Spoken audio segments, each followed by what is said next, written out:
Okay, xin chào. Oh. Xin chào. Hello and welcome everyone. Xin chào quý vị đại chúng. Chào mừng quý vị đại chúng đã đến với phòng Zoom ngày hôm nay.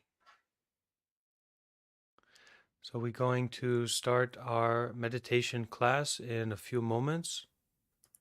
And right now, you can get comfortable, get settled in to your meditation position. Buổi thực hành của chúng ta sẽ bắt đầu trong một ít phút nữa. Quý vị hãy chọn cho mình một cái tư thế ngồi nó thoải mái.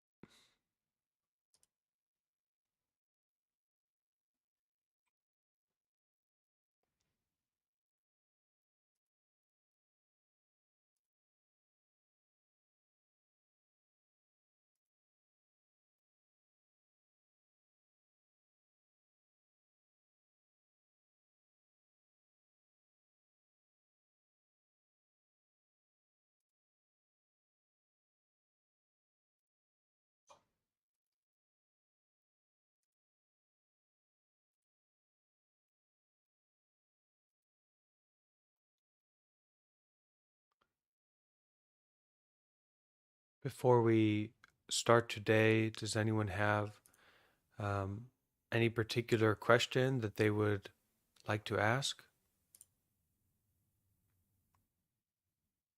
Trước khi mà bắt đầu buổi thiền ngày hôm nay thì có bất cứ quý vị đại chúng nào có một cái câu hỏi cụ thể nào muốn hỏi không ạ?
Okay, so firstly, we need to bring up our intention to meditate.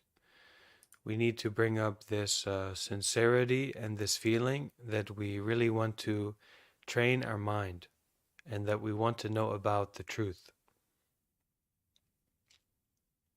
Đầu tiên thì chúng ta gợi nhắc mình về cái chủ đích tại sao mà chúng ta lại hành thiền. Chúng ta mang ra cái sự chân thành của mình, cái sự tò mò thích thú để thực hành.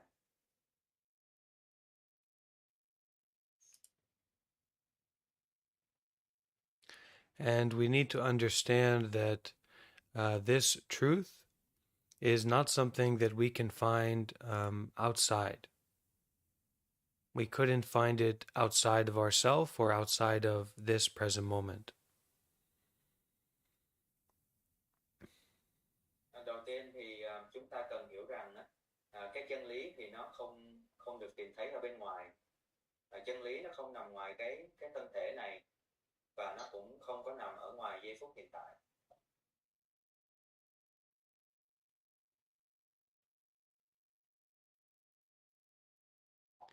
And the way of finding out about this truth is not through some kind of complicated thinking or special idea, but instead it is through to find out about this truth is through the investigation, the looking into of our body at this present moment. Cái con đường để chúng ta tìm kiếm sự thật thì nó không phải thông qua những cái suy nghĩ phức tạp hay là một cái ý tưởng đặc biệt nào đó, mà cái con đường đưa đến sự thật chính là cái việc mà chúng ta tìm hiểu, chúng ta điều tra, chúng ta xem xét chính cái bản thể này, cơ thể này của mình.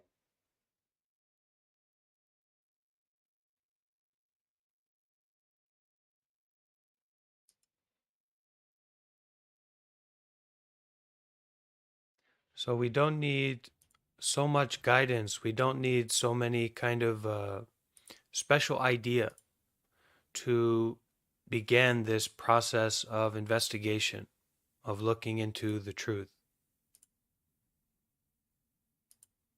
Chúng ta cũng không cần quá là nhiều cái sự hướng dẫn, chúng ta cũng không cần một cái ý tưởng đặc biệt nào đó để mà chúng ta có thể bắt đầu cái con đường tìm kiếm sự thật này.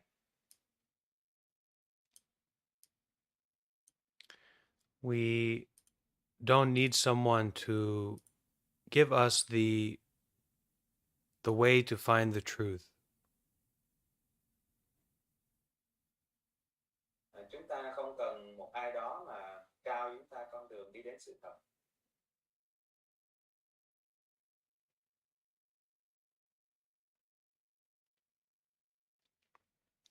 But instead, we take advantage of good conditions, good causes and conditions to dive in fully to this practice and this process of investigation, to look inside. Chúng ta tận dụng tất cả những cái lợi thế, những cái nhân tốt mà chúng ta đã gieo vào trong cái quá trình tìm tòi, nghiên cứu sâu cái quy trình này.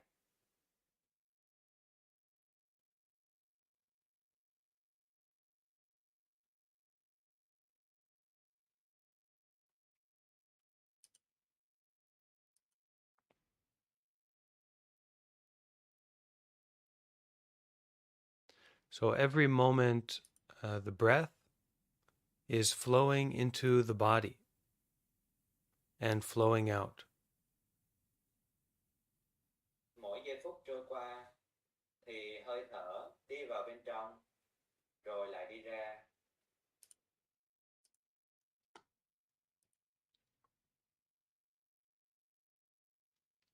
This is something to really take a great interest in, to give a lot of attention to. Đây là cái thứ mà chúng ta cần có một cái sự quan tâm sâu sắc đến nó. We might think that this is something ordinary and kind of boring, but in fact, this breath that is flowing in and flowing out is just like a pathway to the absolute truth, to the highest Dharma.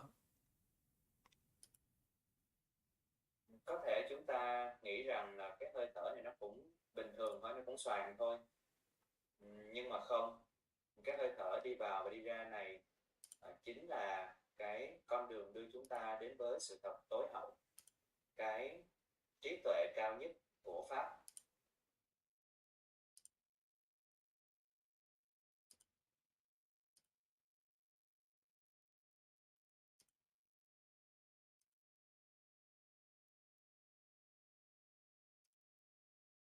So recognizing this, we give a great interest and curiosity to the breath. Khi mà chúng ta nhận ra, chúng ta công nhận cái điều này thì chúng ta sẽ có được cái sự tò mò cũng như là thích thú đối với hơi thở.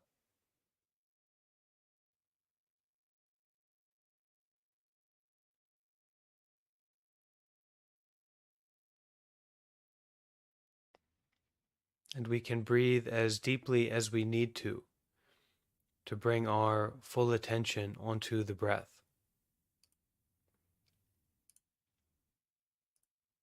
Để mà chúng ta chú tâm trọn vẹn vào hơi thở thì chúng ta có thể cần hít một hơi thật là sâu nhất có thể. Most of the time we don't have the good causes and conditions to support us in a meditation practice.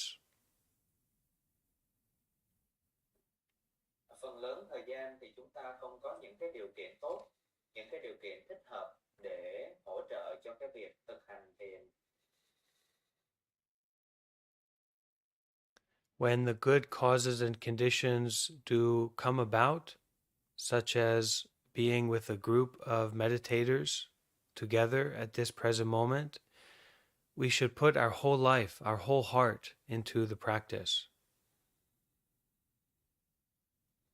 Khi mà cái nhân duyên tới, cái điều kiện tốt nó tới, giống như là một cái nhóm thực hành thiền ở đây, thì chúng ta nên dành tất cả cái con tim của mình, dành tất cả mọi cái nhiệt huyết của chúng ta, toàn bộ sự sống của chúng ta tập trung vào việc thực hành.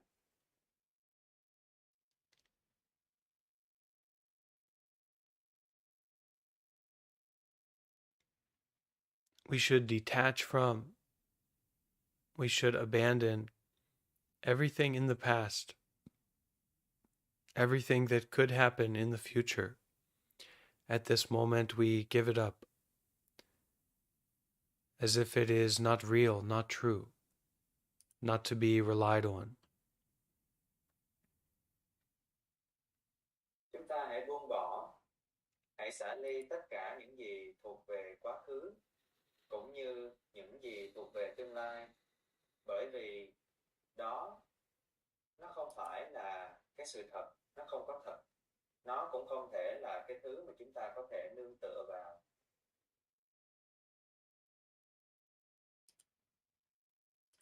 And it all starts from this practice of putting the body down. That is to find a comfortable meditation position. Và cái việc này trước hết bắt đầu bằng việc chúng ta thả lỏng, chọn cho mình một cái tư thế ngồi thoải mái.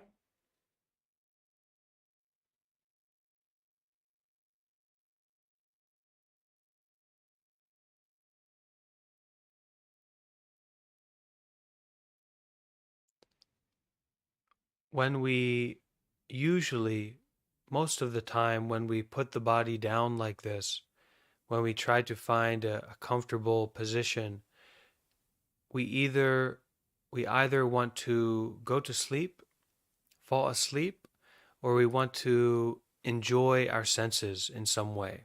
We want to enjoy some kind of sight or sound or feeling.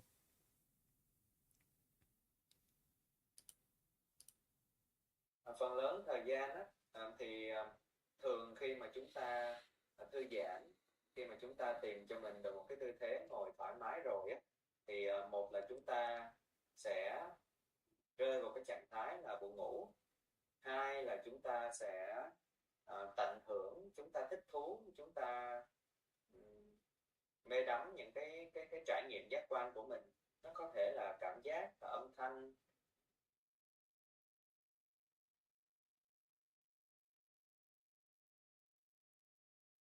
But here we are to put the body in this comfortable, stable position. We call it our meditation position. And then our focus is not to get something, some kind of pleasure or nice feeling, but it is to be aware, awake of what's happening. Nhưng mà ở đây thì khi mà chúng ta thư giãn, chúng ta tìm cho mình được cái tư thế ngồi thiền thoải mái rồi thì chúng ta không có tìm kiếm một cái thứ gì cả, mà chúng ta thực hành cái sự tỉnh thức, sự có mặt. Chúng ta hay biết những gì đang diễn ra ngay trong thời khắc này.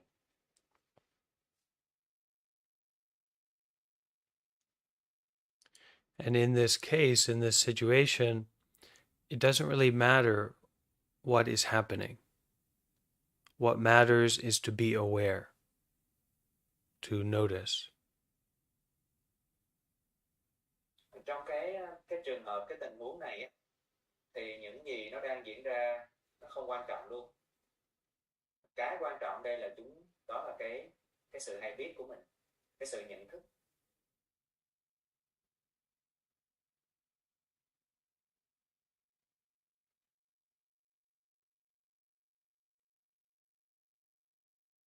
What is happening right now? What is the truth?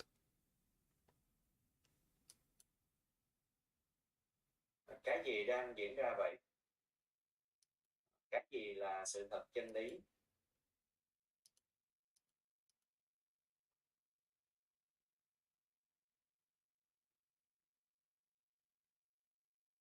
What is it to breathe and to be aware of the body sitting here at this moment?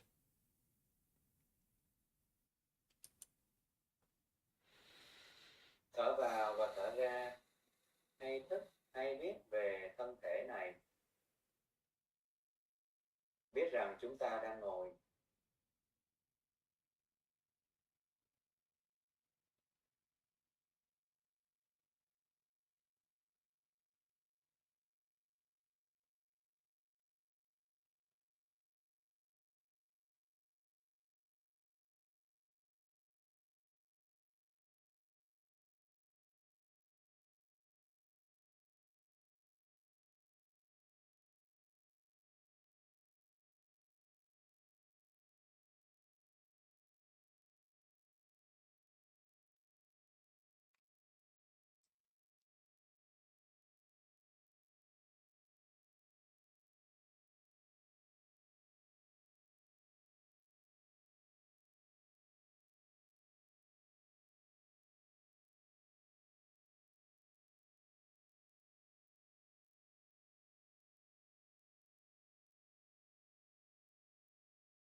Just sitting, just breathing, just being aware at this moment.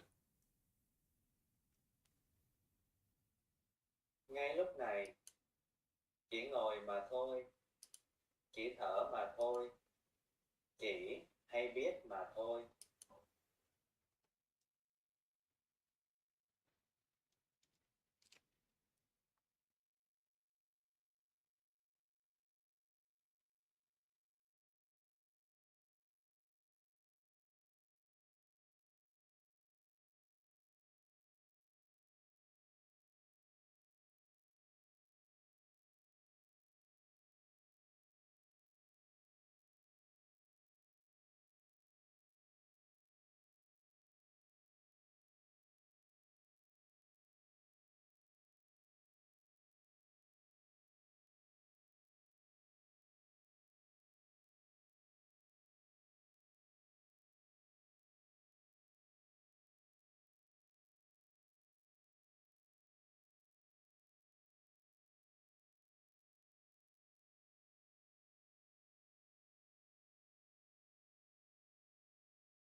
breathing in a way that brings joy and peace into our heart and our body.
Everything that we need to know about and to understand the truth is right here and right now.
The more that we find ourselves in this state of awareness, this state of breathing and being aware, the more that we can abandon our reactivity, our chasing, our running away from any particular experience.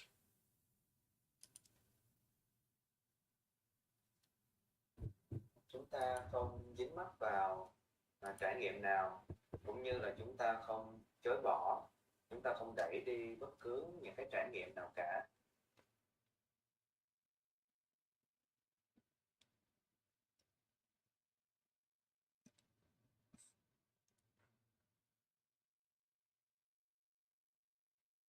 Feeling the breath deeply in the body, also our awareness deep in the body. Cảm nhận hơi thở đi sâu vào bên trong cơ thể, và đây cũng chính là nhận thức của chúng ta.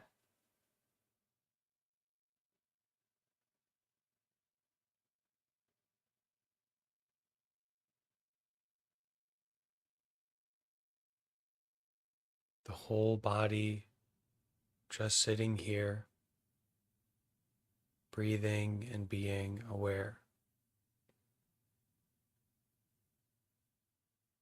Toàn bộ thân thể này đang ngồi ở đây và hay biết.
As we face those sufferings or difficulties that come up in our body or mind as we go deeper into meditation, our practice is to relax and to release those sufferings through our sincere breathing.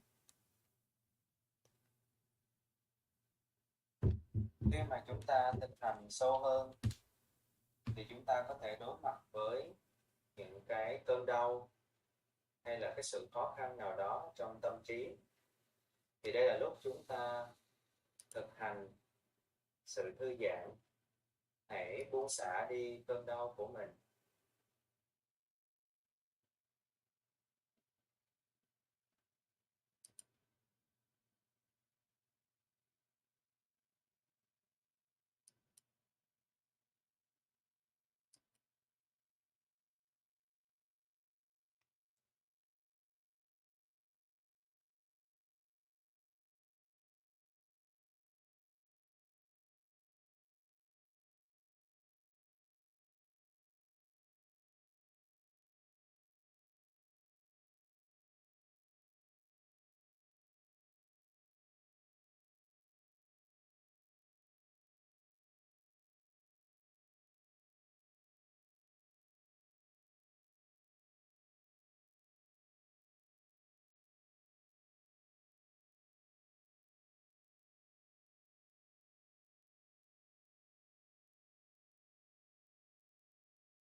Taking each and every moment of this practice not to just be meditating or getting through meditation, but really taking this present moment to be the place of finding the truth. This present breath to be the breath of waking up.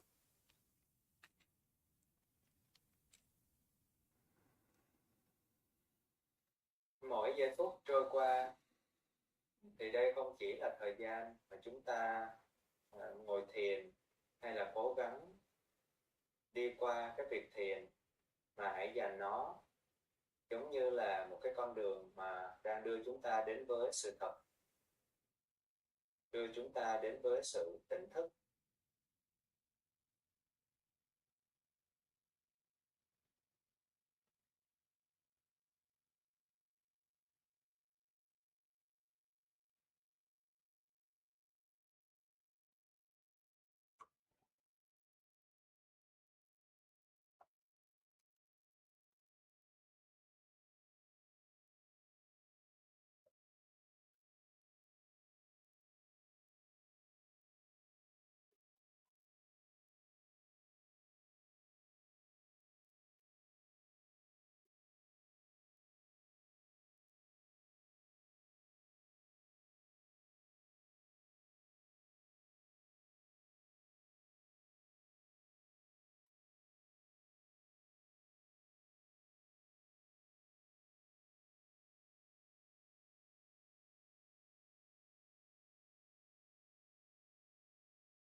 remembering that there's nothing to get out of this meditation practice. We're not trying to practice in a certain way or get something out of this experience, but instead, each and every moment, each and every breath, to fully show up, to be fully aware at this present moment. Hãy nhớ rằng chúng ta không thực hành thiền để có được một cái thứ gì đó. Chúng ta không tìm kiếm một cái điều gì đó đặc biệt từ cái trải nghiệm thiền này, mà chúng ta chỉ đơn giản là hiện diện, có mặt đầy đủ, nhận thức hay biết về những gì đang xảy ra.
Whatever comes up, whatever comes into being in our body or our mind, simply to notice and abandon, to notice and let go, not to reject it, not to control it, but coming back to just breathing and aware.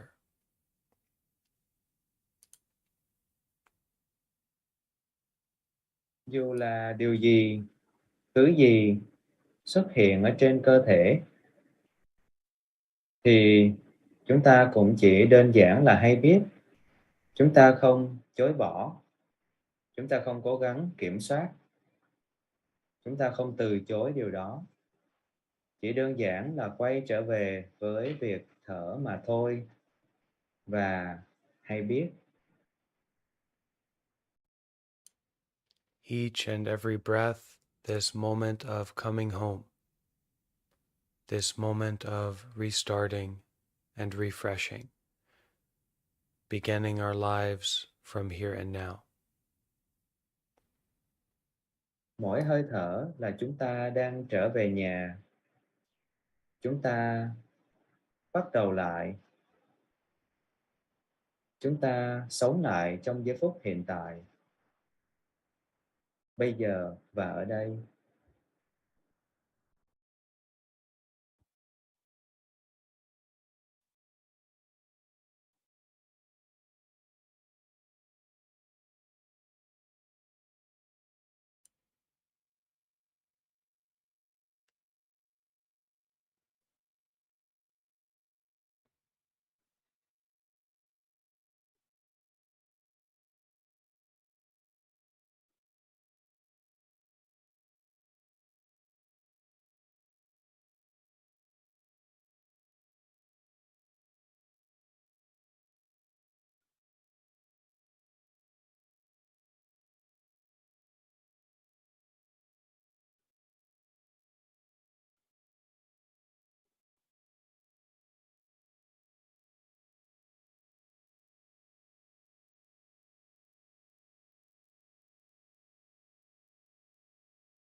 So we bring our gentleness and our open-heartedness to whatever sufferings or difficulties arise.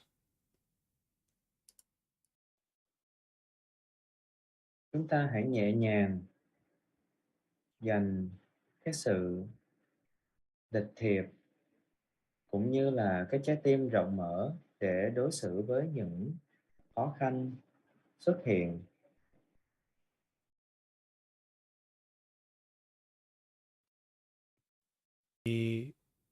Not to be stuck or confused by any difficulties, but taking them to just be reminders to open, to be aware fully at this present moment.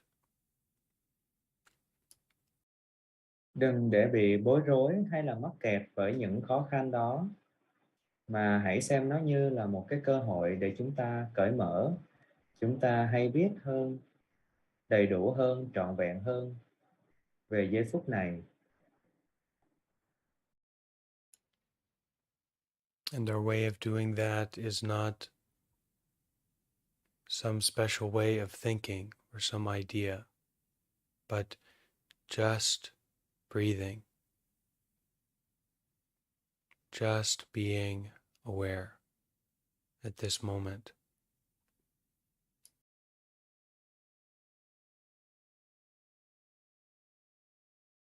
Và cái cách chúng ta làm ở đây nó không phải là một cái phương thức đặc biệt hay là một cái suy nghĩ, một cái ý tưởng đặc biệt nào đó, mà nó chỉ đơn giản là cái sự hay biết thuần túy, chỉ thở mà thôi, chỉ biết mà thôi.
So at this time, we can bring our hands together, and I will offer some Buddhist chanting.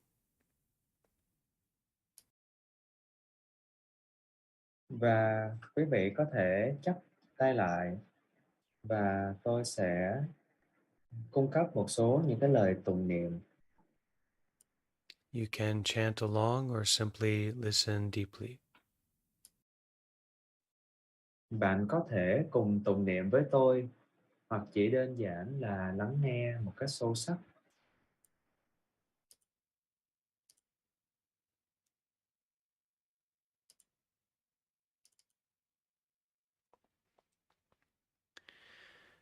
Namo tassa bhagavato arahato sama sambuddhassa. Namo tassa bhagavato arahato sama sambuddhassa. Namo tassa bhagavato arahato sama sambuddhassa. Itipiso bhagava araham samma sambuddho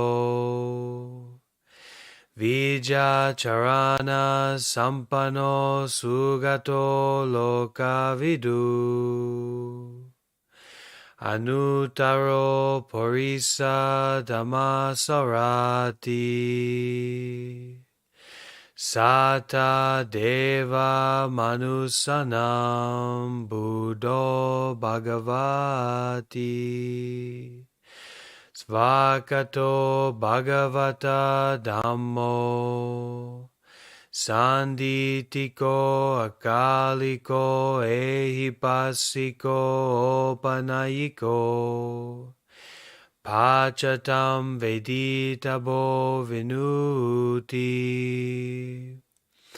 Supatipanno bhagavato sawaka sango Ujupatipanno bhagavato sawaka sango Nayapatipanno bhagavato sawaka sango Samicipatipanno bhagavato sawaka sango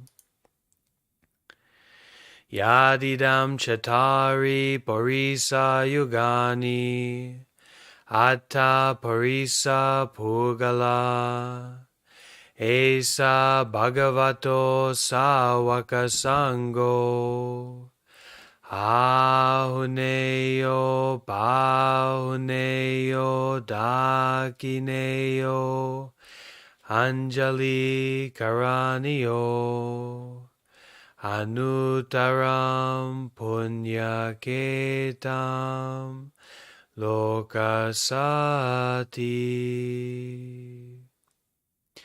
Buddham saranam gacchami Dhammam saranam gacchami Sangham saranam gacchami Tutiyampi Buddham saranam gacchami Tutiyampi Dhammam saranam gacchami Tutiyampi Sangham saranam gacchami Tatiyampi Buddham saranam gacchami Tatiyampi Dhammam saranam gacchami Tatiyampi sangam saranam gacchami. Sadhu.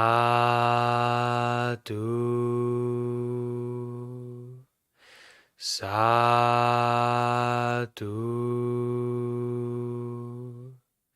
Sadhu.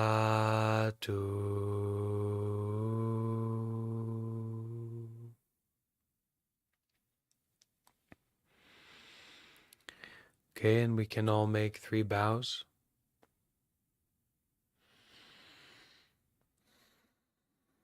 Các quý vị có thể đảnh lễ 3 lần.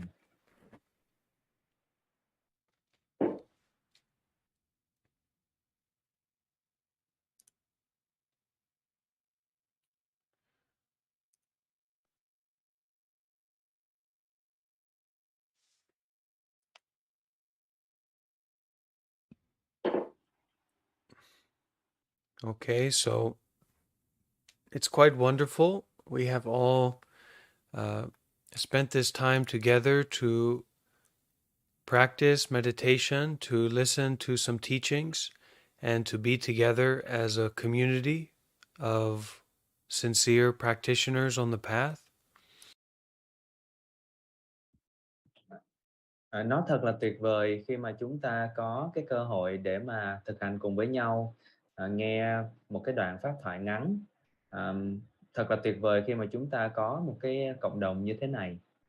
Chúng ta cùng nhau dìu dắt nhau trên con đường đi đến sự thật.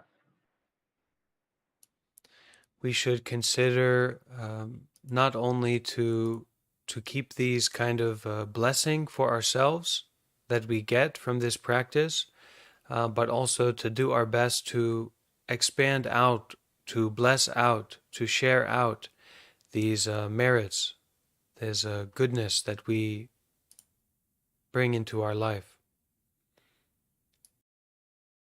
Chúng ta không chỉ đơn thuần là giữ những cái phước lành này từ cái việc thực hành cho bản thân chúng ta, mà chúng ta có thể mở rộng ra chia sẻ những cái phước lành đó cho tất cả mọi chúng sanh, những cái người xung quanh của mình. We share with others our peace, our joy, our freedom, and we use the peace, the joy, the freedom that we already have to do more and more, to practice more, to do more good deeds, to share more with others. Chúng ta hãy chia sẻ cái sự bình an, cái niềm vui cũng như là cái sự tự do của bản thân mình, và chúng ta tận dụng ba cái điều này để mà chúng ta có thể làm thêm nhiều những cái thiện pháp nữa để mà ngày càng phát triển ở trong cái con đường thực hành. So at this time, we can open for some question and sharing experience. Maybe you have some question about meditation or Buddhist teaching or something going on in your life. So this can be the opportunity to ask about it. Bây giờ thì là cái cơ hội cho quý vị có thể đặt những cái câu hỏi. Câu hỏi nó có thể liên quan đến thực hành thiền, liên quan đến những cái lời dạy của Phật, hay là liên quan đến những cái tình huống nó đang diễn ra trong cái cuộc sống của quý vị.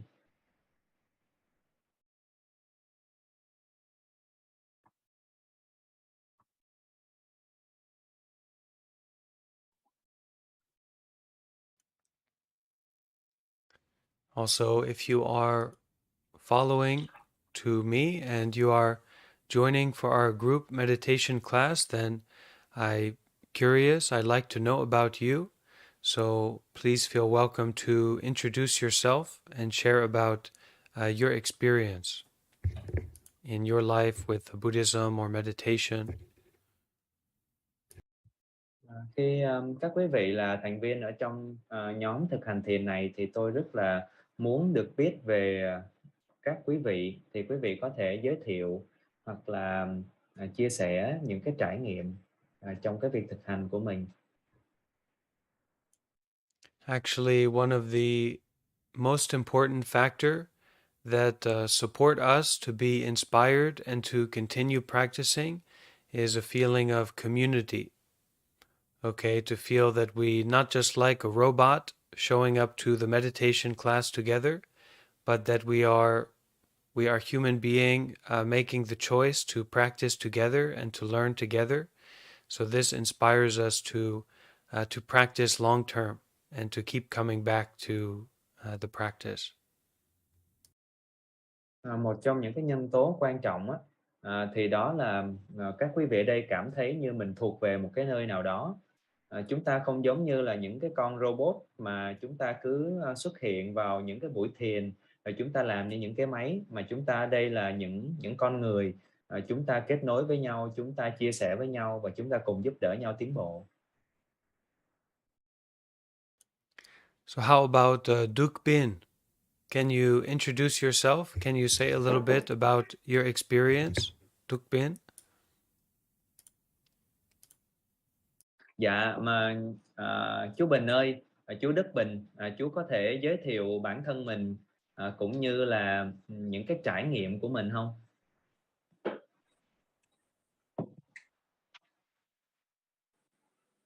Dạ, con kính trình sư.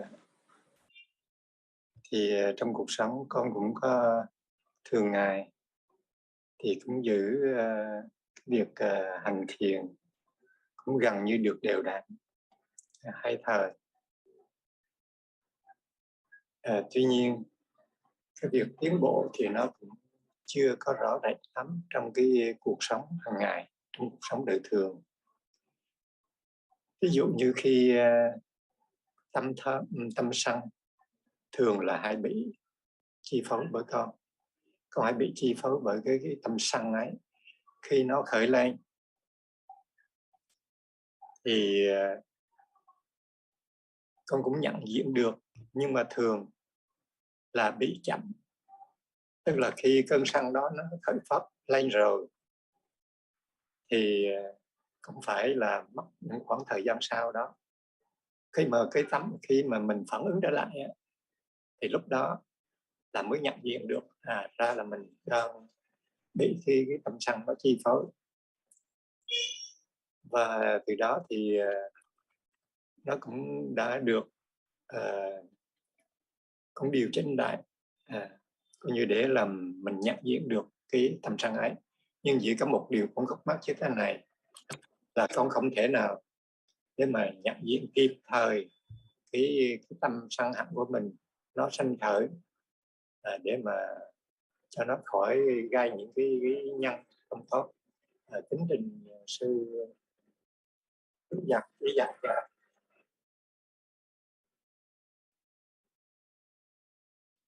Good evening, Bhante. I keep practicing in my daily life 2 times a day, but it had a little impact in my life. My anger often dominated me. When the anger appeared, I hardly recognize it, and it made me sad. And chú Bình ơi, hồi nãy chú nói là chú có nói là mong thiền sư giúp về cái vấn đề này không, hay là chú chỉ nói là trình cái chú trình cái pháp của mình á, tức là dạ. Mình không kịp thời để mà mình nhận diện ra cái cơn giận mà nó xuất hiện, mà nó chỉ nhận diện được là bị trễ rồi, tức là cái tiến trình ấy đã qua rồi mà cái cơn giận nó đã được bộc lộ ra rồi. Thì cũng trình cái pháp như vậy, và nhờ cũng sư hướng dẫn cho cái pháp hành trì. Dear Bhante, when the anger appears, he cannot recognize it, and when it passes, it makes some cause, bad cause. So he wants to share about that.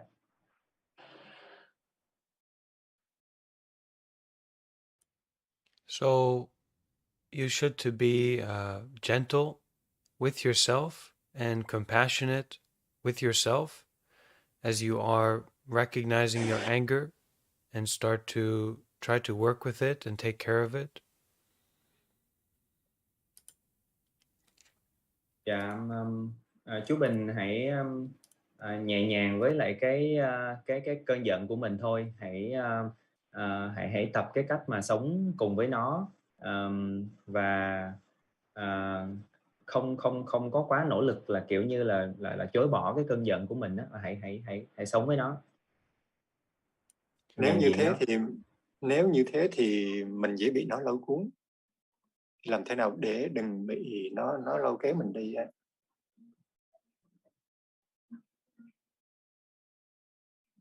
How could I not dominated by my anger? You need to forget about this person who is angry and just to focus on the anger itself.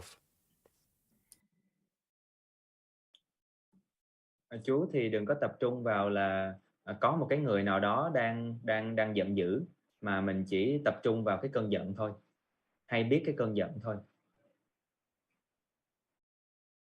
The truth is that there is no one who is angry. Okay? It's just a certain kind of causes and conditions make this anger fire to burn. But there's not a real person who is at the center of it. It just seems that way. It just appears that way. Cái sự thật thì không có ai ở đây đang nổi giận cả, mà cái cơn giận nó chỉ đơn thuần là có những cái điều kiện phù hợp với nó và nó xuất hiện thôi. Chứ mình đừng có để mình thành một cái trung tâm, có một cái ngã rằng là có một cái người đang nổi giận ở đây. And you should to understand that when you are getting more involved in meditation, then you can be more aware of anger, and maybe some of the deeper anger inside of you can come up. Khi mà thực hành thiền nhiều hơn thì chú sẽ dễ nhận diện cái cơn giận hơn, và đồng thời thì những cái cơn giận mà nó nằm sâu ở bên trong á, trong vô thức của mình thì nó sẽ bắt đầu xuất hiện. Now, also a good technique is that you can be chanting for Namo Guan Bodhi Ta. Một cái kỹ thuật mà nó hay ở đây thì là chú niệm là Nam Mô Quan Thế Âm Bồ Tát. If we are giving a lot of energy to chanting the Bodhisattva's name, then we are going to remember the great compassion, the great loving kindness, the great peace and gentleness. Khi mà mình tập trung cái sự chú ý của mình cho cái việc mà niệm tên Quán Thế Âm á, thì nó sẽ gợi nhớ cho mình về cái sự từ bi, cái sự nhẹ nhàng, cái sự cái sự tươi mát đó, từ Quán Thế Âm. The problem is when we taking our anger very seriously, like it's a problem that we need to fix or it's something we need to fight with, and this just make it worse. So anger is just something that happened, something that come up, and you need to be gentle and compassionate with it, with that situation. Có những cái tình huống cái cơn giận nó xuất hiện đó, và cái thái độ phản ứng của mình đó, thì nó lại làm cho cái việc này nó tồi tệ hơn. Thì mình sẽ học cái cách mà mình đối xử một cái cách nhẹ nhàng với nó. Don't worry too much about fixing any situation. Just worry about chanting Namo Guan Bodhi Ta. Cái lúc này á, cái lúc mà mình giận dữ thì mình đừng có nỗ lực để mà mình sửa chữa hay mình phải làm cho nó đúng lại, mà mình chỉ tập trung cái năng lượng của mình vào mình quán Nam Mô Quan Thế Âm Bồ Tát. So instead of fixing that situation when you get angry, your anger is a reminder to be compassionate, to be gentle. And you can practice that, you can bring that by chanting Namo Guan Bodhe Da when your anger come up strongly. Khi mà mình đừng có nỗ lực mình sửa đổi cái cơn giận, mình thay đổi cái tình huống gì hết, mà mình hãy dùng cái cơn giận giống như là một cái tín hiệu để mà mình phát khởi cái lòng từ bi, để mình tập trung vào cái việc là mình nhắc đến tên của Quán Thế Âm Bồ Tát.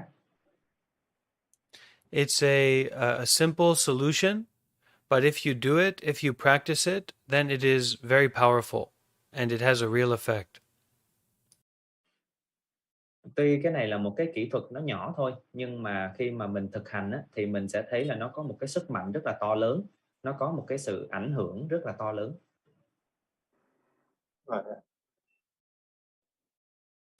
So when your anger come up next time, when you are in that angry situation, you just remember Namo Guan Bodhe Da, give your attention to that, and don't feeding that anger, and bringing Guan inside, to soothe and to calm that anger in your body. Và cái lần tới khi mà mình tức giận á, thì mình hãy tập trung vào cái việc là đọc cái câu Nam Mô Quan Thế Âm Bồ Tát lên. Mình đừng có cho cái cơn giận nó ăn nữa. Ở đây thiền sư dùng cái từ là đừng có cho cơn giận nó ăn, và chỉ tập trung vào cái việc là mình quán, mình đọc, mình tụng niệm thôi. Dạ, mình niệm cái câu đó thôi. Dạ. Mình để tâm vào cái việc tụng niệm Quán Thế Âm. Dạ đúng rồi. Dạ. Tức là để tâm mình nó không còn chú ý vào cái cơn giận. Dạ đó, nó là một kiểu như vậy. Xin cảm ơn. Cảm ơn. Thank you, Bhante. Sometimes that anger, that fire is just like, it feels like it gives us a power, a force, and we want to be strong, we want to be power, but actually Guan is much more powerful. Compassion, gentleness is much more powerful. So you just need to turn the mind in that direction when the anger comes up. Đôi khi là khi mà mình giận đó, là mình có cảm tưởng giống như là mình mạnh mẽ hơn và mình có nhiều sức mạnh từ cái cơn giận đó, nhưng mà Quán Thế Âm thì còn mạnh hơn cái cơn giận đó rất là nhiều, và hãy dùng cái sức mạnh đó để mà chiến thắng cái cơn giận, và hãy đưa cái bản thân mình về cái hướng Quán Thế Âm thay vì là hướng về phía cơn giận. Điều đó là phải thực hành nhiều cái mới được. I will practice it. Okay, good.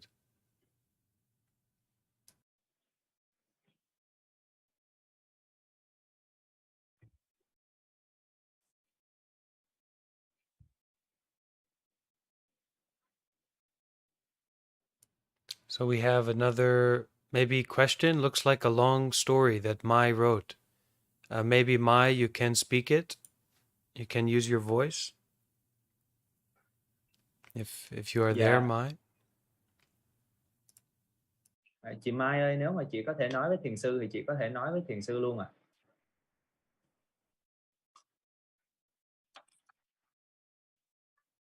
Chị Mai, chị có ở đó không?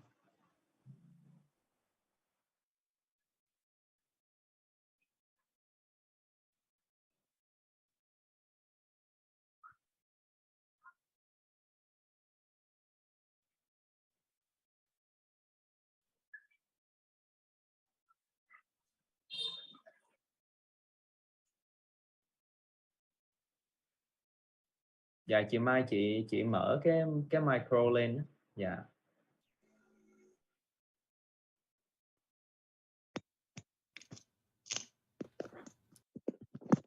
Dạ, con kính chào Bhante, kính chào tất cả hội chúng ạ.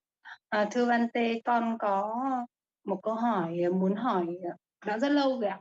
Đó là gần đây con đang gặp một cái tình huống khó xử và con chưa biết là sẽ phải xử lý như thế nào. Đấy là gần đây thì nhà con tự nhiên là có những cái con mối nó vào nó làm tổ, và khi con phát hiện ra thì nó đã làm tổ khá là nhiều rồi. và nó đã bắt đầu làm phá hủy một số những cái đồ vật của con. Ví dụ như nó ăn sách hoặc là nó đã ăn vào bàn, vào giường. Và thực ra con thì con không muốn sát sinh, nhưng mà con cũng biết là mối là một cái loại thì nó rất là khó để có thể đuổi đi, nhưng mà con cũng chưa dùng bất cứ một cái loại thuốc nào cả, vì là con muốn đuổi nó đi, nhưng thực sự là con không biết đuổi như thế nào. Ngay cả cái chuyện mà phá tổ của nó thì con cũng không muốn, và con cố gắng là làm theo cái cách của con. Thì hôm nay đuổi được nó ở cái chỗ này thì ngày mai nó lại làm ở chỗ khác, làm tổ ở chỗ khác.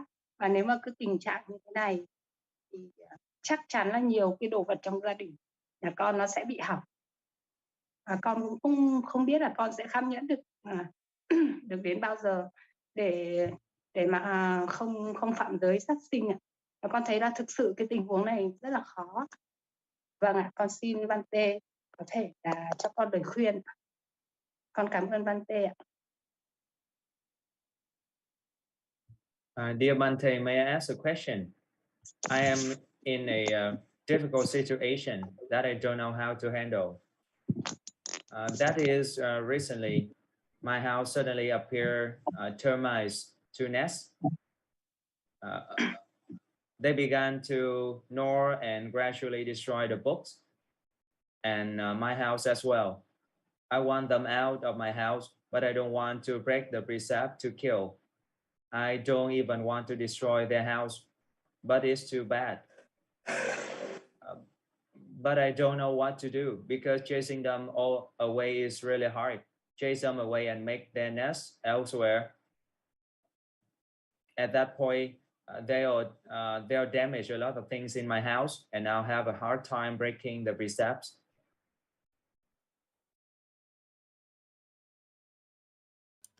So you should... Some kind of insect. Yeah. So you should do your best to follow the precept, and you should do your best to remember not to bring up this mind of killing, to kill, to destroy, not to bring up that mind. Ở đây thì chị hãy nỗ lực hết sức để mà giữ giới, và đừng có để tâm trí của mình xuất hiện cái suy nghĩ là mình giết hại hay mình phá hủy cái thứ gì đó. But in many situations, we just need to do our best. That is following the Buddha teaching, to do our best. Trong nhiều cái trường hợp á, thì chúng ta nỗ lực hết sức mình có thể. Đây là cái lời dạy của Đức Phật. To do our best to take care of the situation for all.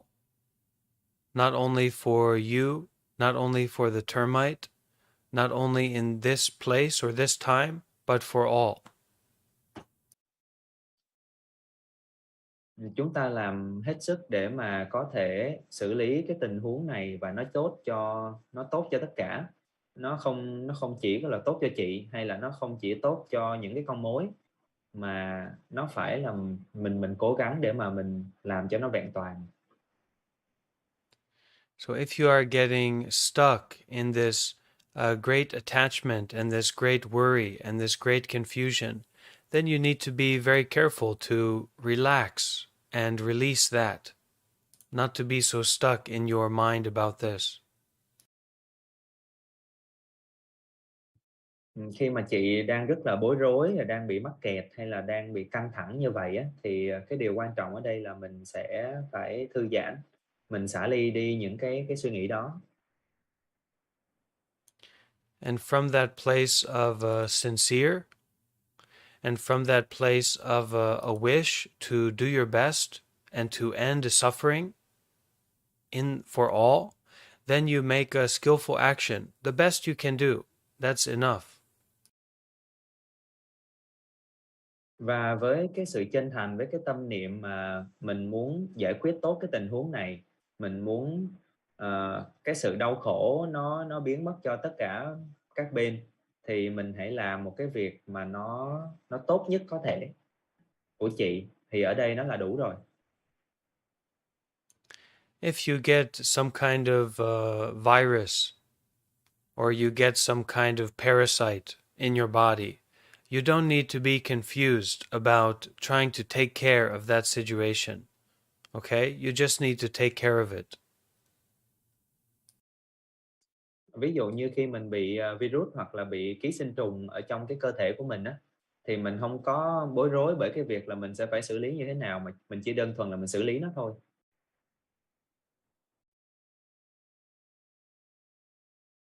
So approach this situation in a similar way, and if you have to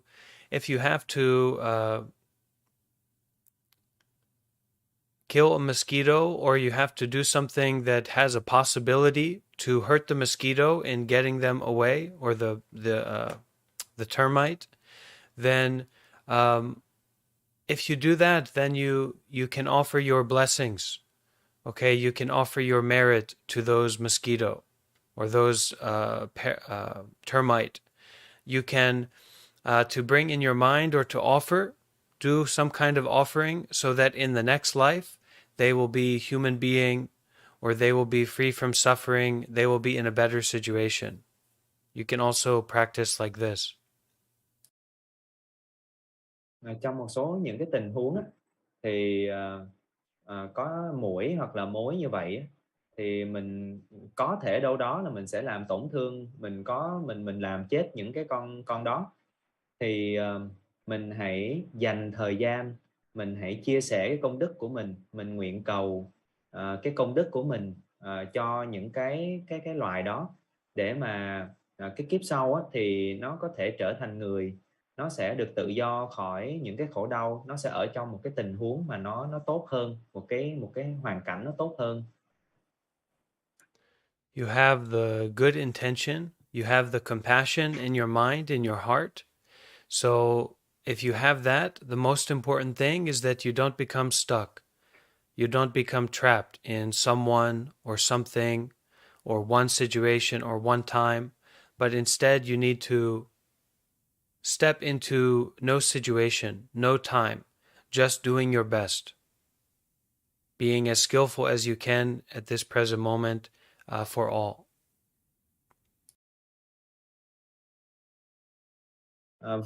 Với một cái chủ đích tốt, với một cái tấm lòng từ bi, với một cái tấm lòng rộng mở, thì mình sẽ làm tốt nhất có thể để một cái việc nào đó mà nó tốt cho tất cả các bên. Và quan trọng nhất là chị không có bị mắc kẹt vào trong cái tình huống này, không phải là ai đó hay là cái gì đó hay là cái thứ gì đó rồi trong một cái lúc nào đó, mà mình hãy làm một cái nào đó mà nó tốt nhất cho tất cả các bên là được. Và các bên đây là có cả chị trong đó. Okay, Mai, does this answer your question? Dạ chị Mai ơi, cái câu trả lời này nó có thỏa đáng cho chị chưa? Chị mở cái micro lên nữa. Dạ. Dạ, con cảm ơn Bhante ạ, cảm ơn bạn Hiếu ạ. Thank you Bhante so much. I understand it.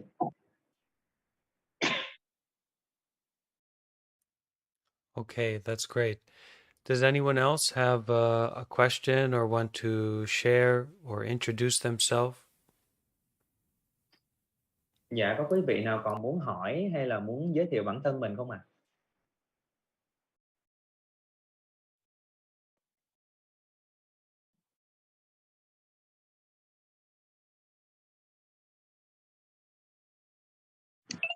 Dạ có con ạ. Dạ chị mời chị Hà nói.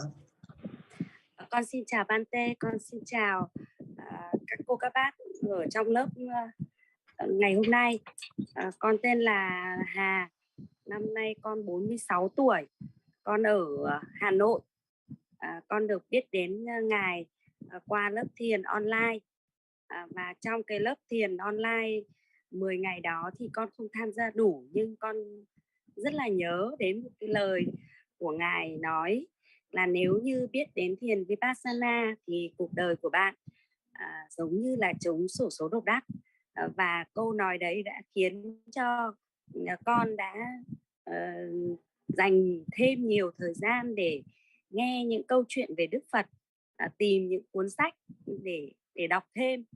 Và bây giờ thì con cứ mỗi lần đến cái giờ thiền của Ngài thì con rất là mong muốn được tham dự, và con cũng đang luyện là mỗi ngày con sẽ ngồi 30 phút thiền, và con thường thiền vào lúc 12 giờ đêm. Thế và thì thực ra thì con cũng không có nhiều kinh nghiệm hoặc là cũng chưa biết gì về cái lĩnh vực này, nên là rất là mong được Ngài và cùng mọi người giúp đỡ cho con ạ. Xin cảm ơn ạ.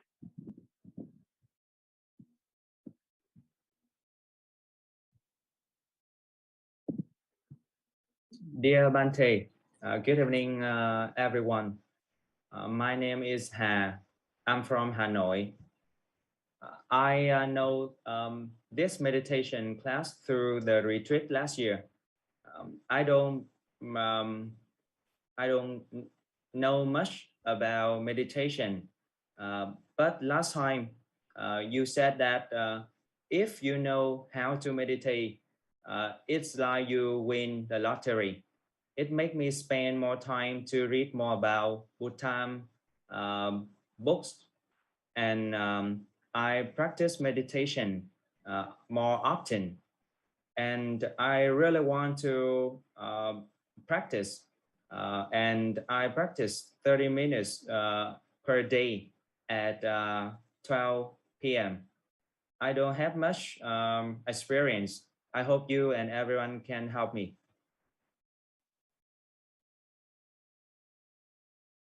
I'm very happy to know you. I'm happy you are here and you are inspired by the teaching from that retreat. Please feel welcome and invited to for this to be a community that you can be a part of. Tôi rất là trân trọng sự có mặt của chị ở đây, rất là vui được biết chị, và rất là hoan hỉ khi mà biết được rằng chị có được những cái lợi lạc từ khóa thiền lần trước, và chị hãy cảm thấy là được chào đón ở đây. Chị là một thành viên của cộng đồng này. Really, my main focus in my Dhamma work, okay, is community building, so that people can feel to be a part of a living Buddhist community, meditation community. Cái trọng tâm công việc của tôi ở trong pháp đó là tôi muốn xây dựng một cái cộng đồng và muốn mọi người được có cái cảm thấy là mình là một phần của cộng đồng. So I want to build that. I want to establish that in Vietnam, and also online for Vietnam people. But because I cannot speak Vietnamese, then my ability is limited. Tôi thì rất là muốn thành lập những cái cơ sở ở Việt Nam, cũng như là tổ chức những cái khóa online cho người Việt. Nhưng mà vì tôi không nói được tiếng Việt nên là cái khả năng của tôi nó đang còn bị hạn chế. But for my Western follower and Western group that joining for meditation and event, then I always encouraging this strong feeling of community, and that we not just to show up and meditate together, but that this practice of showing up and meditating together is just like the foundation of a real community, to support one another, to know about one another, moving forward. Đối với cộng đồng những cái người đệ tử của tôi ở phương Tây thì chúng tôi không chỉ đơn thuần là xuất hiện cứ đến giờ là có mặt, mà ở đây nó là một cái nền tảng sâu rộng cho cái việc là phát triển cộng đồng, và những người ở trong cộng đồng này sẽ biết đến lẫn nhau và có thể giúp đỡ nhau trên cái con đường thực hành. So I hope that you can feel this invitation to meditate with me and to meditate with everyone who show up is deep and long-term and continuous. A continuous invitation for community and practice together and supporting each other on the path. Và tôi hy vọng là đây là một cái lời mời gửi đến chị để mà chị có thể tiếp tục thực hành cũng như là đồng hành cùng các quý vị ở đây để mà chúng ta ngày càng phát triển thêm ở trong pháp, cộng đồng của mình ngày càng nó phát triển hơn, nó thịnh vượng. And the more that we can support each other in this way, then the more that we are powerful to support others in need in this way. Trước đó thì thiền sư có nói đến là hy vọng rằng chị là sẽ thực hành sâu hơn và lâu hơn. Và khi mà mình càng hỗ trợ nhau trên cái con đường này á, thì nó lại càng phát triển hơn nữa. Mọi thứ nó lại càng phát triển hơn nữa. So I'm very happy you are here supporting all of us. Lê An Big A. Con xin cảm ơn thầy và cảm ơn cộng đồng ạ. Tôi rất là hạnh phúc khi mà chị có mặt ở đây và tham gia hỗ trợ chúng tôi. She said that thank you you and everyone, the community. Okay, anyone else? Question or need to share something today? Dạ, hôm nay thì còn có quý vị đại chúng nào muốn chia sẻ không ạ?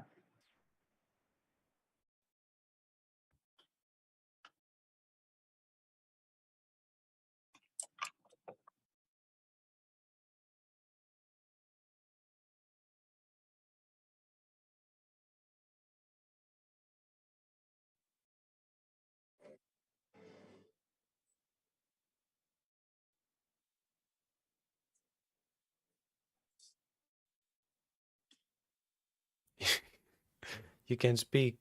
Min Tui. Con xin chào thầy, con xin chào sư cùng tất cả các bạn đồng tu. Con cũng rất là may mắn khi mà trong cái đợt dịch của năm ngoái thì con được biết đến sư, biết đến khóa thiền Vipassana mà sư có hướng dẫn. Thực sự đó là một cái may mắn lớn ở trong cuộc đời của con. Và kể từ ngày đó thì con cũng thực hành cho đến tận bây giờ. Như ngày nào con cũng thực hành ngồi thiền và con thường tham gia thiền cùng câu lạc bộ, cũng có các bạn đồng tu khác nữa vào cái thời gian từ 5 giờ đến 6 giờ. Con rất là hạnh phúc khi bước trên con đường đạo như thế này, và con thấy ở trong lòng của con được bình yên rất là nhiều. Con cũng không biết là nói như thế nào, nhưng mà thực sự là rất biết ơn sư. Nhờ có cái khóa thiền Vipassana ấy mà con cũng đã thực hành tinh tấn hơn, và mỗi ngày nếu như không có ngồi thiền là con cứ thấy thiếu một cái điều gì đó. Con biết ơn sư rất là nhiều ạ. Cảm ơn các bạn đồng tu.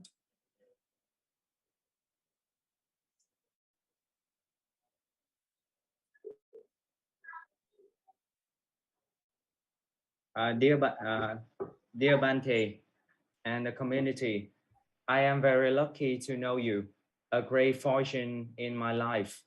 I practice every day, meditate with the club from 5 to 6 o'clock. I am very happy walking on the path. I feel very peaceful. I don't really know what to say. Very grateful to you. Thanks to the cause, and I am more diligent. If one day I don't meditate, I feel like I'm lacking something.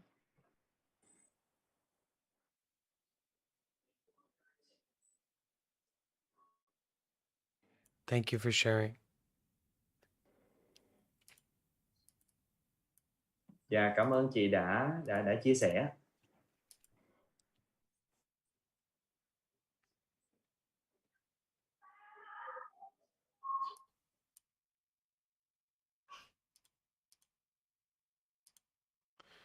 Okay, so I think we can finish here for today.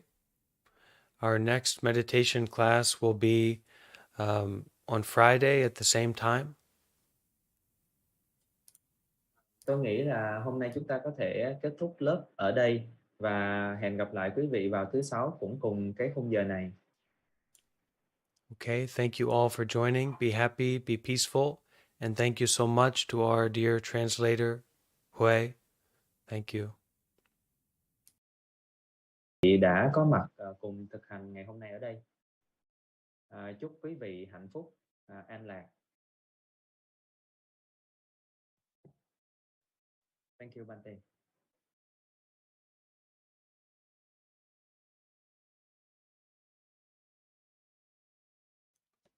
Okay, great. What a treat. What a wonderful time. Thank you everyone for joining in the different places, people joining on YouTube, people joining on Facebook. Thank you all for being here. Some kind of oddity happening on the YouTube today with 326 views. I don't know what exactly happened, but it's highly abnormal. That's very strange. So I'm not sure what exactly that is about, but it's nice anyway. And for those who have been watching on TikTok, make sure to join through the YouTube channel, because that's where I host most of my live group meditations, and that is the better way to watch. You know, TikTok has a lot going on, can be very distracting and not ideal. Okay.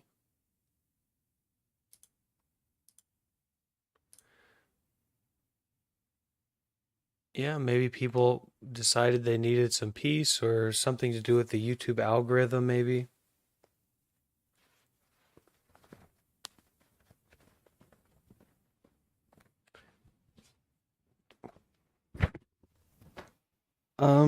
No, it's not. It's maybe, I think it's maybe the video got picked up by the YouTube algorithm somehow in some particular way, is probably how it happened.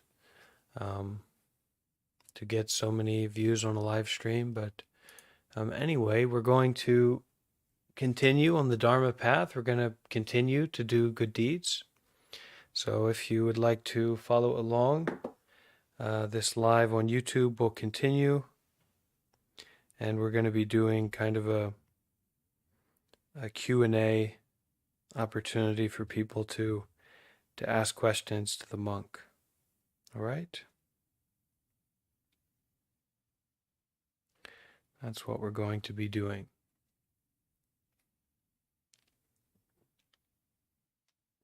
And I'm going to be restarting the stream here on TikTok, okay? So if you want to keep watching on TikTok for some reason, and instead of watching on YouTube, which is not recommended, then you can do that. But if you'd like to follow to see in HD, okay, and better audio quality, better quality for everything, then go from TikTok to the YouTube, which is my name. If you just search on YouTube for my name, Bhante Varrapanyo, maybe it's there, maybe it's here, then you'll find my live stream on YouTube and you can watch that way. I'm sure Medbrio is going to stay here and moderating and doing things here in the chat.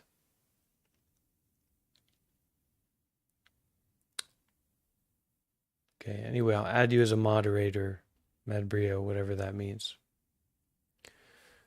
Okay, so we're going to open up another dimension here, which is going to be a Reddit talk.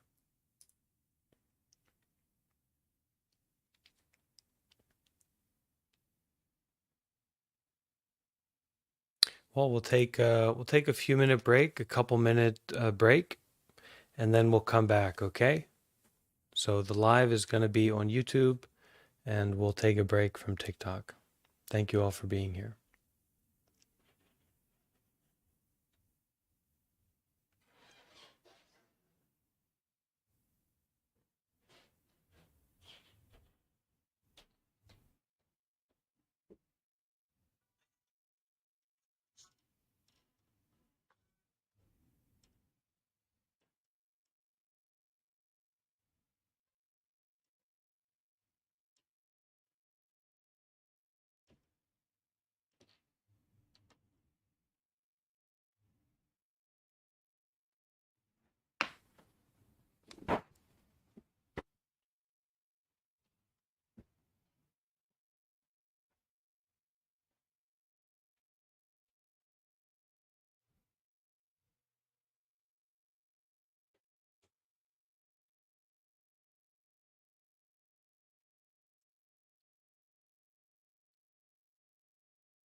Okay, mic check.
Okay, so hello and welcome to everyone who's joining in. We are going to be having a kind of live Q&A and an opportunity for people to show up and ask questions to an American Buddhist monk. So just to introduce myself a little bit, I am Bhante Varrapanyo. I am a 29-year-old American Buddhist monk. I ordained and became a monk in 2018, when I moved to Thailand and ordained and went through the process of becoming a monk. And I became a meditator and a Buddhist in 2015. So I've been practicing meditation and Buddhism for about 10 years, and I've been a monk for 4 years. This is my 4th year as a monk. So basically how this is going to work is that you can either leave a comment in the comment section of this talk, or, and this is the preferred way really to ask a question, you can raise your hand and come up to the stage, so to speak, and use your voice to ask a question. I will invite people to, especially if they don't plan on asking a question with their voice, I do invite people to watch this through my live stream. So if you'd like to see me live and in person, I am live on my the channel where I host group meditations and I guess these Q&As. And so I'll post a link to the live stream in the comments of this post. All right. And should be a higher quality stream and you'll be able to see me at least. And I just put that comment there. And some people are also watching on TikTok. So if you're watching on TikTok and you want to watch the live stream through YouTube, just search for my name, Bhante Varrapanyo, and you will find it. Okay, so let's get into it. Looking forward to answer questions that people want to ask and are going to ask. Simply be aware that I'm not a psychologist, I'm not a medical professional, I'm not a therapist, and most likely I don't know you. So there's a certain kind of question and way of questioning that I'm going to be able to sufficiently answer, and please try to stay within that dimension to ask a direct question that is not particularly based in me knowing about your life in detail. And also if it's in the direction of Buddhism or meditation, then that's also ideal. You know, those are the questions that I'm maybe more equipped to answer. All right. So I hope that everyone can hear me okay, and we will go ahead and begin bringing people up to ask questions. All right. So we'll start with Thomas, Girk, Zoloft, Check, and 1336. Welcome to come up and ask questions. And we'll start with Thomas, okay? Are you there, Thomas? Hold on, let me make sure the audio settings are right on my side so that I can hear you correctly.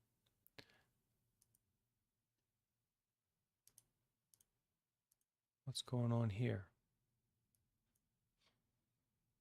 Okay, please give me a moment. I'm sorry about that. All right, Thomas, are you there? Okay, I still can't hear, so one moment. Yeah, man, I'm here. I'm just thinking about what to talk. Yeah, so what's your question, Thomas? Yeah, I'm thinking about what to ask. Okay, so go ahead and think about that. We'll go now to 1336. What is your question? Yes. What do you think about niggers? Okay. Couldn't quite understand you, but try to speak clearly and directly when you come up, And if you don't have a question, don't feel pressured to come up. This is just an opportunity to ask a question to a Buddhist monk. And if you're not interested in that, then that's okay. You don't need to come up and ask a question. All right, so let's go now to Gurkakt. Gurkakt? What was your life before becoming a monk? Okay, so what was my life before becoming a monk? So before becoming a monk, I, had parents, as we all do. I went through high school.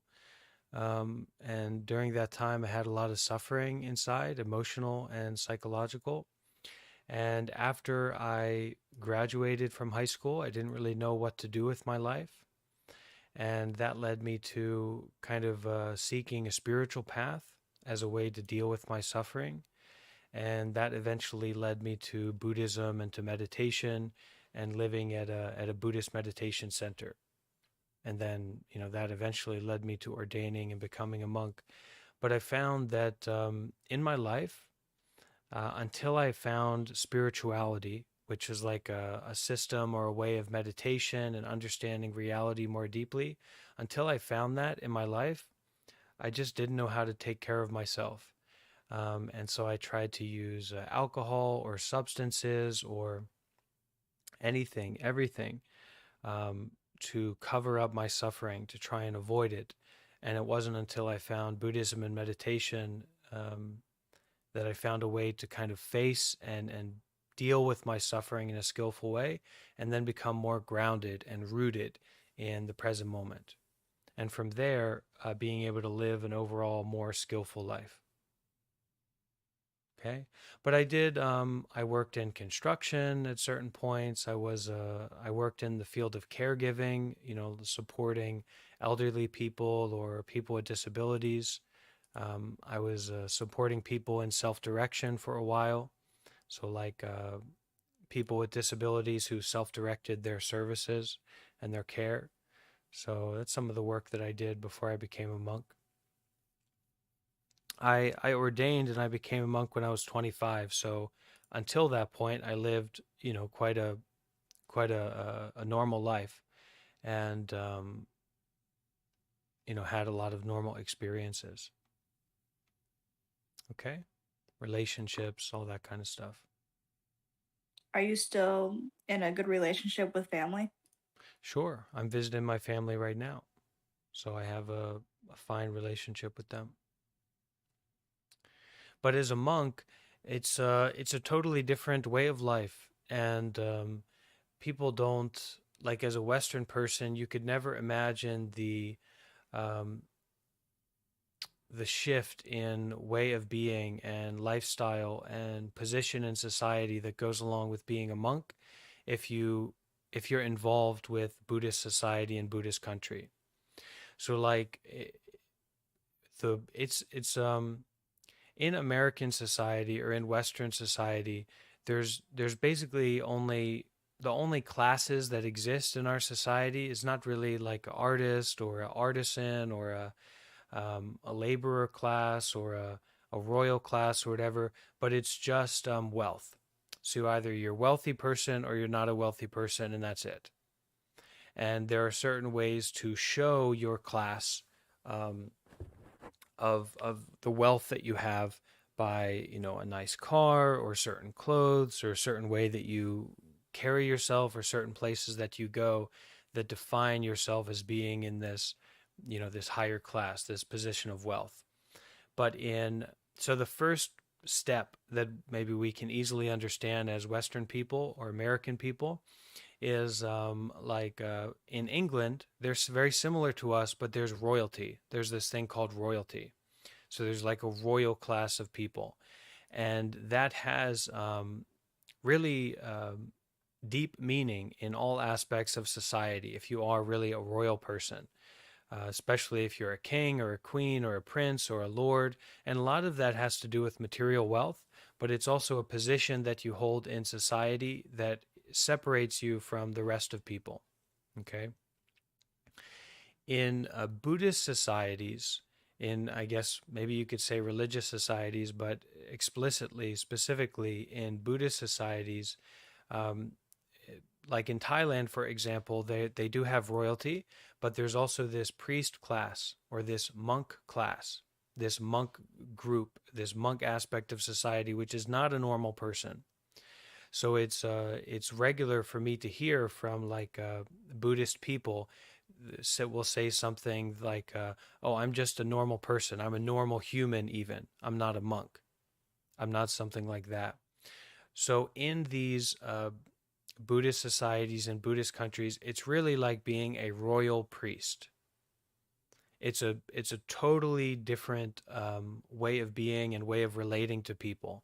So as a monk, I have the ability to have, or the experience of having relationships with people from that position of being a monk, rather than being a friend or a family member or a student or even a teacher, but being a monk as a part of this larger kind of religious society.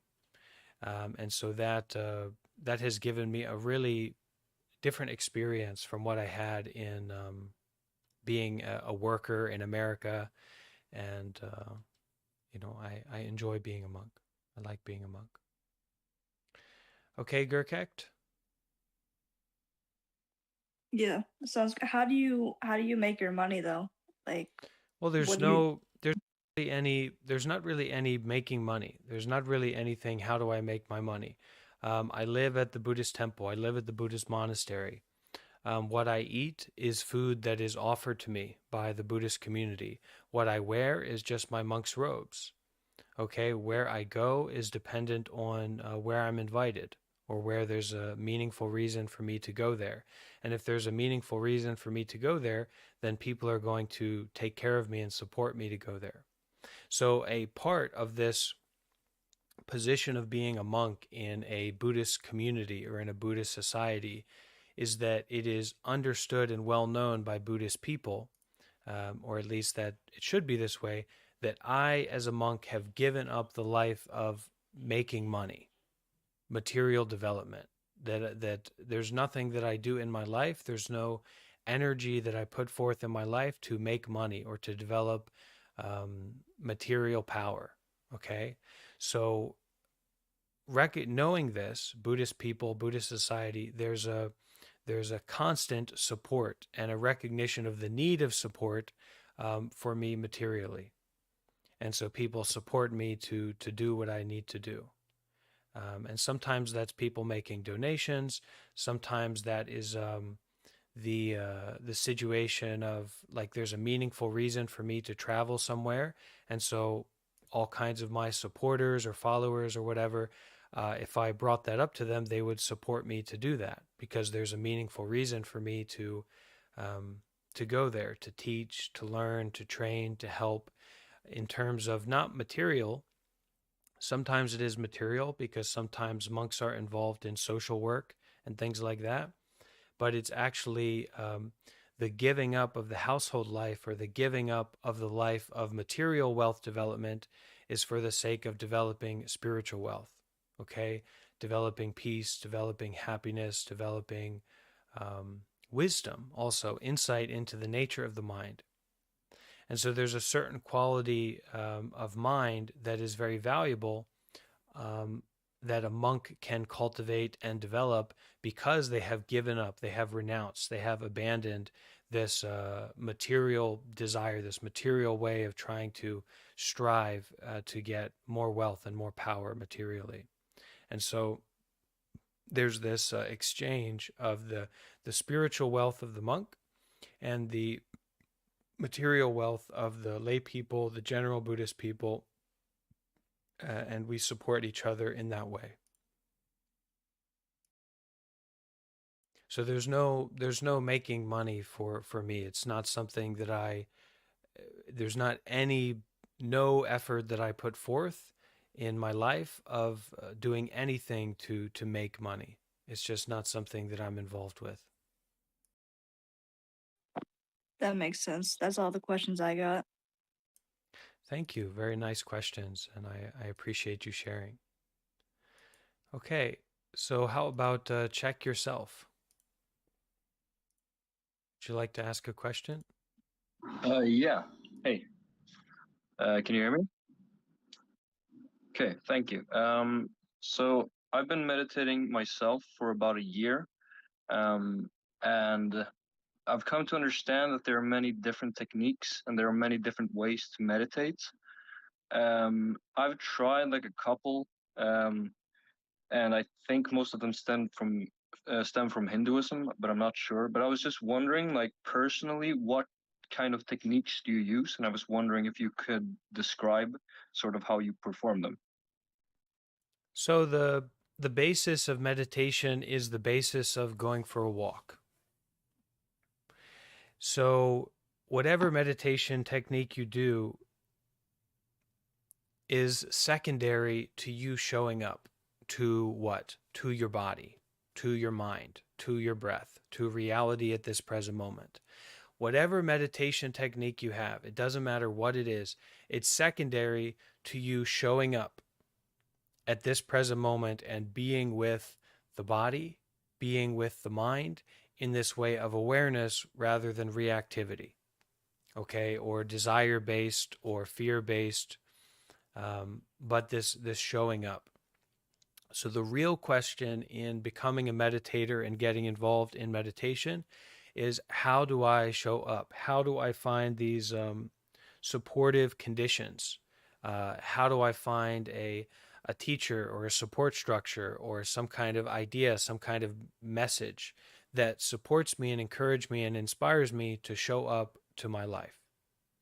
That's number one. That's the number one consideration. As for a meditation method itself, that is also secondary, or I guess it's tertiary now, to a simple way of facing, of being with reality. Okay, simple is ideal, because the heart, the real core and the heart of the spiritual path, like spiritual development, enlightenment development, okay, is moving from a complicated mind to a simple mind. And all meditation methods are going to share this general intention. And to the degree that they're effective, they're going to support you in moving from a complicated mind to a simple mind. So this truth or this idea is a bit antithetical to spiritual materialism.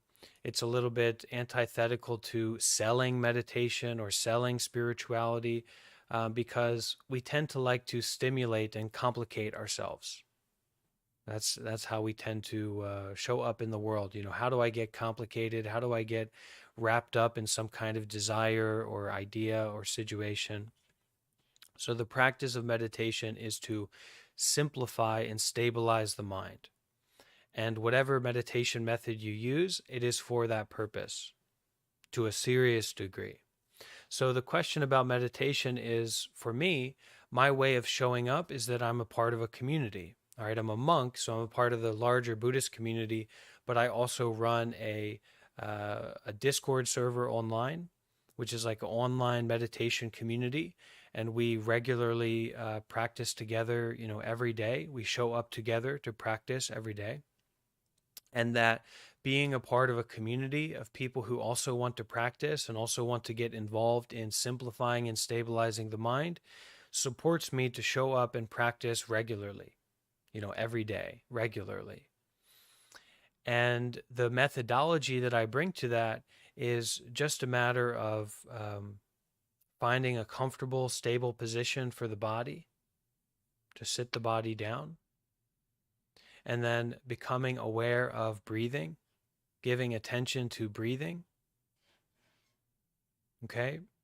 And then emphasizing that being aware, that noticing quality of mind rather than the content or the reactivity that comes up in the mind. Right, yeah. I understand. So yeah, I guess it's a bit counterproductive to sort of get wrapped up in like different techniques and start digging into stuff like that. It's convenient. It's convenient if someone wants to sell you something, okay? It's convenient if someone wants to lead you into this kind of spiritual materialism or obfuscate their lack of depth, then it's convenient to all these different methodologies and 5-5-6-2-1 meditation and blue light bear meditation and 65 hertz meditation and binaural beats meditation and liquidating the past traumas of past and future meditation, etc., etc., etc., etc. It's convenient for that, and that's kind of our habit of mind to look for things in that way. This kind of content that we can consume for meditation. Now, to the degree that those ways of meditation or those methods or those kinds of expressions of the spiritual path or meditation ideas, to the degree that they help people to relax and have a sense of peace and maybe also find a sense of community. In general, in Western society, we don't have robust communities. It's just not normal, whether it's in the spiritual scene or not. But to the degree that stuff helps people and helps relax people and bring peace into their lives, then that's 100%, that's great, and I fully support that. But if you really want to get into a deeper practice of meditation, and if you really want to have success in meditation, which is not just relaxation or developing concentration, but actually developing insight and developing wisdom, then that basic understanding of the meditation method being a tool to move from a complicated, convoluted mind to a mind of simplicity and stability, that is what you need. And these, multi-layered methods and things like that, superficial methods, don't really serve that purpose. And they're not focused on that either. Whereas a meditation of awareness of breathing, or a meditation on loving kindness, or a meditation on, let's say, awareness itself, or something like just sitting, staying with the practice of just sitting, just breathing, just being aware. The express purpose of that is either to simplify and stabilize the mind, or to bring about qualities in the mind that can support you to go deeper into simplification and stabilization, which is loving kindness meditation is focusing on that. Right. Can I ask you one more thing? Go ahead. Okay, so I was just wondering if you personally have been relieved from anxiety thanks to meditation and your Buddhist practices. Yeah, I mean, to a great degree. And that's something that I try to offer the world, is not necessarily that like I'm enlightened to a great degree, or that I have this ultimate piercing wisdom, because I don't necessarily have that. And there's people who are way more experienced than me and have a level of depth that I aspire to one day, but I currently don't have. So what I offer and what I share is that through the meditation path and through the Buddhist path that I've come across and that I've been walking on, I've gone from a really profound, deep anxiety and instability of the mind to a general quality of happiness and peace and a skillfulness to help others and be good and do good. Whereas before, when I was 20, 21, I'm 29 now, or 19, etc., I was a really negative person. And I was unskillful in how I acted towards others, and I was unskillful in how I acted towards myself to a great degree. And that caused the way that I was acting and living caused a great degree of psychological instability, emotional instability, and instability of the way that I would act towards the world. So, that's what I tried to offer and share. So yeah, it's a massive difference from where I was to where I am now. And, I was at a point, I was borderline, just like psychotic. I was paranoid. I was anxious. I was, almost like even like schizophrenic, to have that kind of experience, that strength of mental instability and suffering. And to go from that through facing the suffering and attending intensive meditation retreats and becoming a meditator and becoming a part of a community, and learning from people who are more wise than me, more skillful than me, I was able to do just a lot of healing. And I continue to do that healing even now. And this, for me, is an avenue to do that healing, because this, for me, is a way of doing good deeds. This is a way for me to be generous with my body and my mind and my time, and to share what I have. Okay? So that's what I'm practicing now, and to the highest degree, or the highest intention of what this is an invitation for people here to get involved and to join for group meditations, or to follow up and get more access to resources, to learn more about how to bring these kinds of practices and bring this, it's a strange word to use, but this vibe with good support, with a good community. So that's what I offer through my Discord community and my activities online. It's really, it's a twofold approach. One is to do these kind of live Q&As, Ask Anything, which is like I said, an invitation, and it's completely casual, it's completely informal, it completely depends on the people who show up. And I'm lucky enough through being a monk and being skillful with technology, to find this platform, or to find this naturally occurring social gathering where I can show up and people show up.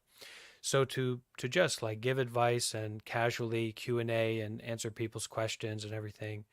And that's the one part of my content, my activities that I do online. The other part is very intentional group meditations, community sessions, community intimate experiences where we share our experience. We're part of a community. We show up together in a Discord group call, 25 people sharing video, audio, and connecting with one another and practicing meditation together. And I share those events live on my YouTube channel. But the thing is that the work that we need to do, the activities that we need to get involved with to heal and to bring blessings into our life, that means like to bring goodness and happiness and peace into our lives, these activities are not consumable. They're not TikTok videos. They're not like a content that can be consumed. So sometimes I get pushback from people. They say, "Well, you're inviting people to your YouTube channel, or you're inviting people to your Discord server. Like, you're trying to promote yourself, or you're trying to create this kind of make money from this somehow." Which I don't make. There's no money that I make from doing this. But actually, it's a different quality, because it's an invitation to content that is not really consumable. So it's not the same as being, hey, check out this 5-minute flash video with colors and expressive noises and things like that. It's really an invitation to practice, and that's totally different from promoting a kind of social media presence, because the real invitation is to practice, and you can't consume that. What we need to do to heal and to grow can't be consumed. It has to be practice, and it's difficult to practice. And like the information I gave you before about a simple method and a way that supports you to show up continuously, that's the main things you need to really get into a meditation practice and develop. That's the main things that I needed. Yeah, okay. Thank you so much for this. I appreciate it. Thank you for your inspiration, Jack. Appreciate your presence. So let's go now to Zoloft. Zoloft, do you have a question? Yes, thank you, Bhante Varrapanyo, for the opportunity. Well, my username checks out. I used to depend on Zoloft a lot because of my anxiety. And I've started meditation practice a while ago, and it's helped me a lot.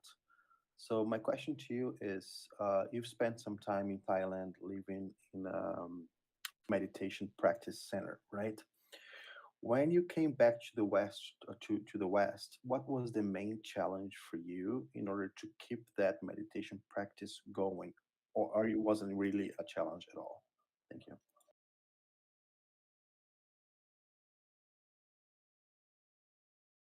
So in 2018, I moved from America. I was living in Seattle and visited some family, and then I moved from America to Thailand. Okay, I had already had a few years of meditation experience, of meeting with monks, of attending intensive meditation retreats. I'd already lived at a meditation center at a Buddhist temple for a year before I moved to Thailand. So I flew to Thailand and I started interviewing with local monks and local temples until eventually one of the monks said, "Okay, let's do this. I'm going to support you to ordain and become a monk and to join this fraternity." All right. So I went through the process of becoming a monk and lived for a while in Thailand, and then moved from Thailand to Myanmar and found a teacher, a senior monk that I was more comfortable with. I lived in Myanmar for about a year, traveled to Malaysia and Singapore, attending intensive meditation retreats and also doing some teaching of my own with my teacher. And then after about a year and a half of being a monk, I came back and visited family, and then quickly, began traveling again, returned to Myanmar, and spent some time in Vietnam and Thailand again as well. So my life as a monk is very supportive to my continuous meditation practice because it's all that I have. It's how I relate to the people who are around me, even family. I'm the heart of it is that I'm a monk. I'm coming to visit family, and everything that I do in the world is around being a Buddhist monk. The clothes that I wear, it's not like I put on jeans and a t-shirt if I want to go for a walk outside or go to Walmart or something at the grocery store with the family. I'm going as a monk. So the meditation practice and this way of being is constantly being brought to the forefront of my mind. And so, but what is this really all pointing to, and what really supports this? It's community. So the number one thing for getting into meditation and doing it regularly and it being something that has a degree of depth to it is community. So my encouragement for you is find a community in your area. Buddhism is based, period. I'm biased to say it. It's tough to, I hate to be put in this position, so to speak, but look, Buddhism is based, period. Buddhism is based. So if you want to get some good resources for meditation, and if you want to get some good connection points for meditation communities, Buddhism is one of the best ways to go, the best directions to go to. Now, there are other avenues as well for meditation events and communities in your area.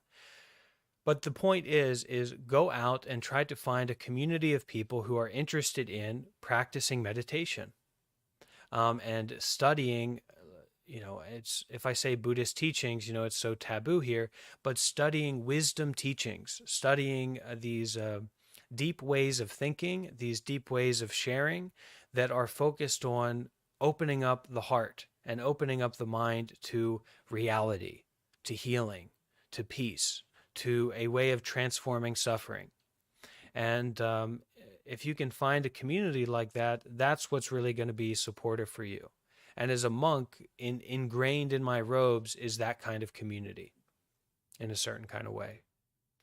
So that's what empowers me to continue and to come back to the practice again and again and again and again, which is what's necessary. It's all about consistency, not intensity. Not one experience. It's a regular practice of showing up to your life.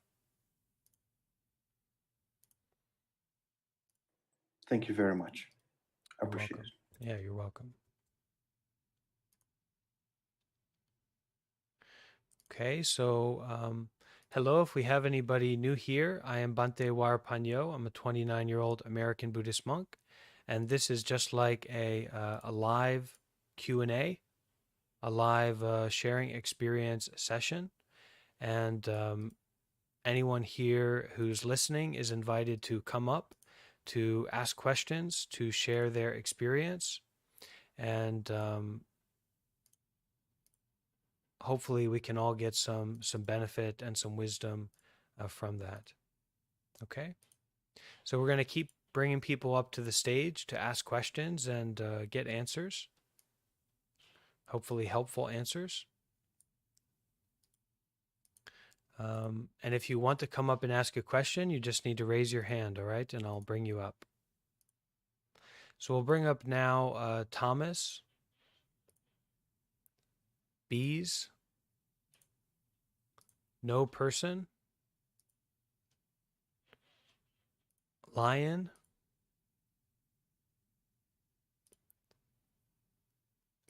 Cube, Infamous Prune, okay. And Stephen Time, invite you to come up. And Recording. And also Sufi Majestic Cow, invited to come up. Okay. So let's start here with let's start with Thomas. Go ahead, Thomas. You have a question? Yeah, I just posted the question in the comment section. Want to go ahead and read it? Okay.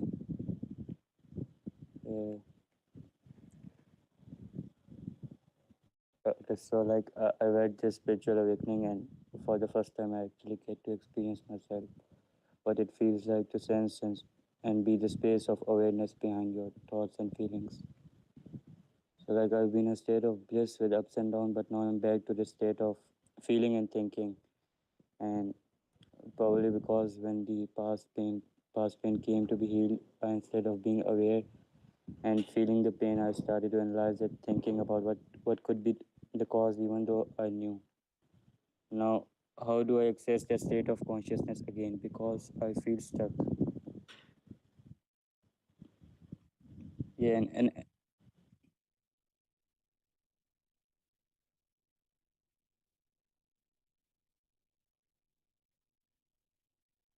This is to have a particular special experience in your life when you have an opening up of your heart, an opening up of your mind and your reality that brings a sense of peace and freedom and joy.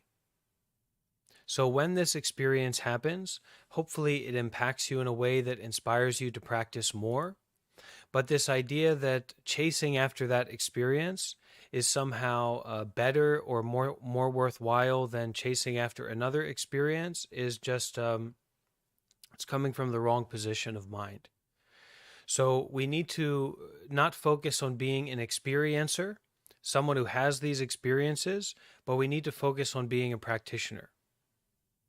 And being a practitioner means that we continuously show up in our life in a way that is based in noticing and being aware of all kinds of different experiences, pleasant, unpleasant, right, wrong, good, and bad, and then returning back to our awareness itself, our breathing itself at the present moment.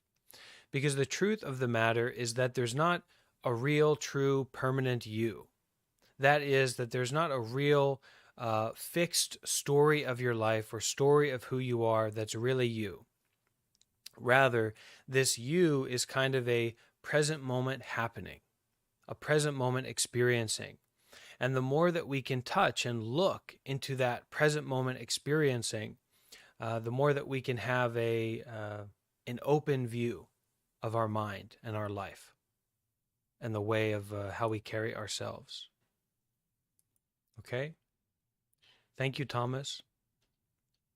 Don't hold on to any particular experience is the teaching here. Don't get stuck. Don't get stuck by a pleasurable experience. Don't get stuck by a painful experience. Continue. Okay, continue practicing, continue being aware. All right. So we'll go now to Beek or Beesk. Beesk, do you have a question? Yes.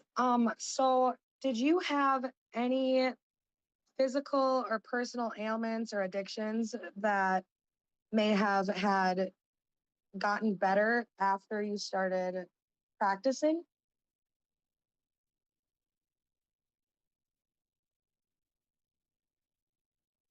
So the basic principle of really becoming a practitioner and really getting involved in, we can say, taking care of our lives or going deeper into life itself, is this initial practice of facing our suffering, facing all of this past momentum of our unskillful activities, facing this present moment situation where there's this, it's almost like a current. There's this force behind us of our past actions, past unskillful actions, and also past skillful actions, but mostly we're unskillful, right? Mostly we're ignorant and have a lot to improve. So there's this force behind us that we're just kind of always dealing with. And most of the time, we're just stumbling along in that force. We're stumbling along with that current, okay, with that momentum. The step of becoming a practitioner, getting into a spiritual practice, whatever that might mean to you, a meditation practice is fine to see it that way, but it's a little bit deeper. You can't make your mind and your life and reality to be a mathematical equation or some like a training ritual. You know, it's your life. And meditation is all about you facing your life fully and wholeheartedly. So you can't just say, well, I'm training, logical meditation. It's, you can approach it that way, but you're missing out on a lot. So the first step in becoming that and practicing in that is to turn around and face that current, to turn around and accept, face these effects that are arising from past causes, to face them and experience them and to be with them at the present moment. Through our facing of the body, through our facing of the mind, and also all of these effects from our past actions and past causes, we begin to understand why we do the things that we do, why we act so selfishly, why we act so ignorantly, why we act in a way that continuously puts us in a position to do the same things over and over and over again that promote our suffering and our misery. So through that process that I got involved with when I was 20, 21 years old, facing that suffering, turning around and facing it, which is quite difficult and required a lot of community support and a lot of good conditions to be able to do it, because I was in a dark place. My addictions and my negative ways of thinking, my negative states of mind have drastically reduced and changed. And even now, even though those negative states of mind come up, or those past habit patterns and behaviors come up, I'm not corrupted by them. I'm not afflicted by them. I'm simply aware that it's kind of just this momentum of cause and effect. And it's not this real true me that's a bad person or an addict or whatever, evil.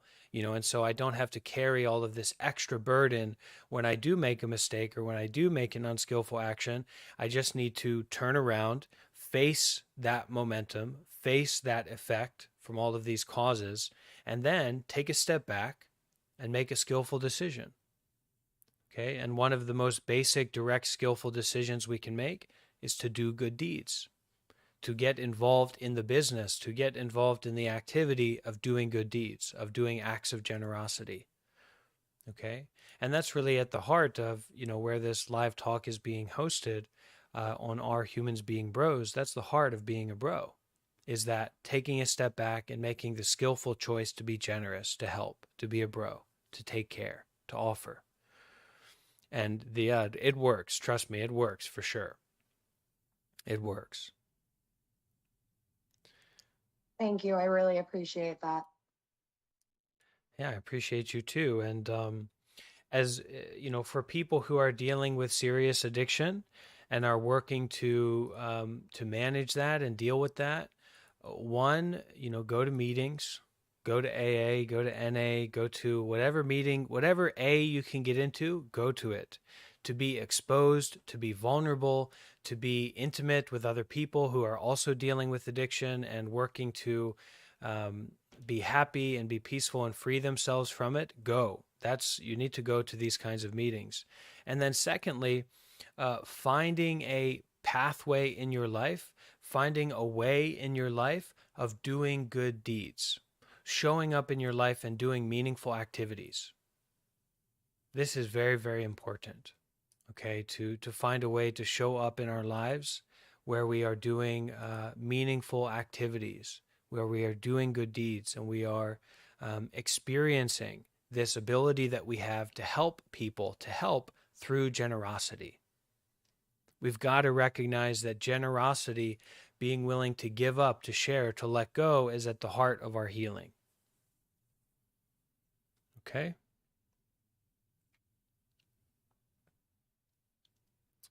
All right, thank you for your question.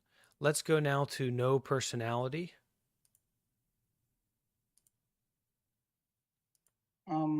Can you hear me clearly? Yeah, go ahead.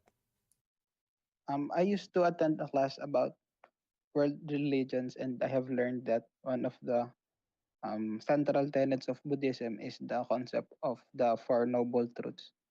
So, can you please provide a brief summary about it as a Buddhist monk? I think it will help me understand the concept better. Thank you.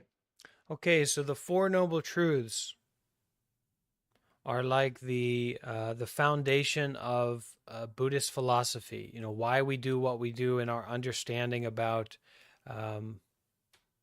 reality, our practical way of showing up and dealing with reality. These truths are the practical pillars, the practical foundations that support us to solve the problem, whatever that might be. Okay, so the first noble truth is that not that life is suffering, but that there is suffering. So maybe this is like the praxis of Buddhist philosophy, we can say. The first noble truth is that not that life is suffering, but there is suffering. That a fundamental aspect of reality is unsatisfactoriness. Okay, you can translate the original word as suffering or unsatisfactoriness, not being satisfied. Okay, that there's a quality of life where there is a thirst that we can't quite quench.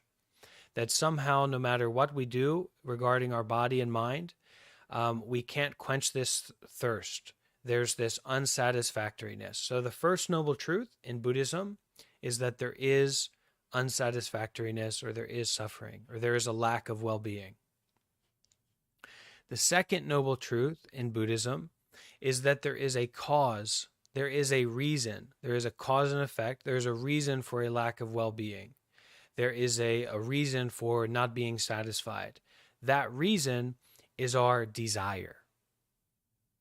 That reason is our self-attachment craving, our self-attachment clinging to something, to someone, to getting, to desiring. Okay, we're in this constant state of wanting and not wanting. Trying to reach out and grab something and pushing something away, trying to get what we like and avoid what we don't like. Now, it's not possible to do that. So even if it did work, even if getting what you wanted and avoiding what you don't want did work, it's not possible. So you don't need to worry about that. You don't need to give so much attention to that. So the first noble truth is that there is suffering, there is unsatisfactoriness. The second noble truth is that there's a cause of that unsatisfactoriness, and that is our constant desire, our craving. Okay? And craving includes craving for pleasure and craving to get a different situation from pain.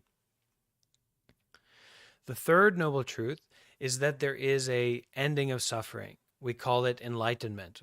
The ending of suffering, the ending of unsatisfactoriness in Buddhism is enlightenment. We call nibbana, the state, the place of nibbana, the state of waking up from our dream, from our attachment, from our suffering. Okay? So there is suffering, there's a cause of suffering, there is an ending of suffering, there is enlightenment, there is nibbana, there is freedom, there is peace, that this is a possibility, this is a real possibility. Healing happens, healing is real, it's possible. And then the fourth noble truth, the fourth praxis, principle, whatever it is that there is a path to ending suffering. Okay? Now, we would imagine if this was like, seeing Buddhism as a religion, right? That everything up to now is totally philosophical praxis and principles for a way to live your life. There is suffering. And a lot of these things, people might respond if they're only thinking in the realm of shallow thinking. If they're only approaching this in terms of shallow thinking, they'll hear a lot of what Buddhism emphasizes or points to, and the response is, so what? But don't take it on the shallow level. So, but up to now, all of this is totally philosophical, totally like praxis and principles for life and whatever. Who knows why people believe in this, but it's not a religion in the way that we as Western people or modern people consider a religion. It's not that. So there is suffering. There's a cause of suffering, which is our constant desire. We want something else. And that there is peace, that peace is possible, an ending of suffering is possible. The fourth noble truth is that there is a path to suffering. So this must be where religion comes in, right? This must be where there's the selling point. Now you've been invited, and now you're going to be sold on Buddhism being a religion. So the path to ending suffering is called the Noble Eightfold Path. That means a right view. That means a right intention. That means a right speech. That means a right action. That means right livelihood, right effort, right concentration, and right mindfulness.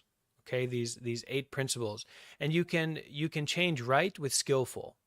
Having a skillful view, a truthful view, having a skillful intention, a good intention to help, to bring benefit, having a skillful speech, not to speak in a way that harms yourself or others, skillful action, doing activities that help others and help yourself, skillful livelihood, a livelihood that respects life, that doesn't harm or kill or promote violence of some kind, skillful effort, that means to resist evil, to resist negative states of mind and put your effort towards positive states of mind and skillful activities. Skillful concentration, practice meditation. Skillful mindfulness, control your thoughts. Be aware of what's happening in the present moment, rather than just chasing your thoughts around. So this Noble Eightfold Path is actually has 3 dimensions to it. It's called morality, meditation, and wisdom. So the Buddhist path and the way of ending suffering in Buddhism is basically focused on being a good person deeply, practically, skillfully, and then training the mind through meditation. Through being a good person and training the mind through meditation, you can gain an insight into the nature of the mind. You can gain an insight into the nature of how the mind works, and by extension, the nature of reality, how it works, right? And then this is where the wisdom comes in. You have an insight into being skillful. Skillful in regards to the nature of how the mind works, rather than the content that comes up and falls away in the mind, right? So these are the principles of Buddhism. Some Buddhism is going to be a little bit more religious and less digestible, and some Buddhism is going to be much more digestible and more secular and practical and relate to you. So there's all kinds of different dimensions and ways of thinking and different traditions of Buddhism, but the core principles, what makes Buddhism Buddhism, is non-religious, period. And in fact, the things that people point to as in Buddhism as being having some kind of religious connotation or being inherently religious, things like karma or rebirth, or basically karma and rebirth are what people point to, or past lives or different realms of existence, whatever it is. All of these things as being true only relate to true in terms of looking at the mind and being with the mind in the deepest, most scientific way possible. So the deeper truths of Buddhism, or the quote-unquote religious or spiritual truths of Buddhism, are directly coming from and pointing to a state of mind that is through training of the mind in a scientific way, in a totally non-religious way. So the truth of something like rebirth, or the truth of karma, and karma is just like cause and effect, and rebirth is more about the changing of experience without a self, moment by moment. It's one way to understand it. These are only true in relation to deep meditation experiences through a trained mind.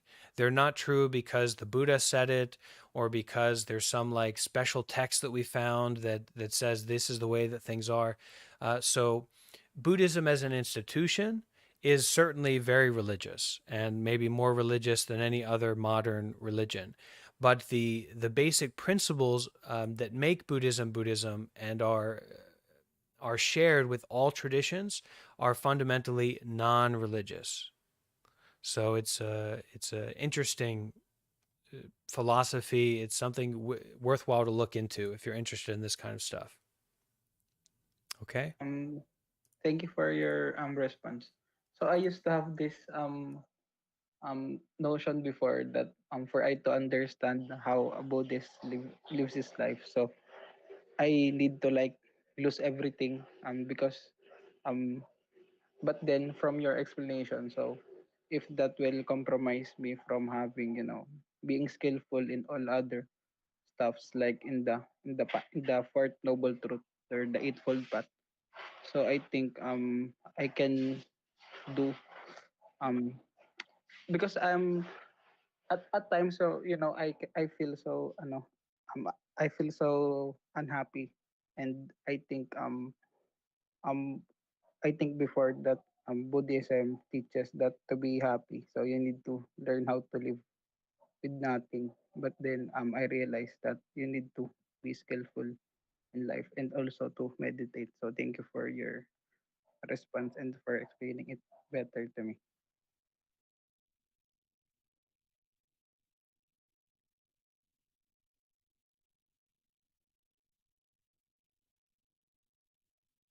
Through our sincerity, we inspire one another. So I appreciate your sincerity to show up in this way today. Thank you, no personality. All right, so Kubowski, if you would like to ask a question, go ahead. Yeah, hi. I was listening to one of your past broadcasts, and you mentioned something about helping others will make us, I don't know, contempt or happy, for a lack of a better word. I forgot exactly what was the purpose of helping others, but I was just in a situation like this. Like, I met one of my neighbors. She had a broken leg, and she was recovering, going to the hospital like every day, going to I don't know how to say this in English, but you know, that physical practice where you do the exercises with the help of somebody. Physical therapy. We call it physical therapy. Yeah. Yeah. Okay. So she was going there, and she needed help to, you know, get through the elevator because the door is heavy, and she could not. Yeah. Basically, I was helping her with her chair and with her taxi and stuff like that. And after a while, I realized that I'm getting more annoyed with the fact that I'm helping her. So I guess I had the opposite effect, because I would much rather prefer spending time with myself, doing my own stuff, than helping her. At first, it was nice. I mean, I was feeling quite, you know, useful and quite happy. But the more I spent time with that person and helping her, I felt like I was exploited in some way, and unhappy, irritated, and stuff like that. So how do you, yeah, how do you perceive this experience? What went wrong there? Yeah. So listen, you wake up and eat cupcakes, you're going to have a stomach ache. If you wake up and stretch, have some water, do a little bit of meditation, boy, are you going to feel good. Are you going to have a fresh, warm, healthy start to your day? So what we need to understand, and this kind of goes against our reptilian or animalistic quality of mind, is that just because something feels good doesn't mean that it is good. Okay, just because something is difficult or initially puts you into position to be aware of your unsatisfactory quality of mind doesn't mean that it's bad or that it's not good for you. So the more that we can do these activities of doing good deeds, helping others, and in the process of that, detach from and let go and minimize this sense of a self, someone, I need to wake up and eat cupcakes, get out of my way.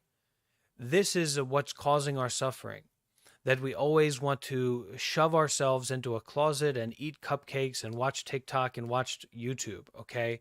It's this infatuation with pleasure that makes us to have an infatuation with suffering and a kind of worshiping of suffering and a worshiping of the states of mind that lead us to suffering. So just because we feel a sense of not being satisfied or a sense of being taken advantage of a little bit or not being appreciated enough, so what? Do good deeds. Be a good person. Help. You know that person is suffering. Help them.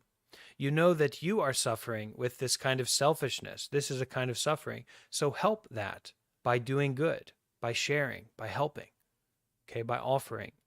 And that you can recognize your state of mind during this point is really wonderful. It's really good that you can recognize that. But don't let that discourage you from continuing. Keep doing good deeds. And when you feel in the midst of doing good deeds that you have that friction or that negative state of mind, whatever it might be, double down on being there in the present moment and that intentionality to help, to be a bro, to serve, to care, regardless of what you get out of it. What you get out of it is not important at that moment. It's that action of doing good, of helping. And to the degree that you can see what you're doing is good, that's wonderful. And you can keep, stepping into that and more understanding that good things don't always feel good. They are good. And that's why we do them. It's not about feeling good. We don't help our grandma. We don't call our grandma because it makes us feel good, maybe. We might not even call them because it necessarily makes them feel good or because they want us to call them. But we do it because we want to help. We want to offer. We want to share. We want to do good. And many of the activities in our lives are like that. Okay? We don't necessarily know what the effect is going to be.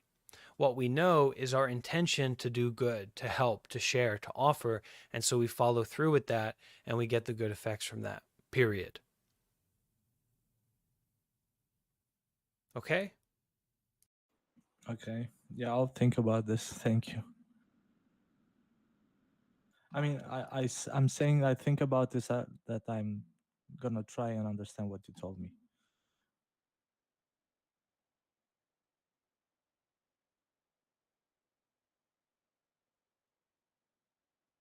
Wonderful. So we have now Stephen time. You have a question? Hi. Yeah. Hello. So, my question is, like you said earlier, community is very important in building a meditation or a Buddhist practice. However, I live in a predominantly Christian country, and I'm finding it difficult to find a sangha, especially those who practice um, of the same age group.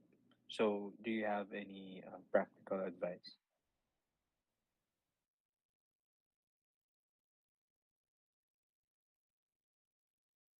Some practical advice, and I appreciate your question. You asked at the right time. So I'm writing a message right now to put in the comments. Search on, what are these names? Ajahn Brahm, Thich Nhat Hanh, Sharon Salzberg. Okay, so if everybody could go right now to the comments section, everybody who's following along, go to the comments of this live talk, find that comment button and sort by new. and you'll see my comment that I just posted, which is just like a resource list. Okay. And this is a starting point to give practical advice and practical support on you continuing in this vibe, in this journey of self-help, healing, compassion, meditation, wisdom, everything that you want to call it. So please do sort the comments by new and update that comment, okay, so that it's easily accessible and people can easily come across it if they're tuning into this talk. All right, so what we have here, what I put in that comment is an invitation for people to check out the live stream on YouTube right now. So you can click that and you'll see me, my body and my face here in the present moment. Okay, if you want to take a look at me, and you'll see my YouTube channel as well, where I host group meditation sessions. There's also a link there to a Discord server. So if you are someone who's looking for an active meditation community or a community in general of wholesome, well-minded people, that's a Discord. That's our community link right there, and we'd love to have you there. Also, there are some names and an app that you can download on your phone called the Plum Village app, and some names of great teachers, people who can, the highest level guided meditations, the highest level guidance on loving kindness, compassion, and can support you in the path. Okay, so if you do see that comment, please do update it so that it is accessible for everyone to come across who's listening to this talk. As I was saying before, my highest hope for this event and this activity is to be an invitation and a support for you to get more involved in meditation and healing and growth in wisdom and compassion on your side, on your end of things, that you can kind of take it and run with it and be supported to run with it and have some good resources moving forward. Okay, so if you go to the comments of this post, then you will see that list. And if you see that comment and you want more specific or some topic in particular that you want addressed or you want resources for, or some like particular guided meditation or whatever, just reply to that comment and ask, and I'll share more resources according to what you might need. Okay? All right. Thank you. Yeah. And this is a real invitation to join a community for anyone who's interested. And I'm seeing a lot of people showing up and writing a message in the Discord, and I appreciate that. But we do have a welcome channel on the Discord. We have a welcome channel that has instructions for and information about what our community is, and the information that you need to give to really join our community. So please do go to the welcome channel and read all that information if you are serious about joining. Okay, and we are not just a random meme server or chat server, but we're a real intentional community where we meet together oftentimes daily to have group meditations and community discussions, and you name it, we've got it over there. It's an active community. It's a real community. Okay. So I'm just going to read a couple of the comments that came through that people have written. One is from B. Stratus, who says, "Hello, American Buddhist monk. As a deaf person, as a person who's deaf, I feel like there is more than just one way to listen to the world around you. Have you ever tapped into something where you aren't just listening to things going on around you, but rather feeling them?" Sure. And I think that really does represent a meditative quality of mind. That ability to feel into and to be aware of in a more deep and meaningful way of what's happening right now. Not to get stuck or caught in the content of anything that we experience, but to really open up to experiencing itself. And if you can do that, then meditation is quite accessible. if you're able to do that.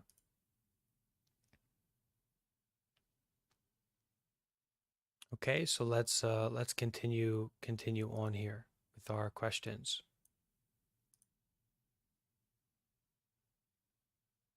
And I am live on YouTube. If anyone wants to see me, then you can click the link and join the live stream, and you'll see me on YouTube. All right, Sufi, do you have a question?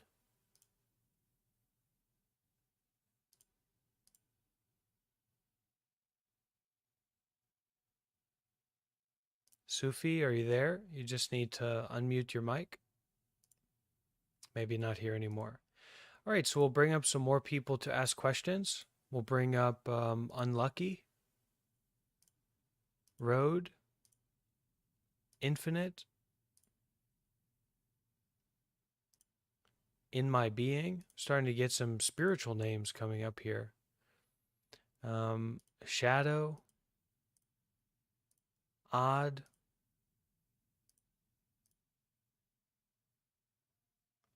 okay. SBH Vibes,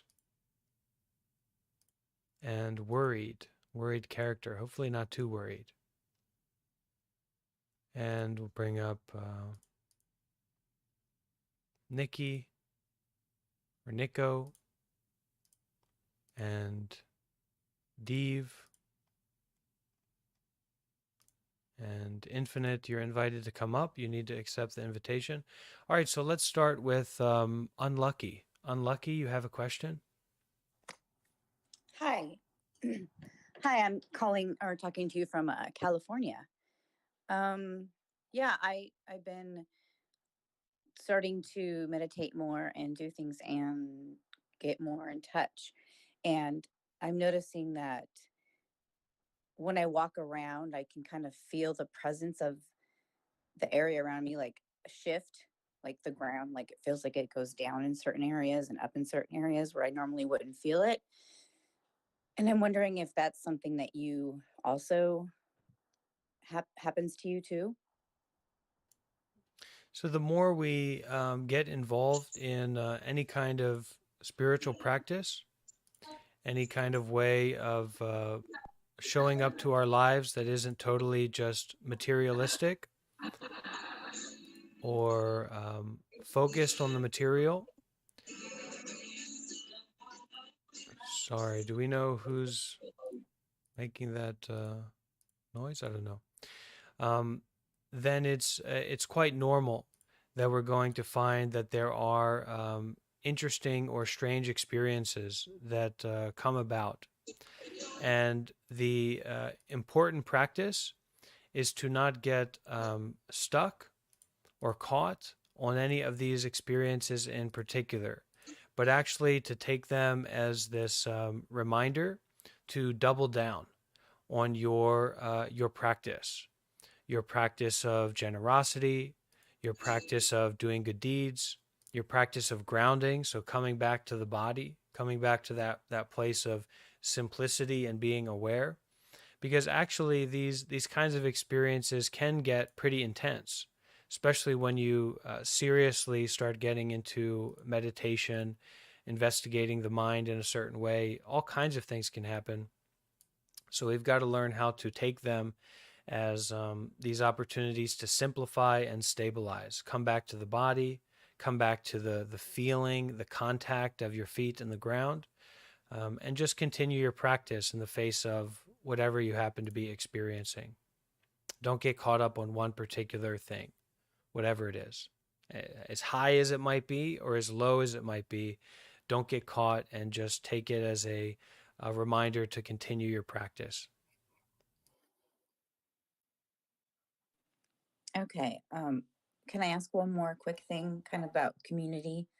How you were saying that we need to, well, not need to, but we all should give and into the community. And I'm really like want to be involved with like helping our area, because I think that it's very important to grow your own food and be a part of the cycle of the planet and everything. And I want to be able to share these things with people in like my neighborhood, but I don't want to sound churchy and preachy, but I want them to feel like they could do the same thing. And so I share my chicken's eggs with them.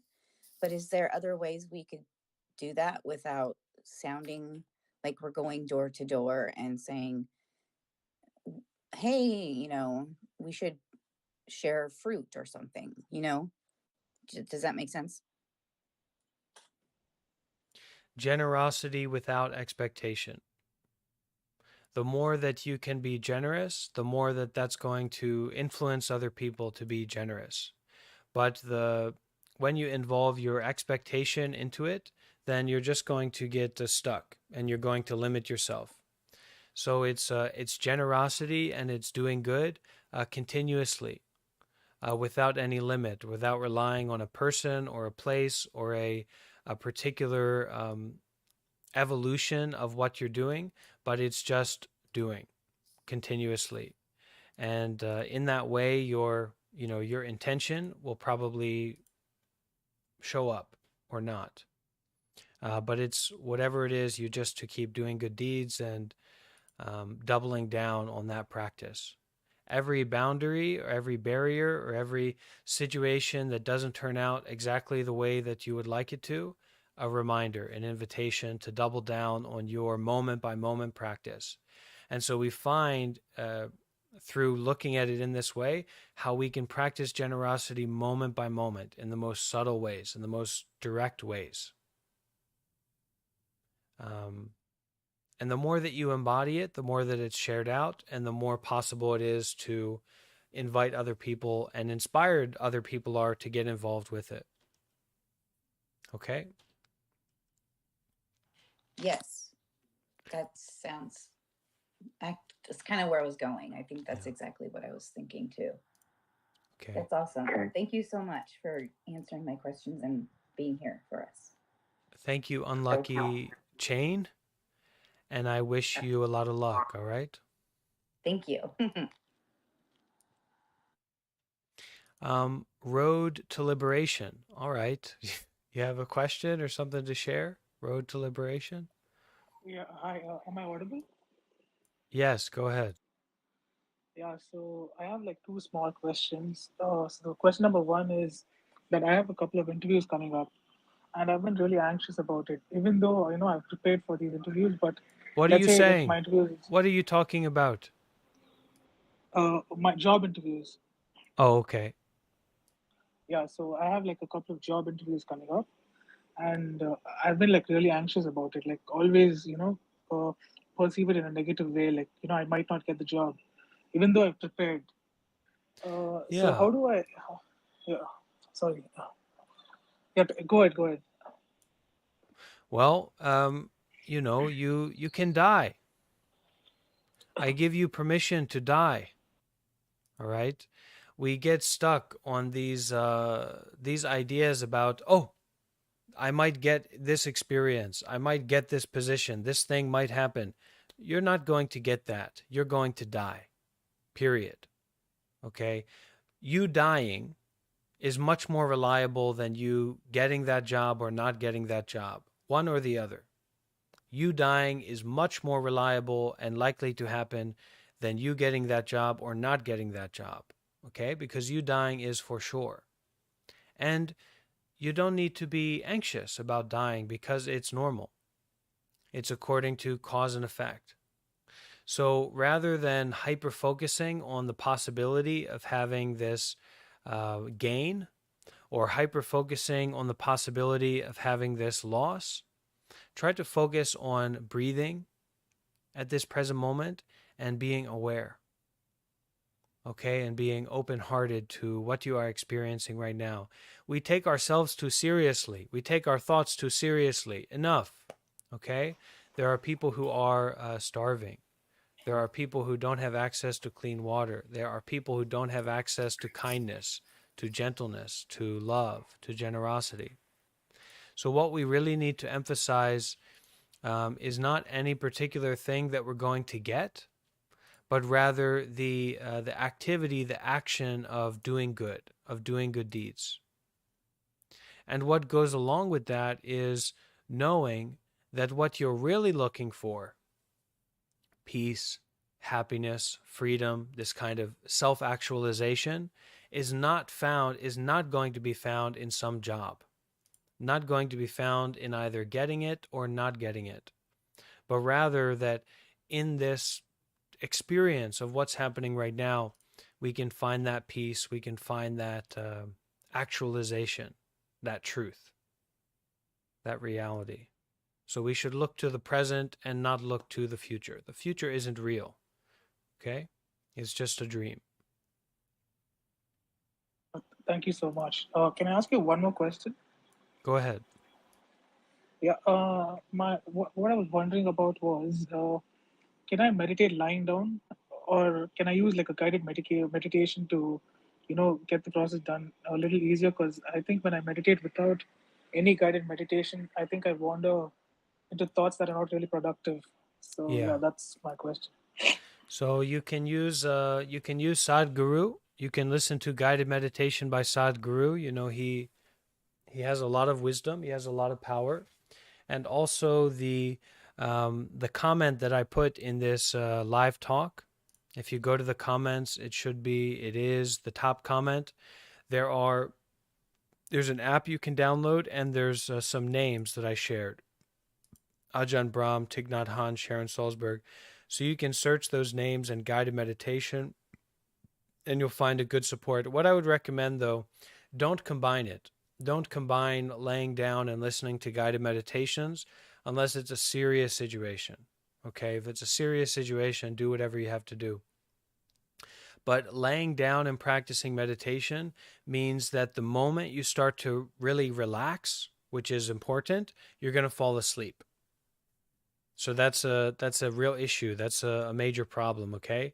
The moment that you start to relax, you're going to fall asleep if you're laying down and meditating. But listening to guided meditations as a way to establish yourself in a meditation practice and bring yourself to practice, that's completely fine. That's good. But you do want to see about finding high quality guided meditations, not just random talks from random people. Okay? Thank you. Thank you so much. Thank you for your question. All right, do your best. Don't worry about this job interview, okay? You'll be all right one way or another. Thank you so much. Welcome. All right, Infinite Universe. You have a question? Yes, hi. So my question is around the mind and traumatic memories. I would say that I don't actively meditate, but I do a lot of mindfulness.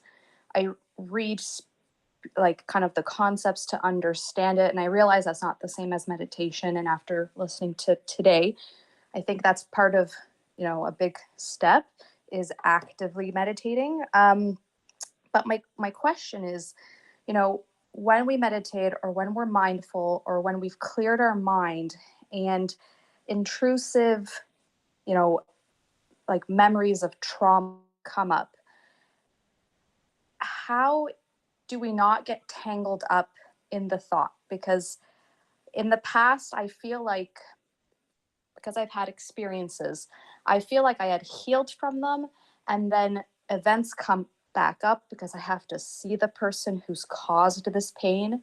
And even though I've worked through it, I've tried to not let it affect the self, and I've tried to, not get caught up in that.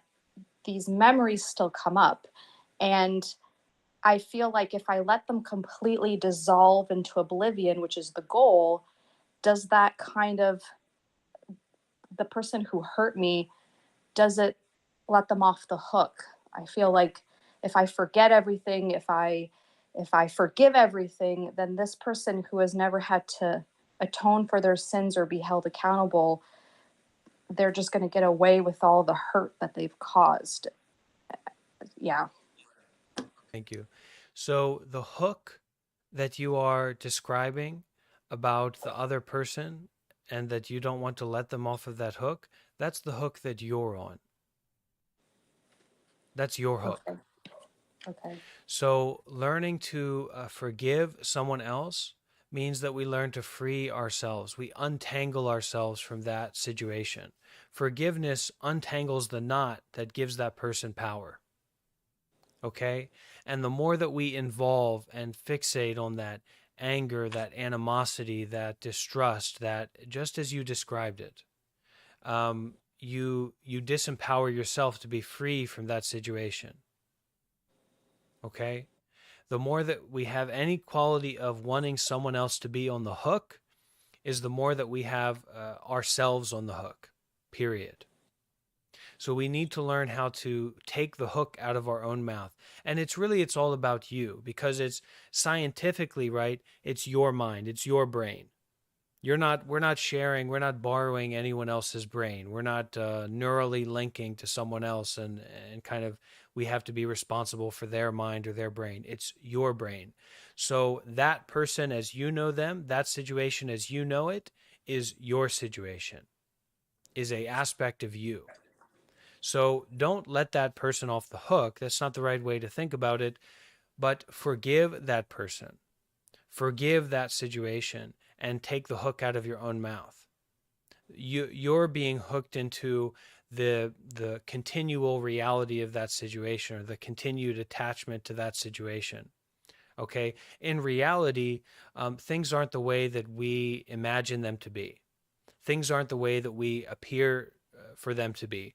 Because we live a very privileged lifestyle. We live as a kind of like a royalty, like a faux royalty.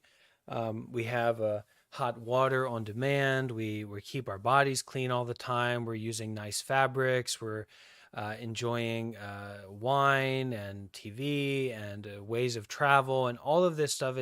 We're luxuriating ourself. We're luxuriating our self-fixation. Okay. So we find ourselves to be in this kind of pompous position where we think that reality is what we think about it, or that the traumas or the things that we experience in the past are what we think about them. But the truth is that the truth of the matter is in finding our way to unravel our reaction, our attachment to those traumas and those experiences. And one of the ways to do that is understand that reality as we experience it and as we've always experienced it is not a story, and it's not this simplistic thought-based narrative. And that even if you took the exact perceptions that you had about the past experience, even if you could somehow bottle them up and contain them to be exactly that perception that you had, it still wouldn't be the truth. It wouldn't be reality. It wouldn't even be the true reality of what you perceived, because your perception at that time is colored by like and dislike and preference and these different qualities of mind that we go through. But the reality of it is all kinds of causes and conditions, all kinds of actions and interactions that we couldn't even notice, that we couldn't even be aware of at that present moment. So recognizing that there's this kind of freedom that you bring into yourself, that you don't have to take that story, that narrative so seriously. It's an experience that you went through, and it's true to the degree that you are aware of it at this present moment. But it's not true in this kind of finite, concrete sense. And when it's not there, it's not there. And if there's some kind of healing that you need to do, or some kind of speaking out or sharing that you need to do with that person or with people involved, then, do that.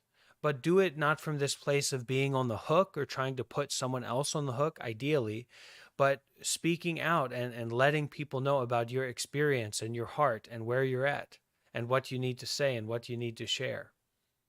And that's inconvenient for everyone involved.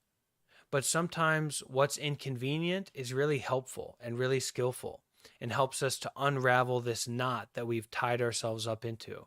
It's a difficult thing to do, but it's much more worthwhile to do that rather than to be molding this, sharp metal hook that you think is about someone else and putting it in your own mouth.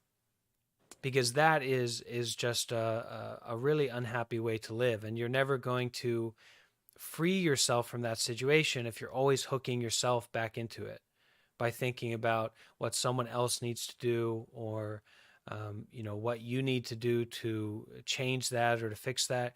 You need to show up and release and relax and recognize that what happened then is not happening right now.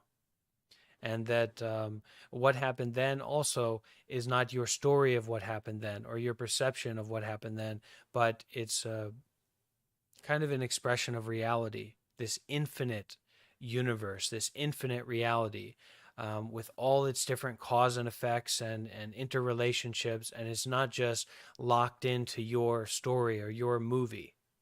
And that gives you freedom. And it's freedom to step out in different ways that may relate to that. It's not that, okay, you need to forget about it or don't talk about that or don't try to face that, but face it in this way of forgiveness and wisdom and acceptance, and that it's not the way you think it is. And that person is not the way you think they are. And you are also not the way that you think you are. But that there's this kind of unfolding and this unraveling moment by moment. And that's where our reality is. That's where our truth is. Okay, it's in the infiniteness of the universe where that truth is. But we feel that energy, and we love like a movie, a story, a self-identity. So we get stuck in that. We get fixated on that. But the real truth, the real beauty and power is in this infinite, this opening, not this closing, this expanding out, not this being stuck in. Okay? That's what I can thank you. share. Yes, that makes sense. You have any follow-up to that? I was trying to understand and take in what you said. So the one thing that I was kind of stuck on, that I'm just having a hard time understanding, is, and I feel like I learned some stuff from what you said as well. I feel like when I do forgive, and I realize that person who physically hurt me multiple times, when that person was in I try and understand the situation. I give them all the benefit of the doubt. I try to dislodge it from my identity, from the story that I've painted of myself. I try and feel, I guess, for lack of better words, try to realize that person is not a real person. It's not someone. It's not something. It is cause and effect. It is causes and conditions coming together. Think of how much you know yourself, really deep down, really in a close way. If you go and sit in a closet with yourself for an hour, how deeply are you going to know that person or that experience? Not very deeply, right? It's going to be fractured, confused, difficult. You're going to, when can I get out of here and go look at something or taste something or feel something? Okay? So that's even to the degree that you know yourself, and yet we're easy to box another person into this idea of who they are and why they did that and what they did and all that. But it's much more freeing to understand that person is not real in the way that we think about them. That this is just like a fantasy. It's a phantom. It's a ghost. And the more that we interact with that ghost, or we kind of cling to that ghost, the more that we're haunted by it and we are burdened by it. Okay, that was helpful. Yes. Yeah, that's not a real person. It's not. I mean, think of to the degree that you can't even, what was I thinking about 5 minutes ago? What was my direct intention 5 minutes ago? What was the going on of my body and mind, in a close way, in a scientific way 5 minutes ago? I've got no idea. And I'm sure that you also don't. What were you thinking about 3 minutes ago? So that's even for ourselves, that we couldn't be more aware of. We couldn't be more involved with ourselves and focused on ourselves all the time, right? So if that's for ourselves, how much less so do we know some person that we rarely ever see or talk to, or really in the grand scope of things didn't interact with that much. But we create this phantom, this ghost in our mind of who they are. That's just exactly what it is. It's just a ghost. It's just a phantom. It's just an idea that we get easily trapped in. Now, that person might be a jerk or whatever. That might be true, but they're not a person in the way that this image that we've created, that's not real. And they might be convinced that that's real. That's also a possibility. But it's if you use your wisdom, if you use your concentration, you can see that that's not real, in the same way that whatever image other people might have about you isn't real or isn't really true, isn't really valid. Even the image you have about yourself doesn't hold up to this kind of close looking or investigation or examination. Okay, so Right. free Okay. yourself from that, like feeding that ghost, empowering that ghost, that phantom. Yeah, that was very helpful. Thank you. Thank you very much. Okay, so we'll go now to Ad. Hello. I'm sorry about my English. I'm from Ukraine. My question is, why we need to believe God or anything? Why we have to? Okay, thank you, Ad. So in Buddhism, we don't have something like a God. We don't have something like that. Okay, that's not a part of Buddhism. But something that we do need to have is something that is bigger than us. We have to have something that inspires us. We have to have something that can direct us. Now, that might be a role model. That might be a parent. That might be a coach.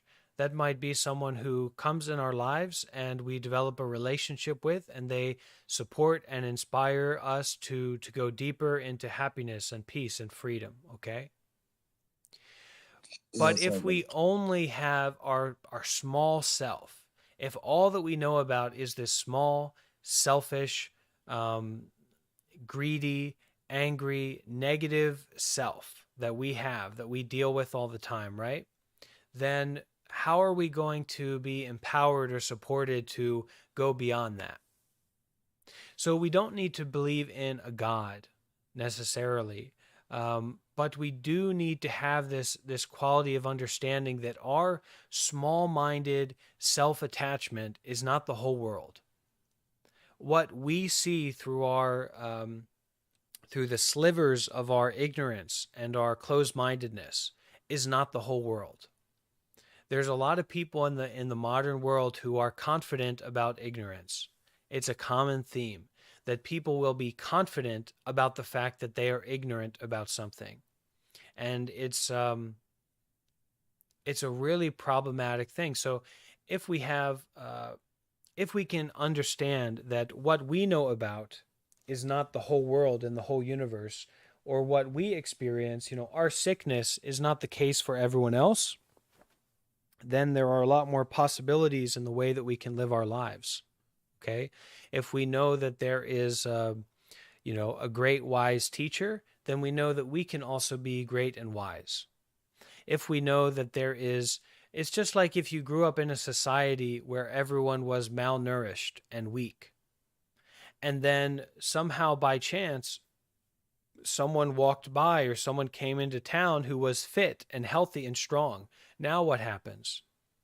Now you know that that's possible, that you can be fit, that you can be healthy, that you can be strong.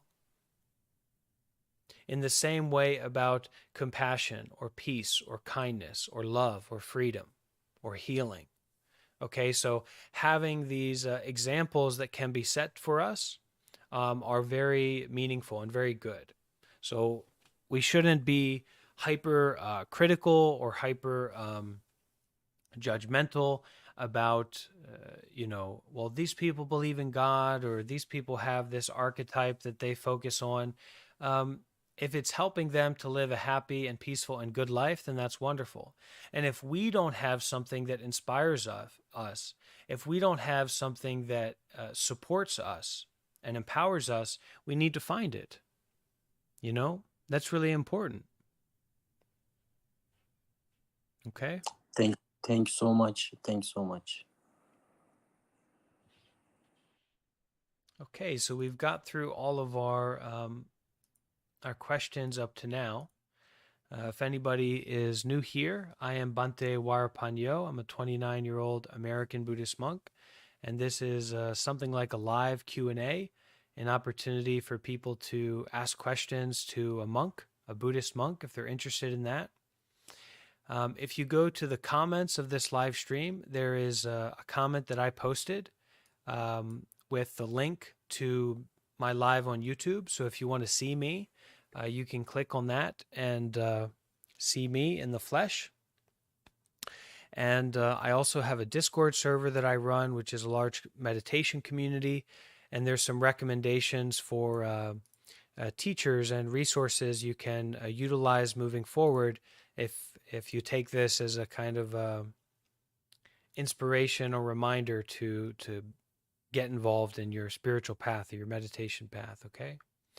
So we're going to keep allowing people to come up and ask questions. And if you have a question, you can raise your hand and I'll bring you up to the stage and you can use your voice to ask a question. Okay. Yawn, and I'm going to read a few questions from the comments as well. So while people are raising their hands and considering to come up, I'll read a few questions that people left in the comments. All right. Sorting by new. So if you have a comment that you asked and didn't get answered in the comments, you can post it again and I'll see it right now. So I'm sorting by new, all right? So Yon ZZ says, how can I join a Buddhist monastery? Are there places close to Canada that I can join in order to gain spiritual enlightenment? So this is a good intention. Okay, you want to get enlightened, you want to show up at a place to practice and to learn about meditation and learn about this path of wisdom, okay, and waking up and developing. All right.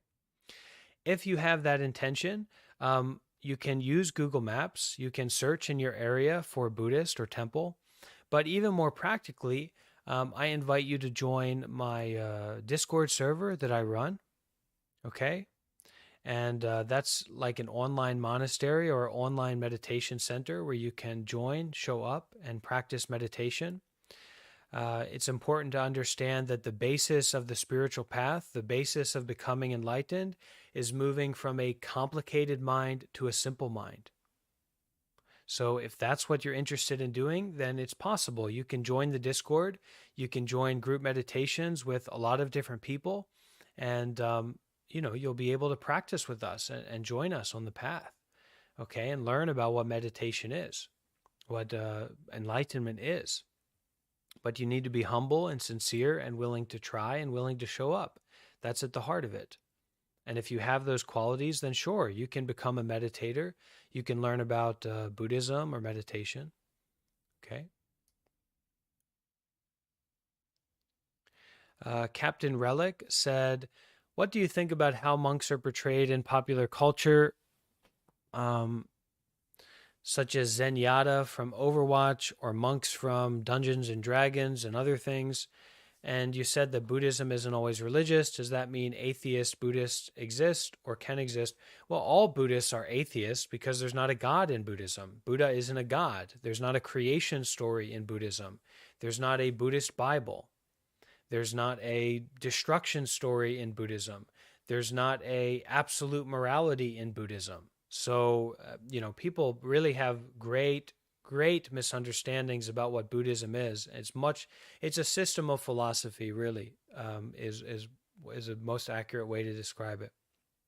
A school of philosophy that has been successful and continuous up to this point from ancient India. That's really what Buddhism is. Also, if anyone's in the Discord, any of our Discord users, I invite you to hop over to, and you're watching the live on YouTube, I invite you to go over to the TikTok, and Kassiana is hosting a group meditation event where they're going to be reading doing some meditation and reading from the book No Mud, No Lotus, The Art of Transforming Suffering. And that's my first recommended book for anyone who wants to get into this stuff, is a book called No Mud, No Lotus, The Art of Transforming Suffering. And psychology fun facts, you can write that down in the comments so that people can see that, okay? The book is called No Mud, No Lotus, The Art of Transforming Suffering. Okay, and there's going to be a live reading and meditation on our Discord, in our Discord community. So hop over to that, get out of this live stream and join the Discord. That's just for members of our community who might be watching.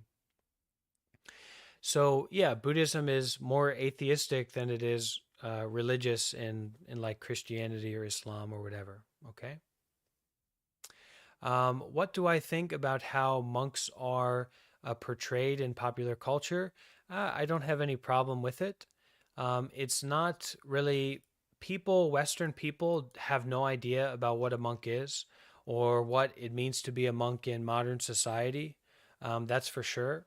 So it would be interesting or nice if there was some aspect of modern culture that supported or focused on like what the life of a monk actually is, because a lot of people are interested in it. So it would be nice if there was something that expressed that or made that clear. I guess this is one way of doing that. But I'm generally fine with it. You know, monks are usually presented as being based and chill and helpful, and that's what I aspire to be. Okay.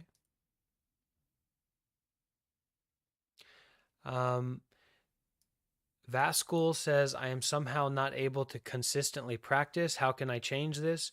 Join a community. Join our Discord. I would love if I could tell you with my psychic power that there's a meditation community in your area with a teacher that's much more based and skillful than me. I would love to be able to do that, but I can't. So I can just invite you to join my community that is very active and a lot of wonderful people there. And this is the most active meditation community online as far as I'm aware. But especially on Discord, it's by far the most active meditation community, and there's a lot of value there to be found. So if you'd like to join that, you're invited and you're welcome. And the link to that should be the top comment to this in this live talk. All right.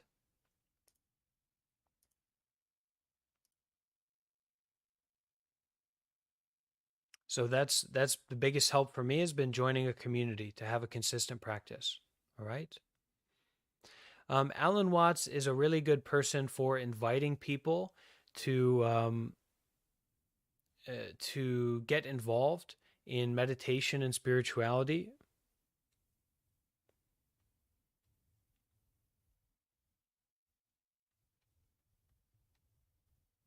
Okay, so he's great for that. But the spiritual path is all about showing up and practicing and really going deep. And Alan Watts is not really supportive for that. He's more to invite you and inspire you and encourage you. Okay, and I think he's great for that. But to go deeper into your path, it's not something that you can really rely on, I would say.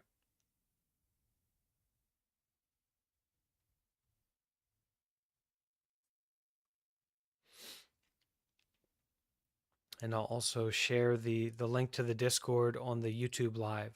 Okay, anybody wants to see me, you can join on the YouTube live stream.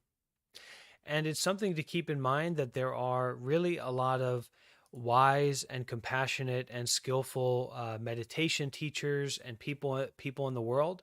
And it's worthwhile to seek them out and to listen to talks from those kinds of people so that you can have more peace and support in dealing with your mind. Okay? It's just like what I said about the story of a community or a town where everybody is malnourished and weak, and then someone who's strong comes along. You're inspired by, you see that there's a possibility for you to be strong, that's a capacity that you have as well.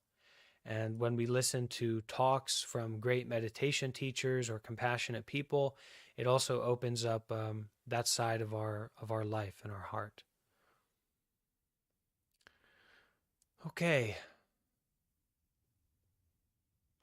Do I feel like Buddhism will ever get equal representation in America in comparison to Abrahamic religions, i.e. Christianity, Judaism, Islam? I think that equality is overrated. Things aren't equal. People are in different positions. There's a different level of value that certain ideas or certain beliefs bring to different people at different times. So equality is also a kind of higher and lower. It has the same kind of confusion of a higher and lower. We can't be equal because we don't all have the same direct experience. And how we are skillful to act or interact in a given situation is not always the same. So that equality is also a kind of confusion. But I mean, look, if a Jesuit priest or a Buddhist or a Christian priest or pastor is hosting a live talk on Reddit, are there going to be 200 plus people tuning in? No, probably not. So there is a curiosity, there is an interest that people have about Buddhism, and there's an appreciation that they have about it that is ongoing, right? And supports us to get more involved in Buddhism and to learn more and to spread Buddhist teachings or compassion teachings.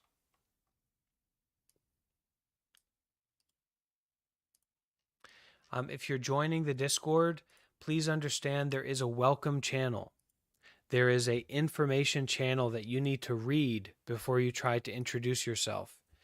So this is not just a random place for you to join, but you need to read all the information in the welcome channel, the information about our community and what we do here and the rules and everything, and then introduce yourself in the verification channel. Okay, please. The welcome channel.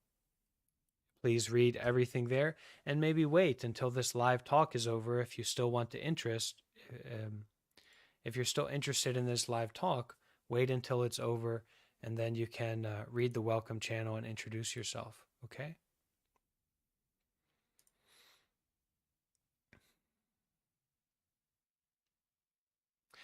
Yeah, I would say a Christian or a Muslim can be Buddhist or a Hindu can be Buddhist if you're using it as the philosophy. What advice would I give to anyone in order to have a more relaxed life? Be more generous. Don't focus solely on yourself, but focus on offering and sharing to others. When we are regularly involved in activities that are based in generosity or activities that are based in helping others, we feel relaxed, we feel calm, we can totally let go. We can totally be at peace. We can totally enjoy just going for a walk because we are spending a lot of time in doing good deeds and being generous and trying to help others so we can relax. When we're always focused on ourselves, it's kind of like we worship negative mind states because they're stimulating. And then we work ourselves into this neuroses that we always have to deal with. Whether we are trying to take a rest or we need to do something, we're always in this neurotic state. Whereas if we can start to prioritize generosity, prioritize doing good deeds, then there's a real opportunity to open up, to relax, to restart, to refresh, and enjoy any moment. Okay, and to be relaxed and to be at peace.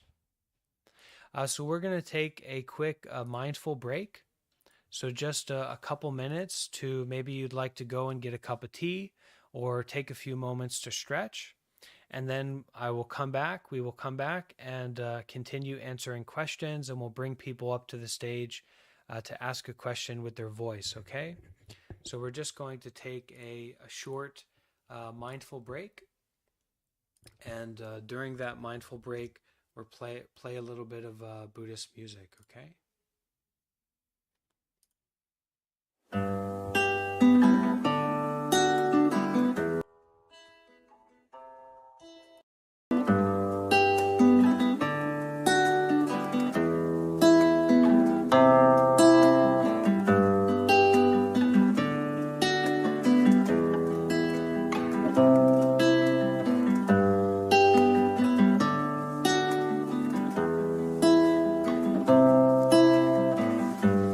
Healing happens all around. Breathe and smile. Be still and know. Healing happens all around and deep inside. Nothing to do. When we entrust to Mother Earth and let go, healing takes place. When we relax on what we are and surrender ourselves, nothing else to do. Be aware of your fear, just breathe with it. Your presence is enough.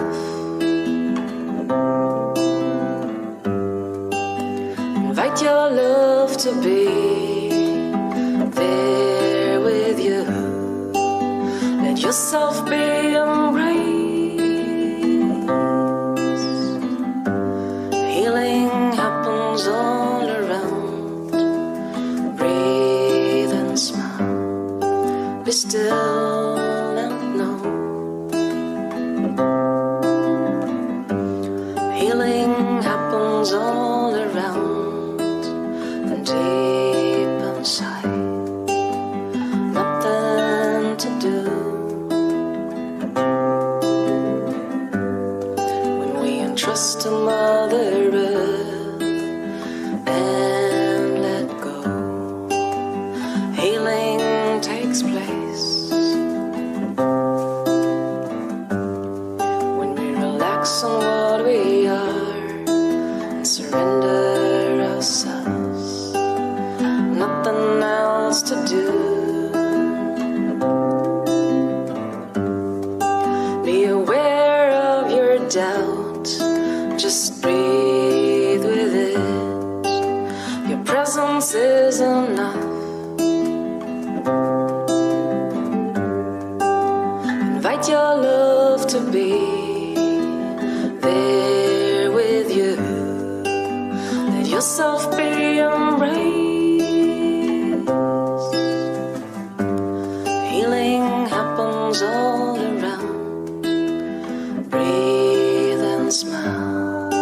Be still and know. Healing happens all around and deep inside. Nothing to do. When we entrust to Mother Earth and let go, healing takes place. When we relax on what we are and surrender ourselves, nothing else to do. Be aware of your pain, just breathe with it. Your presence is enough. Invite your love to be there with you. Let yourself be embraced. Healing happens all around. Breathe and smile. Be still and know. Healing happens all around and deep inside. Nothing to do. Be still and heal.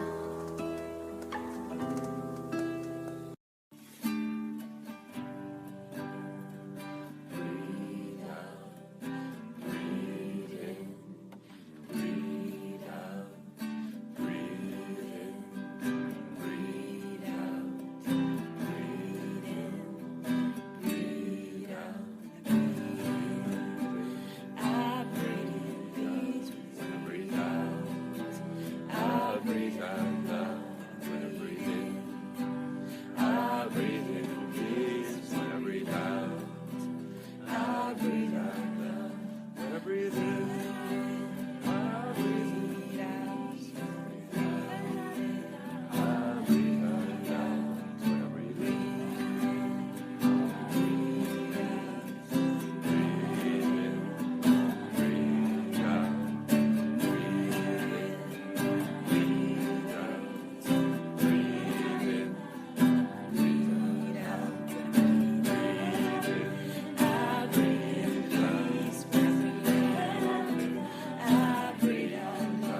I'll breathe out love when I breathe in.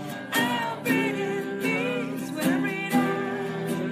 I'll breathe out love when I breathe in. I'll breathe in peace when I breathe out. I'll breathe out love when I breathe in. So breathing in peace, and breathing out love. So some really wonderful music from the Plum Village tradition. And I encourage everyone, you can, if you want to check out some of that music, it's in a playlist, and I will share that playlist. I'll put it in that top comment, that resource comment that I've been pointing people to. So we're going to continue on with this event, with this activity. I'm glad that so many people are still here, still showing up, and enjoying this moment. Let me just find the link to the talk, and I'll go to the comment that I posted, which is, please update the comment that I post, and Buddhist peace songs playlist. If you could go to the comment that I posted, and to update that so that people can easily come across it, that would be great. And we're going to continue bringing people up to ask questions, and see what comes up.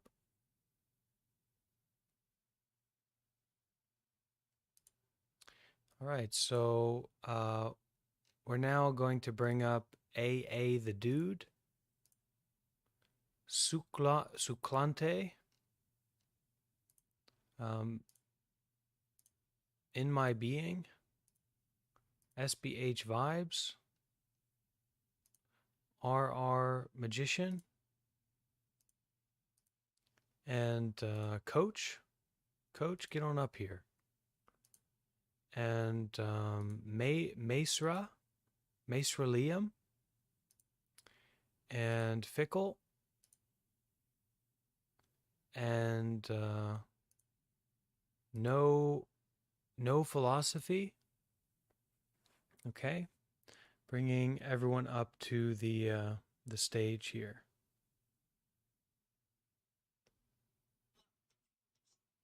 Okay. So let's start with AA the Dude. You want to go ahead and unmute and ask your question? Yes. My question is, well, I'll put it in a comment too. So I put, do you believe the Bible is a reliable source of peace and love that we can take in our everyday lives? I know that you mentioned earlier that Buddhism is not really a religious community, more of an atheist, but I was just wondering what your opinion was on it, on the Bible.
Okay. Yes. Thank you for your opinion. I also had a follow-up question. I don't know if it's all right to ask it. So you mentioned that in Buddhism, y'all do have books, right, that explain philosophies and all that type of things. Or maybe I Yeah, heard it that's wrong. I right. don't know. Okay. So in those books, the Buddha describes, I guess you could say, the way of living. Living a peaceful, happy life, right? Okay, Would go that ahead. would that be different than what some parts of the Bible mentions about how to live a happy life? I know it's different, but would it be something similar?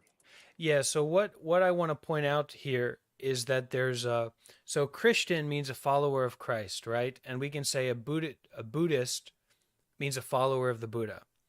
Okay, if you are to take all of the quotes from Christ, like the Christ teaching, Christ giving words and wisdom and teachings in the Bible, and if you were to take those out of the Bible and put them into something, you'd be working with basically a pamphlet. That's the truth, right? A pamphlet. There's a very small amount of quotes and amount of the Jesus's direct talking and teaching and hashing out his philosophy and teachings. If you were to take the words of the Buddha and put like the words, the direct teachings, the direct explanations, the direct interactions that the Buddha had with other normal people, all of that, you're going to be looking at a couple Bibles put together. So it's a different thing. It's not really comparable in that direct way of Jesus and the Bible and Christianity compared to Buddhism, because it's a totally different. It's really a school of philosophy, and the Buddha is the founding philosopher of that school. The Buddha is just a normal person, a human being, who we understand attained enlightenment or attained real peace and real freedom, whereas God and Jesus, it's a different situation, it's a different thing. So I think that if people are Christian and are utilizing the Bible and utilizing Christian teachings in a way that allows them to be empowered in goodness, in happiness, in peace, and freedom, and helping others, then that's wonderful. But if you are a Christian and you are having issues being supported to walk the path of Christ, you might want to look into the teachings of Buddha. You might want to look into some Buddhist teachings or some modern expressions of Buddhist teachings. A book that I really highly recommend is called No Mud, No Lotus: The Art of Transforming Suffering. No Mud, No Lotus: The Art of Transforming Suffering. Okay? And there's also a book called Living Buddha, Living Christ. Okay, that you might want to look into. But anyway, I'm going to type down that book recommendation. No Mud, No Lotus: The Art of Transforming Suffering. Okay? And you can check that out. So let's continue. Let's keep going with this live stream, with this Q&A. I'm looking forward to hearing people's questions. If you are interested to see me in the flesh, you can go to the comments and you'll find a link to my live stream. So I am live on YouTube right now in HD, okay, widescreen HD. So if you want to see me here live streaming from my abode, my place of meditation, then you can go to the comments and find the link to the live stream in the top comment. All right. And if you're someone who's watching on TikTok and you want to see the live stream of me, you can search for my name on YouTube, Bhante Varrapanyo, and you'll find my live channel, my live stream. Okay, Bhante Varrapanyo. So let's go now to Suo Klante. You have a question? Hi, yeah. Can you hear me? So I actually have two questions for you. The first one, what led you to follow the teachings of Buddha? And the second question? The second question is why does attachment lead to suffering? Okay. Thank you, Suaklante. So I think for a lot of people, what leads them to the teachings of Buddhism, or what leads them towards spiritual teachings or approaching meditation, something along those lines, is a distinct awareness of suffering in their lives. And that was the case for me. I was really aware of suffering in my life, and I did not have a skillful way to deal with that suffering, to manage that suffering, to heal it. Okay? So I sought out a way to do that to the best of my abilities, and that led me to meditation, that led me to Buddhism, teachings of Buddha. Okay? Why does attachment cause suffering? Why does holding on to things and trying to control things cause suffering? Because we cannot hold on to things. We cannot control anything. Everything that exists is temporary, impermanent. Okay, and the very premise of something that is separate from something else is also not true, not legitimate. There's no real separation between you and me. There's no real separation between my body and the environment. It's just kind of a superficial. It appears on a surface level that there's some kind of separation, but this isn't really the truth, the case. So when we get attached to something, it's kind of like a contraction. We contract around something. We get stuck on something. We get into this way of holding on to something that we cannot hold on to, trying to control something that we cannot control. Okay? And from this position of trying to do something that we can't, we get angry, we get greedy, we fall into complicated negative thinking, and our suffering becomes more and more and more. So the focus in Buddhist teachings is to do our best to let go, to abandon, to detach from this constant self-focus, this constant self-attachment and fixation. This is really what we emphasize in Buddhism. Okay, so the more attached you are to something, the more you are attached to an outcome, the more you try to control it. And the more you realize and experience your inability to control it, the more you suffer. And you act out of unskillful ways. You act out of anger, or you act out of fear, or you act out of greed or negative thinking. And the same is true for our loved ones. So sometimes we get into this mindset, or this question comes up, like, okay, well, you say to not be so attached, but I need to be attached to my loved ones. You know, I need to have this attachment to my my kid or what have you. But in fact, a lot of the times it's our attachment that leads us to act unskillfully. It's our attachment that leads us to abandon our gentleness and our tenderness and become angry, because we're seeing from a position that is not really accurate. We're seeing from this position of trying to control or trying to influence in a way that we cannot. So if we have this way of detachment, this way of letting go, then we can interact from a place of wisdom and gentleness, okay, and compassion and care. So it's really important we recognize that we can't control our loved ones. And what we can do is offer our care and our consideration and our sincerity, fully recognizing that we can't really fully control the situation. Letting go, detachment, is not rejection. Rejection, pushing away, rejecting in any way, is exactly the same as craving. It's the same mechanism. It's the same way of being, okay? Craving is rejection, is to force away, to reject. So that's not what detachment is. That's not what letting go is, okay?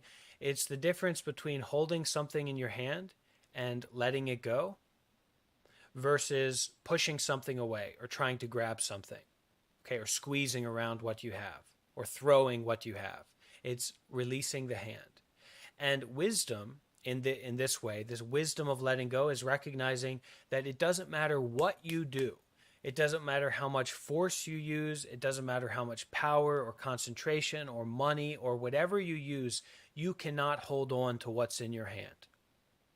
You cannot keep it. You cannot hold on to it. You cannot protect it from everything. What you can do is use your hand to care for, to consider, to offer your protection. But the wisdom is in recognizing that whatever you're holding on to, you cannot continue to hold on to it. It's not possible. Your skin will turn to ash and your bones will turn to dust before you realize this truth. So don't wait until then. Realize now that we can't really control or hold on to anything in the way that we might want to or imagine that we could. Okay? What we can do is be aware and practice this sense of gentleness and letting go and caring for, but not trying to control. Okay? Okay, thank you. Is it appropriate if I ask you one last question? Yeah, I'm ready. Go ahead. Is it possible to follow the Buddhist teachings while still having some form of higher power, whatever that higher power may be? It's completely fine. Look, we've got to get involved in our lives in a way that's supported. And Buddhism offers a lot of that. Okay, so like the book recommendation that I shared with you, No Mud, No Lotus, The Art of Transforming Suffering, that can give a lot of empowerment. That can give a lot of support and wisdom and good information. Buddhism at its core is a practice of emphasizing virtue, doing good, and practicing meditation. Okay, and this whole school of philosophy, just see it as a tradition of philosophy, because that's really what it is there to support virtue, virtuous activities and skillful ways of taking care of the mind. Okay, and taking care of the world. So you can have a higher power and believe in God and have prayer and everything. Have it and then some. Be the most religious Christian person in the world, but also consider, okay, you can have a coach. Imagine that you're this very rigid-minded Christian person. Okay, you're so rigid about Christianity. Are you going to show up to your kids' football game and see that they're being coached and guided and, blasphemer, you've turned my son into a worshiper of the golden idol, because you're a Christian and someone has a coach or someone gives you life advice or guidance, right? No, that's completely ridiculous. And so Buddhism can be approached in exactly the same way. Exactly the same way. And I would recommend that people approach it in that way. And if you find that it has you're really super interested in it from approaching it in that way, then maybe you want to get more involved in making it your religion, or just being more involved in that religion, in like being involved with people who are also practicing it or involved with it. But at the beginning, check out a book recommendation, check out a talk from a Buddhist monk on a particular topic, such as anxiety or depression or stress, and see if there's something that you can use there to empower your own religion, your own way of living. Okay? That's what I recommend. Okay, thank you. That's all I got. All right. So a really good question here coming from somebody on the YouTube stream, and I would like to answer a couple questions from people who are watching on the YouTube stream. They asked, how do I start meditation? And this is maybe a question that a lot of people have, or they have a question similar to this. How do I start meditation? You start meditation by really finding that mark in your mind, or that point in your mind that is sincerely interested in meditation. Like you actually do want to get involved in meditation. You actually do want to try it. You want to learn about it. You want to practice it. If there's an opportunity for you to meditate, you want to take advantage of it. You actually have this quality in your mind where you do want to meditate. You're interested in this thing. That's what you need to focus on at the beginning. okay? Because meditation is one of the more difficult things that we can do even as a Buddhist person, okay? So that most Buddhist people, like most Thai people or Burmese people, people who are in a Buddhist society, are not being like told, okay, you need to meditate every day. Why? Because it's exceedingly difficult. It's very, very difficult to have the good causes and conditions come together to support someone to actually practice meditation. So if you do have that idea, that intention, you need to focus in on that you actually are interested in it. You actually do want to practice, okay? Then if you do actually want to practice, you need to take advantage of an opportunity to do that, okay? So in this case, I can give two major recommendations. These are my two strongest recommendations for someone who actually wants to practice meditation, and that will mean learn about meditation or have a meditation experience. One is that you can follow me. You can join my Discord server where I am regularly hosting group meditations, okay, and where we have an active meditation community. So that's the first invitation, okay? Welcome to join that and try to follow. All right, you need to try to follow if you want to practice meditation, because that's the easiest way to do something that's quite difficult to do. If you don't know how to do it, you follow some people who are doing it. Secondly is to listen to a guided meditation from a well-known teacher, from like a good established teacher. So I will share some links to that. All right. One is completely secular. So this will be a John Kabat-Zinn guided body scan meditation. Okay. So I will share this. And I'm sharing it right now. I'm going to share it in the YouTube. Okay. That's the link in the YouTube chat. And I'm going to add it to that comment, that resource post in the comments of this live talk. Okay. And I might come off a little bit too excitable or, kind of energetic than a Buddhist monk should. Maybe you expect I should be more like calm or quiet or speak in a totally monotone voice. But this is serious stuff. I mean, if you can really take advantage of this as a contact point to get onto the path and to listen to some wisdom teachers and bring this stuff into your life, that's heavy duty stuff. 100%. All right, so I'm going to add guided meditations to the bottom of the comments. All right, so that's one body scanning meditation.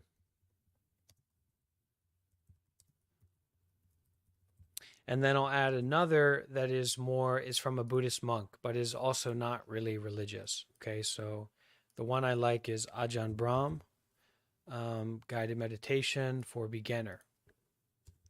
And for anyone who has the capacities, the faculties to listen to me right now, the name Ajahn Brahm is really important.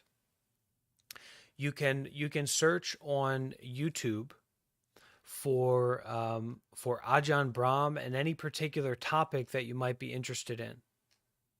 Okay, so you might want to know about anxiety or depression or fear or stress, and Ajahn Brahm likely has a meditation that will be helpful, or a guided, like a teaching that will be helpful. Okay, don't let the Buddhist monk robe put you off too much. All right, so just because something has an appearance doesn't mean that it is what you think it is. Beginner meditation. All right, so those are some good sources. You can start out with guided meditations, and you can also start out with joining a group of people who are meditating. All right, that's one of the best ways. Community inspires us, and it invites us consistently. Okay, so we'll go now to, let's see who the next person is. Oh, answering a couple more questions through the YouTube live stream. And the most direct way, stop what you're doing, whatever it is that you're doing, and just breathe.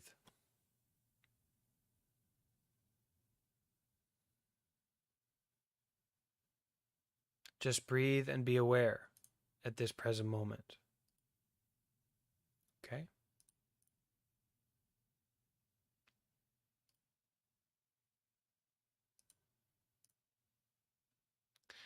So, a couple more questions on the YouTube.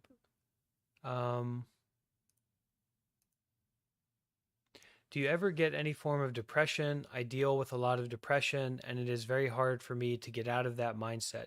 Yes, 100%. Sometimes I deal with depression. So what's the number one way? Question. What's the number one way? What's the strongest way to deal with depression? Doing good deeds. Doing acts of generosity, period. That's the number one way. If you feel depressed, if you feel miserable, if you feel low, start to get involved in the activity of doing good deeds. Period. That is what to get involved with. That is what to start with. Start doing good deeds. Start participating in acts of generosity. Simple as that. Don't overthink it. Clean your toilet.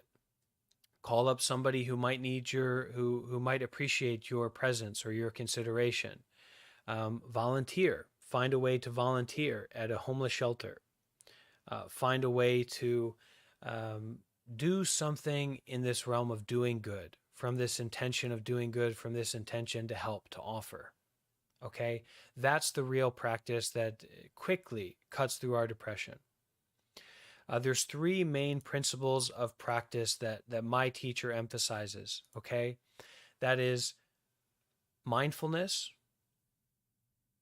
being aware of what's happening in the present moment, and doing good deeds.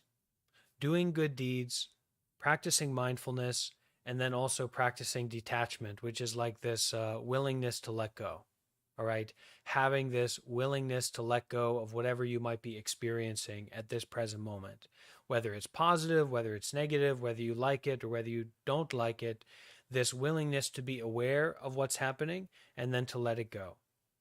Okay, and if we are aware, if we are surrounded by people that aren't necessarily good for our mental health, you need to be more involved than someone who isn't in that situation. Okay? I like to say it like this. I like to remind people like this. If you don't have cancer, you don't need to go and get chemo.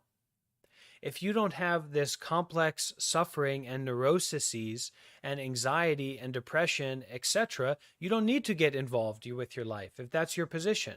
Okay? You don't need to. But if you are aware that you have suffering, if you are aware that you are not in a good environment for your mental health, if you are aware that there are these difficulties and issues that you're dealing with, that means you need to get involved. That means you need to show up. That means you need to try something new. That means you need to show up in your life in a skillful, compassionate, contemplative way, okay? Because you are in that situation. You do have that suffering. And this principle of Buddhism this path of Buddhism starts with being aware of suffering. There is suffering, okay? And then recognizing that, you can start to bring up this intention, this aspiration to end that suffering, to take care of that suffering, to solve that suffering. But you need to get involved if you want to do that, all right? If you don't have an anxiety problem, then don't worry about it. If you don't have a shallow thinking problem, don't worry about it, okay? If you don't need wisdom in your life, if you don't need compassion or support in your life, then whatever, don't worry about it. But if you do, then you need to get involved, okay? And I'm biased to say it, I know, but Buddhism does have a lot of good resources for getting involved, okay? And it doesn't need to be religious in any kind of way, okay? Not religious in any kind of way. It can be, but it doesn't need to be. All right, so someone wanted me to link the music that I shared. I'll link it to myself as well. I like to link that to myself, and I do. So if you go to the comments, you'll see that link. It's in the top comment that I posted. Okay.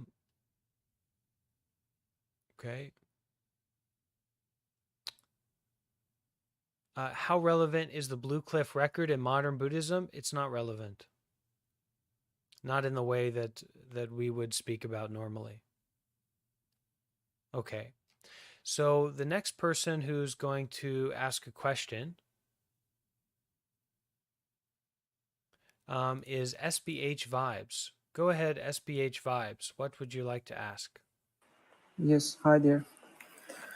So, my question is, am I audible? Yeah, I'm ready. Go ahead. Yeah. So the thing is, as it's depicted in one book, monk mind practice detachment. How does it applies to daily life full of distraction? So I know mindfulness we can like now attain that state once we are aware of the thoughts and everything. But for me, like, do we need to practice it fully in a monastery? What difference it would create in a living monk life in a monastery? So let's say I'm just a simple marketer who is just doing daily course, and I just want to feel the difference between living in a monastery that doesn't have that many distractions. Like nowadays we are having laptops, dings, dongs, and all that stuff, but monastery life is not full of distractions. You are only have limited accessibility to distractions. So how does it differ from like normal day to day life and that monastery life? So my real question is, can you explain, like now can you explain this scenario seeing my point of view as a monk, because previously you used to live a normal life when you were not a monk, but right now you are also a monk. So can you answer that question from my POV as a monk living the monk life right now, that doesn't have that many distraction as it has in Okay. Thank you. nowadays, like full of distraction? Yeah. Thank you. So it's just a wrong way, a wrong thinking, wrong understanding. All right? So there's not a real someone. There's not a real something. This is what we are to abandon. This is what we are to detach from, to let go of. We think, well, what will I be as a monk? What will I be when I get that job? What will I be when I start actually practicing meditation and following a teacher and listening to talks? What will I be then? Well, you will be nothing, because you are nothing now. So the better question is, what is I? What are you talking about? What is I? Who is I? And yes, we can ask this in our mind, and we can consider it with our quality of intellect. Okay, this consideration: what is I? What is the self? But you don't mainly look at it through that lens. You ask this question through the questioning itself, the looking itself, the exploring itself. What is I? You answer that through the experiencing itself. Whatever thought you come up with, whatever idea you come up with, you don't just take the easy one, but rather you keep looking, you keep investigating, you keep exploring the situation, the case. What is this self? What is this I? You explore it. We need to learn how to abandon the seriousness and the importance that we're giving to our thinking. Okay? We need to learn how to put that down. All right, our thinking is not important, and this I that we think is going to go into that situation, and this situation is really not particularly important. What is important is the actions that you are taking right now, and moving yourself towards conditions that are going to support those actions to be skillful. So doing good deeds, practicing generosity, mindfulness. You're not going to think your way through it and then look down on mindfulness, or look down on doing good deeds, or look down on detachment. It is a practice of being aware of what's happening right now. It's always on top. Okay? Doing good deeds, doing acts of generosity, this act of letting go, this act of sharing is always on top. Okay? Hello in Sweden. So we need to really wake up to the action and prioritizing the action rather than the effect. How am I going to get this effect? How did you get this effect? You need to do, okay? And what you need to do is mindfulness, to be aware of what's happening in the present moment through focusing on your body, focusing on your breath, and prioritize your mental power and your self-power to do good deeds, to do acts of generosity. That is what is to be emphasized. That is what is to be focused on. Okay? doing good deeds, doing these acts of generosity. Okay, offering, not getting more. How do I get more for myself? Am I going to become a monk and I'll get more for myself? Am I going to become a business person? I'll get more for myself, whatever. But this offering, this sharing. Okay, the more you give, the more you get. And what you do, you get back. What you do, you get back. So focus on what you do, not what you get back, because what you get back is what you do, period. So focus on what you do, and that is, and that should be, doing good deeds, doing acts of generosity, being aware of the present moment, being aware of the body right here and right now, breathing and being aware, simple mind, simple life, the monastery of just sitting right here, period. Put a period on it. Just sit, just breathe, just be aware. Okay? Got it. Can I ask one more question if it's okay? One sentence. Put that question into one sentence. Can you explain empathy in a real life example? No, I cannot. I cannot explain it. Thank you, SBH Vibes. I cannot explain empathy in a real life example. We'll go now to In My Being. Go ahead. Hi, good evening from Manila. Hello? Yeah, I'm ready. Go ahead. Okay.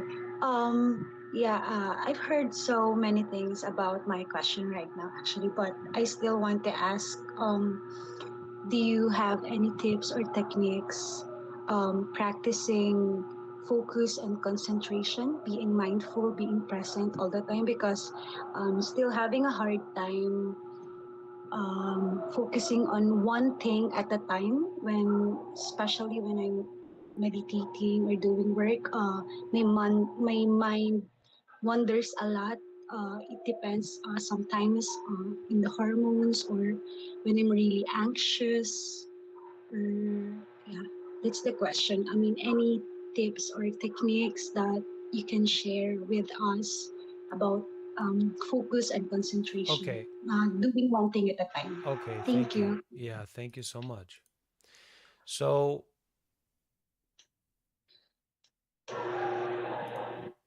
you need to focus on your body at this present moment, and especially you need to not take your thoughts so seriously.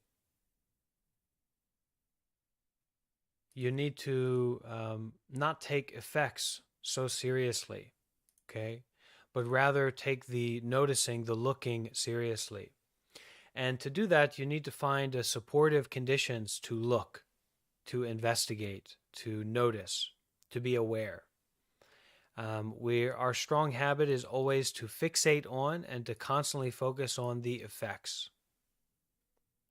We are constantly in this state of attaching to some particular effect, whether that's pleasant or unpleasant, and then trying to perpetuate that or try to perpetually get rid of that or go away from it.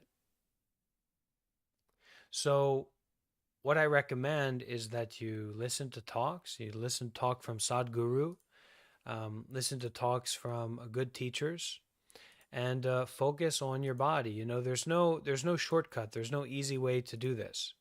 If you want to join the Discord server, our meditation community, meditating together in a group is extremely supportive and empowering. But if you want to bring mindfulness into your daily life, give more importance to your body and your foot more than your thoughts. So consider that the experience of your foot right now really is way more important than all of your thoughts up to this point. That is a wisdom activity. Okay, that is a powerful activity. Give more focus, more attention to your foot. And consider your foot at this present moment to be way more valuable, meaningful, important than all of your thoughts that you've had up to this point. especially the thoughts that you might be having now. Okay? Good luck on your journey. Thank you. Thank you so much. I appreciate that.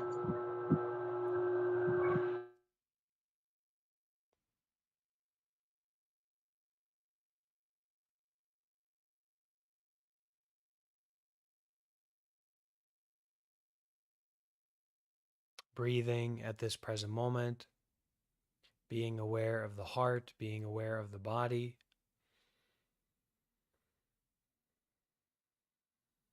This is where the path expresses itself, okay? You've got to show up to what's happening right now. How do you do that? Breathe your way through it. Listen from the breath. Listen from the heart. Listen from the body instead of your thinking mind, your concocting mind, your neurotic mind. Listen, you don't want to become neurotic. You want to become simple-minded.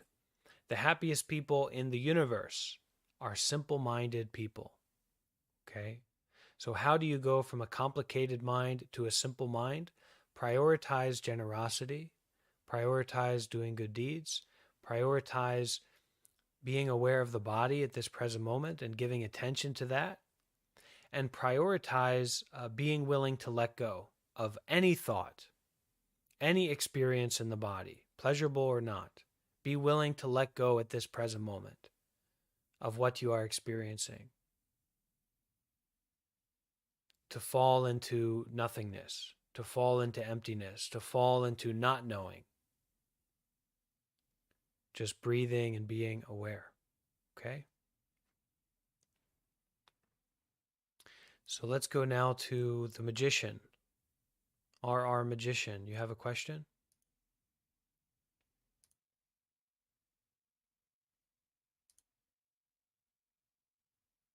Magician, are you there? Sorry, hello. Yeah, I can, loud and clear. So my question is regarding the first passage of the Tao Te Ching, the Maya doctrine. I know it can get Sounds good. long, but I'll keep it short. Like, do you feel that the practice of knowledge is commensurable with the practice of Tao? No, because the practice of Tao, or the practice of realizing the way, is as much as we can abandon, as much as we can lose, as much as we can let go. So it's just like the most beautiful environment, the most beautiful view on top of a mountain, mountaintop, hot tub, snow falling, open stars, you're there, okay? Right. To the degree that you can let go of your constant desire for something, for someone, for some stimulation, for some experience, that's to the degree that you can enjoy what you're experiencing right now, period. So this is to be a wayfarer, okay? So the more that we can abandon, the more that we can let go, the more that we can put down, the more that we can walk the way, walk in the way. So this is totally antithetical to how we usually think about success in our lives. This is why the monk life is alive today, because this is the real deal. This is how things work. To the degree that you can let go, you can experience the way. You can experience the truth. Not to the degree that you can force to get or control or develop material wealth. Look, the greatest monk and the greatest billionaire, it's not even in the same level of consideration. Like, it's not even, if you put one on a scale and the other on the scale, it's a feather and 10 gold bars compared. And depending on how you want to do it, maybe the monk is the feather, but the weight of freedom and joy and happiness and power is all on that monk. It's all on that practitioner who has let go. Whereas the burden of money, the burden of power, the burden of materialism is suffering. And the freedom of letting go is joy. So one is always better than the other, okay? And to the degree that we are attached and self-fixated, that's to the degree that we are unable to be skillful in the utilization of our resources. If you can have an open heart and an open mind and be willing to let go, then the whole life, the whole world can open up to you. To the degree that you are stuck and attached to getting something in particular or fixing something in particular, that's to the degree that you are stuck and locked in to a particular way of living. The more that you give up, the more that you get. The more that you get, the more you can give up. That's the way. That's the path. That's how it works. And this is how we I can agree with this. this Like, I is agree how with we can everything you're find saying. the way in all conditions, positive or negative, whatever it might be. So what's your follow-up here, sir? Well, I'm thinking like about science and how, you know, it's knowledge that we would consider useful. And I'm wondering if knowledge can actually like prime a deeper experience of awe and reverence. So when I'm standing on the mountain and I see a flower and I name it as its Latin name, maybe I'm deadening myself to the flower. But if I take it a step further and I notice the interconnections of the flower with the soil and the tree and how it's also interacting with my breath, like that kind of lends itself towards more reverence. And in that way, like they're dancing together, like knowledge and just letting go can inform each other in a way. We call that kind of knowledge wisdom, and it's very different from the intellectual knowledge.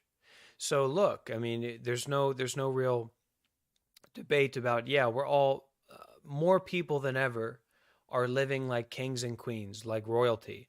And the environment is also being destroyed and attacked and violated more than ever to exponential degrees.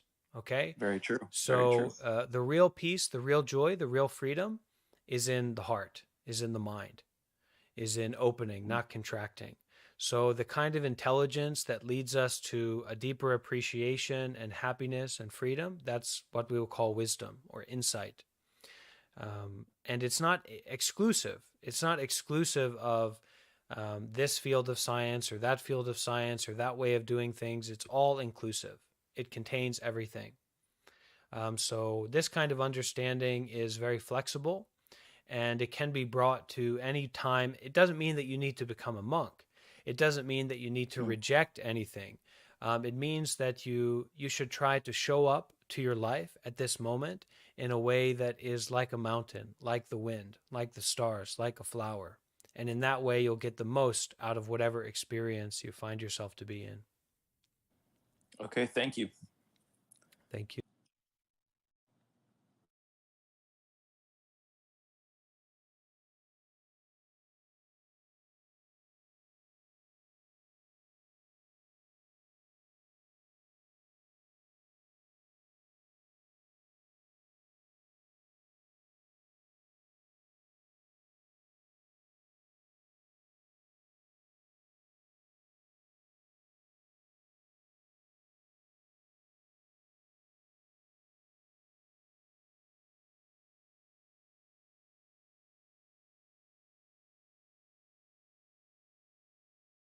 There's also a resource list in the comments of the Reddit stream. So I want to answer a couple questions on the YouTube. One is from Steve. Steve says, how do I grow in my practice so I may help others meditate? I have participated here and in my physical temple for about a year. Thanks. Helping others meditate, a lot of it is practical. So like a good example is in the Discord server, the Discord community that I run, which is, it is an online meditation center. Okay, and maybe we can say it's the most active, successful online meditation center, whatever that means. In terms of people showing up and participating and practicing together, it's got to be. I haven't heard about anything else where we've got, 20, 30 plus people showing up every day to meditate together and, sometimes twice a day to support each other. So it's very active and, that's ongoing. So in that specific case, when I'm there, when I'm available, when I'm not in retreat, I am hosting and the main facilitator for meditation sessions in our voice channels, in our group meditation channel. One of the main things that someone needs to support the community or to host a group meditation is not a special kind of wisdom or a certain idea in their mind of what they want to do. Okay. And the YouTube is the same name as here, Bhante Varrapanyo. Some people watching on TikTok asking about that. The main thing that you need to do in that situation is know how to work Discord. So know how to use your mic correctly, know how to use your camera correctly. Ideally, you can have your camera as well, and possibly even to know how to live stream a talk, to live stream a YouTube video, so you can share that with everyone. The only other thing is showing up on time, setting the intention that I'm going to show up at this time and help facilitate a group meditation session, showing up and then welcoming people in. Hi, welcome, glad you're here. We're going to get started in a few minutes, helping people to settle in and settle down, and then, playing that live guided meditation or meditation talk from a great teacher, and just setting up that space. So helping other people meditate is more about facilitating, supporting a facilitated space, environment, good causes and conditions for people to go inward. Because the real wisdom and the real development that we get from meditation practice is all about turning inside and becoming aware of what's already here in our own body and mind. It's nothing from outside that's going to show it to you or give it to you. But there are certain causes and conditions, there are certain environments that can help support and facilitate us to look inside, to turn the mind around, to turn the light around and starting to look into our direct experience at this present moment. Okay. So one comment here on the Reddit, and I'll look at a few more comments on the Reddit page in the comments section, and then we'll continue bringing people up to ask questions. So, let's go to Coach, and then I'll go to the comments on Reddit. All right. So, Coach, you have a question? Hello? Go ahead. I can hear you. Hey, well, it's been nice. This whole talk, it's been really nice. Thank you for it and all that. But I was wondering what you think about Eckhart Tolle, if you've ever heard of him, and what you think about his teachings on awareness. Yeah, great. Thank you, Coach. So Eckhart Tolle is good. Eckhart Tolle is definitely be considered a heavy hitter in the meditation world, and a good source to get like some guided meditations from, or is not a misguided person, not necessarily a confused person, but I would say that if you spend time to learn about meditation or learn about these kinds of teachings from someone like Eckhart Tolle, you should also find out about other people in this spectrum who are maybe a little bit more grounded and more accessible, and have more like active talks and aren't charging for seminars and programs and things like that. So hopefully you saw the comment that I posted, and that some of the names there are Ajahn Brahm and Thich Nhat Hanh. And those are very good places to look in that direction, look at their books, look at their live talks, and check that out as well. Okay, but Eckhart Tolle's fine. He's also someone I got started with. So the thing about Buddhism is that it's the core of the Buddhist teachings are very much secular and philosophical. And the Buddhist society is like active and alive. So you're not going to search for in your area. Like you can't go to Google Maps and search for a Hindu meditation center in your area, or a Hindu center, and expect that you're going to find some kind of foundation of secular philosophy that's going to be easily digestible for you and not involving some like gods or deities or entities. Okay. But you can certainly search for Buddhist in your area and most certainly find monks with some kind of meditation experience, and probably also an active meditation community. So in that way, there's a lot of opportunity to get your boots on the ground, to get involved. And that's what the spiritual path is about. It's not just to have it as a kind of entertainment or a secondary way of thinking, but really a way that you can show up full stop to your life, and to find a community, and to have a community that has similar values and similar interests. So you're not going to find an Eckhart Tolle center near you, but you are going to find a Buddhist temple, a Buddhist meditation center near you. And especially if you live in like a metropolitan city, they're not all going to be a gold mine or be set up to receive Western people, but most of them will have monks there.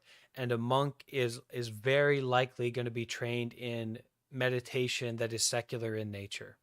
And they're going to be able to support you and help you with that, give you advice about that. So that's good.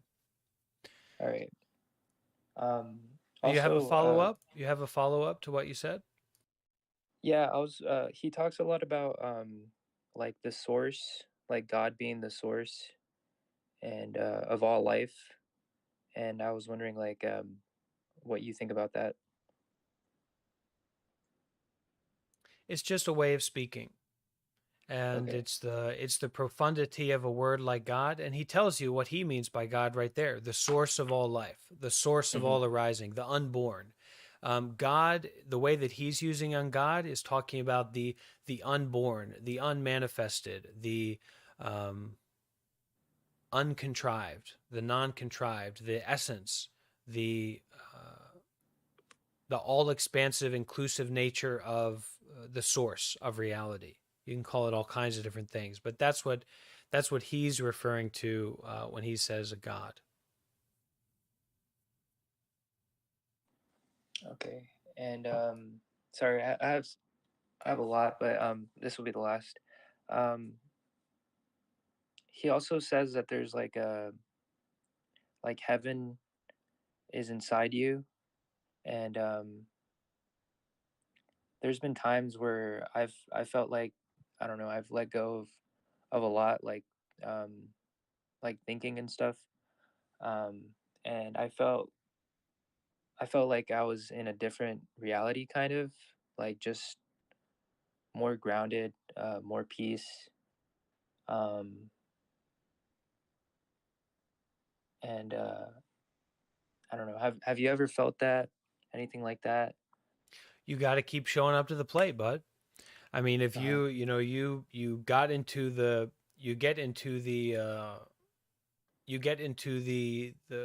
varsity team, all right, you're playing, you're getting involved, you're practicing. You get into the minor league team, college team, all right, you're showing up, you're playing, you're hitting a home run. Now you're in the MLB. You don't hit a home run and then say, all right, what do I do now? You keep practicing, you keep showing up, you keep prioritizing this way of action rather than effect. The effect doesn't matter. Don't focus on the effect. Focus on the doing. Don't limit yourself to one particular effect, to one particular time, to one particular place, to one particular experience. None of that matters. None of that's important. What's important is that you continuously show up in your life in a way where you help, you bring benefit, you bring support. You do good deeds, more and more and more. Period. Get more involved. Practice more, period. Find a community, period. Do more good deeds, period. Be mindful at this present moment, period. Be aware of what's happening right now, period. Continuously. Keep getting involved, keep showing up, keep practicing. Don't get stuck on any one particular experience. Now, there are certain experiences that have a level of depth and profundity that we can say it's worthwhile to get confirmed. So like you go to a real meditation master or a well-known monk, a well-known spiritual person, and you tell them about this experience. And sometimes they might say, okay, that was a real experience. And now you need to do this, or now you need to continue. But mostly the reason that we do that, or we seek out someone who is more experienced than us, is because we have invested in our own practice. Okay, we have invested to a degree where we feel that we have something to offer, and now we want to learn more, or we want to check where we're at. Okay, so if you're a spiritual person and you're doing spiritual practices, but you've never been face to face with a heavy hitter, well, now it's time to search one of them out. Maybe it's a monk, maybe it's a meditation teacher, maybe it's someone like Eckhart Tolle, or someone in that space, that Eckhart Tolle kind of space. This is a human activity. We are human beings, and at the core of what gives us actualization and happiness and peace in our lives is other human beings and community and relationship. So we need to, whatever we do in our lives, it needs to in some ways support us to be in relationship with other human beings, to be in community with other human beings. Otherwise, it's more of a waste of time. You know, we need to be in community. Now, if you want to become a monk and you want to start being involved in solitary practices, well, that's also okay, but you need to be a part of a community to actually do that. You need to be supported to do that. And when stuff hits the fan, right, you need to be supported. You need to have a support structure, not just, oh my gosh, I've been living in a cave and now I'm insane, or now I've become really ridiculous and I don't know what to do and I don't know anybody. I called myself a monk, but I don't have any resources or support. Well, you know, now you're out of luck. So the more that you invest in a practice, especially a spiritual practice, that's to the degree that you should reach out and become a part of a community. And that community should meet you. That's been my experience. To the degree that you invest and you do the work, that community that's on a similar wavelength will meet you and support you to that degree. Okay? All right. And Thank we'd love to have you over in the Discord as well.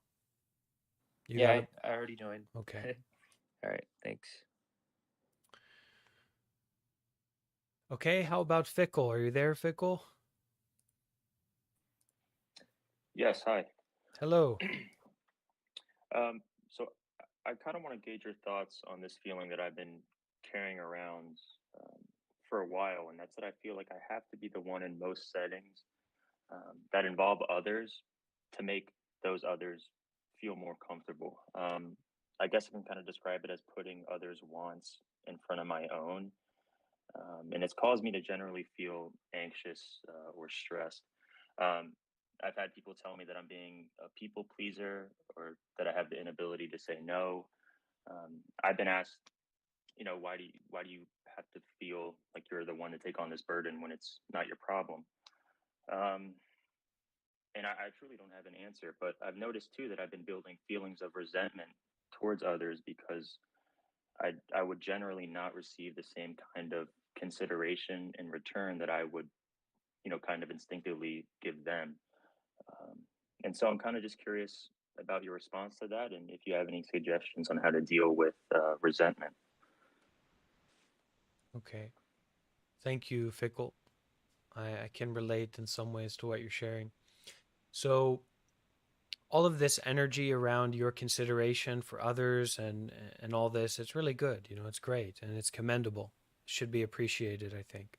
We should try to accommodate and make people comfortable and support people. But what's even more important, especially in your case, is learning to take that backward step. Learning to take that step of detachment. Being aware, but not being involved. Being aware, but not being reactive. Okay, so this is to take a step back from any particular experience, any particular person, especially any particular idea that you have in your mind. Okay? So this is a powerful technique to put you in a position of observing and being aware rather than reacting. And you're falling into this mindset of, well, this is a good way to react, or this is the right way to react. And it might be, but it may not be. Okay? So you need to find this position and this place of taking a step back and being aware so that you can learn and so that you can grow. a lot of times people need to be uncomfortable in certain situations. Sometimes people are just foolish and unskillful, and it's kind of their karma. It's their kind of the result of their past actions, why they are uncomfortable or strange in that particular situation. And we need to let people process that. We need to let people work through that sometimes. So that over reaching out and over getting involved, even though you think that it's coming from a good place, is probably leading you to feel this resentment, because that acting out is not coming from a place of wisdom. And that's really where we need to act out from, this place of wisdom. So some people bring up, I do a lot for other people. I offer out a lot to other people, and I find myself getting mixed up or messed up in this reactive situation where I am, they're not appreciating me enough, or other people aren't treating me in the same way, or what have you. So it's because they are acting out. Yes, they are acting from a good intention to help, but they're acting out too much from this place of a self, of a someone, of me and mine. And so in that sense, it's a selfish activity. It's a reaching out from a place of selfishness. And that's always going to be problematic. That's always going to cause us more suffering and more confusion.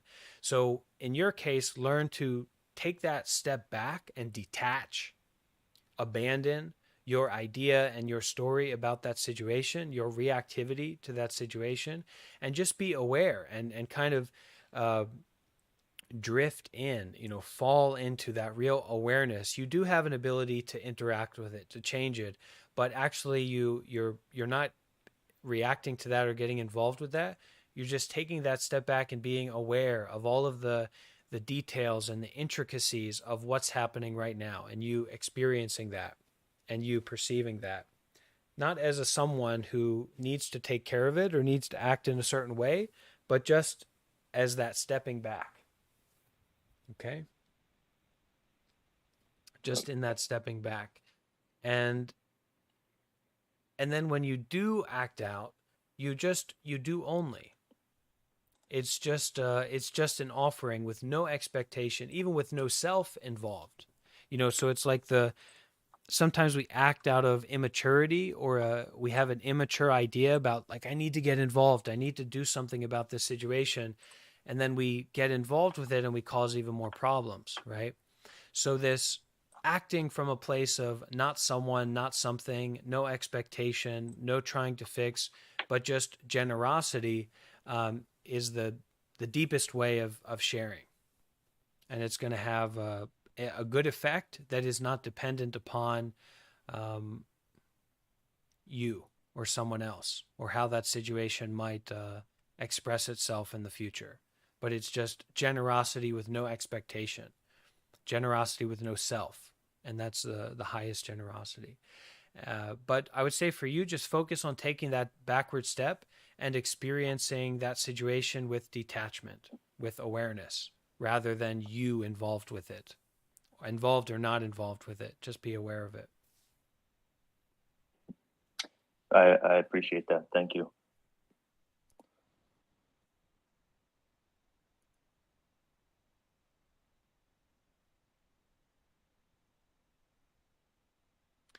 Okay, so Angela Greco over on the live stream on YouTube says, I've been having panic attacks lately, and I do try to meditate through them, but in the moment I feel terrified in my body, even though cognitively I know I'm safe.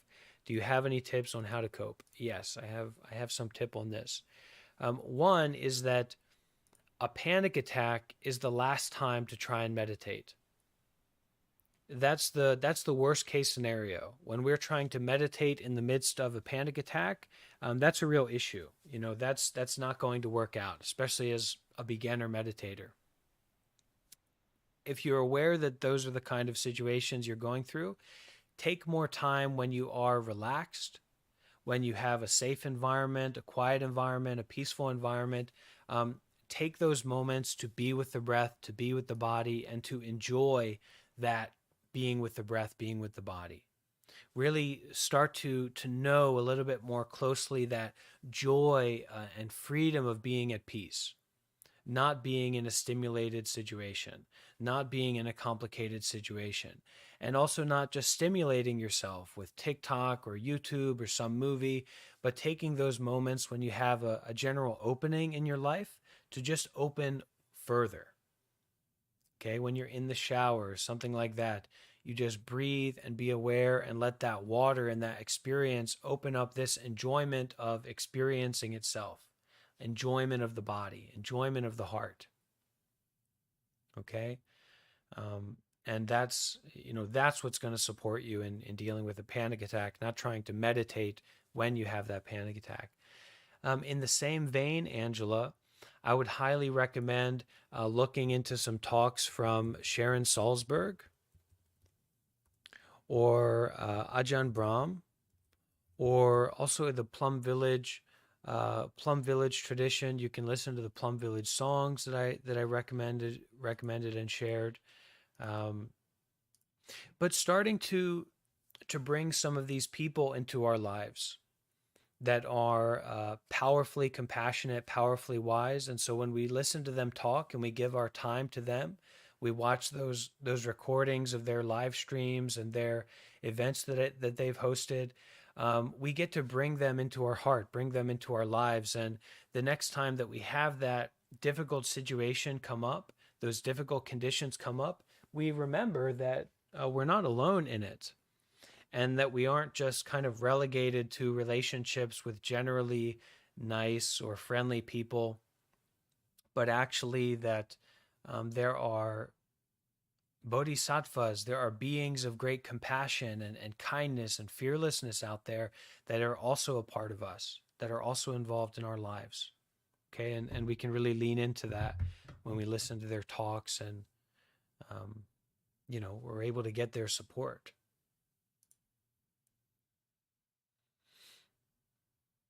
Okay. So I'm going to go over to the Reddit comments here for a moment.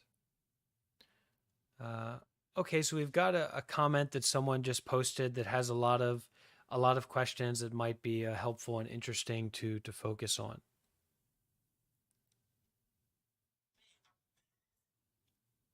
All right, and I encourage anyone who's listening to relax, to have a cup of tea, to stretch. Don't get tied up into a knot in trying to follow along and stay during this whole talk. Do whatever you need to do to relax and enjoy this live stream. That is the purpose, to support people in their peace, their well-being, their mindfulness, to be here in this present moment. So stretch out, relax. Don't get stuck in one position. So Rogue Say has a bunch of questions. First, what does Buddhism say about the origin of the universe? Nothing. Buddhism is not another form of Islam or Christianity. We do not have an origin of the universe story. In fact, the Buddha is just a human being who attained peace, the ending of suffering. And he has nothing to do with the creation of the universe or anything like that. So Buddhism says nothing about the origin of the universe. It says, don't focus on things like that. Focus on your mind. Focus on your actions. Focus on being a good person, here and now. Second question, what can a squirrel do to reincarnate to a higher being? So this represents an image or a way of thinking that a lot of people have about reincarnation, which we don't have in Buddhism. Actually, we have rebirth, which is different. But people have this idea of rebirth in Buddhism like a Pixar movie. They think that rebirth in Buddhism is some kind of Pixar movie where a squirrel does something and then becomes a human being, a carpenter. Or you do something and then you wake up and you're an animated squirrel, or you're an elephant, or you're a ghost, or something like that. That is not rebirth in Buddhism. That is not what Buddhism talks about in any way of looking at it. That's not what we believe in. Okay, so that whole question is just wrong. Third question, Reincarnation is a complex system of design. Who determines what an individual reincarnates to in the next life? So this question in itself carries with it all kinds of wrong ideas and misunderstandings about what rebirth is in Buddhism. So I would say the easiest way to understand rebirth, this is the way that I understand it, is that it is a way of explaining and pointing to states of body and mind that come about depending on the actions that we take moment by moment. And it is states of mind and body that come about without a self, without a real someone, without a real soul that is going through this kind of experience and this kind of situation. So rebirth in Buddhism is rebirth without a someone, without a something, without a soul in any kind of way. And it's rebirth in Buddhism is more about a moment by moment arising and passing away of self experiences. Okay.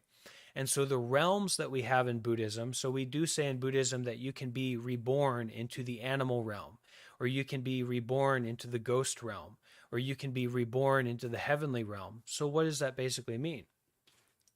Well, it basically means that depending on the actions that you take right now in this present moment, depending on the intentional actions that you take in this present moment, you can find yourself to be in a realm of experience that is basically like an animal, where the only thing that you're focused on is sex, sleep, and food. So you are operating just like an animal. You're not really operating in the way of a human being. In the same way, depending on the actions that you take right now, or the past actions that you've taken, in past moments, we can say past lives, you might find yourself to be in a heavenly experience. You might find yourself to have a lot of power, material wealth, pleasure for the body, all kinds of different things. So you're born, you come into a realm of experience that is like a heavenly realm. And in the same way with a hellish realm, depending on your unskillful actions, intentional actions at this point, or your intentional, unskillful actions in the past, many past moments, you're going to find yourself in a particular kind of realm of existence now. This is what rebirth in Buddhism is talking about, okay? All of that without a real self or a real soul that is continuing through all of these realms. Rather that it's a coming into being of a self experience based on a body and mind. Okay, a bodily experience, a mental experience, and now we're having a kind of self experience. And so this is what we call birth and death in Buddhism. What leads to you being, finding yourself in a particular realm is according to skillful actions or unskillful actions that you take at this moment and actions that you've taken in the past, which is not particularly complicated to understand. It's just a different way of seeing things and explaining things. And this also applies to something like billionaires, all right, in the modern world. This comes to mind and I want to bring it up. With the Western psychological or soul-based narrative about us, about human beings, about our lives, right? Mark Zuckerberg or Elon Musk or some person like this is this real true self, this real true someone who made this real true thing. And now all of the benefits, all of the good effects, or all of the wealth that comes out from that all belongs to them. Well, we don't really believe in something like that in Buddhism. Rather, it's a cause and effect. It's causes and conditions that come together moment by moment. Okay, so this is what we're talking about in birth and death when it comes to Buddhism. It's a little bit complicated, but this is the way that I understand it. And really, if you are to be a Buddhist, if you wanted to be a Buddhist, you don't need to believe in rebirth. You don't need to believe in karma. You need to practice doing good deeds, following precepts, which is like don't kill, don't steal, don't lie, don't speak harshly, do good deeds, practice meditation. That's what it means to be a Buddhist.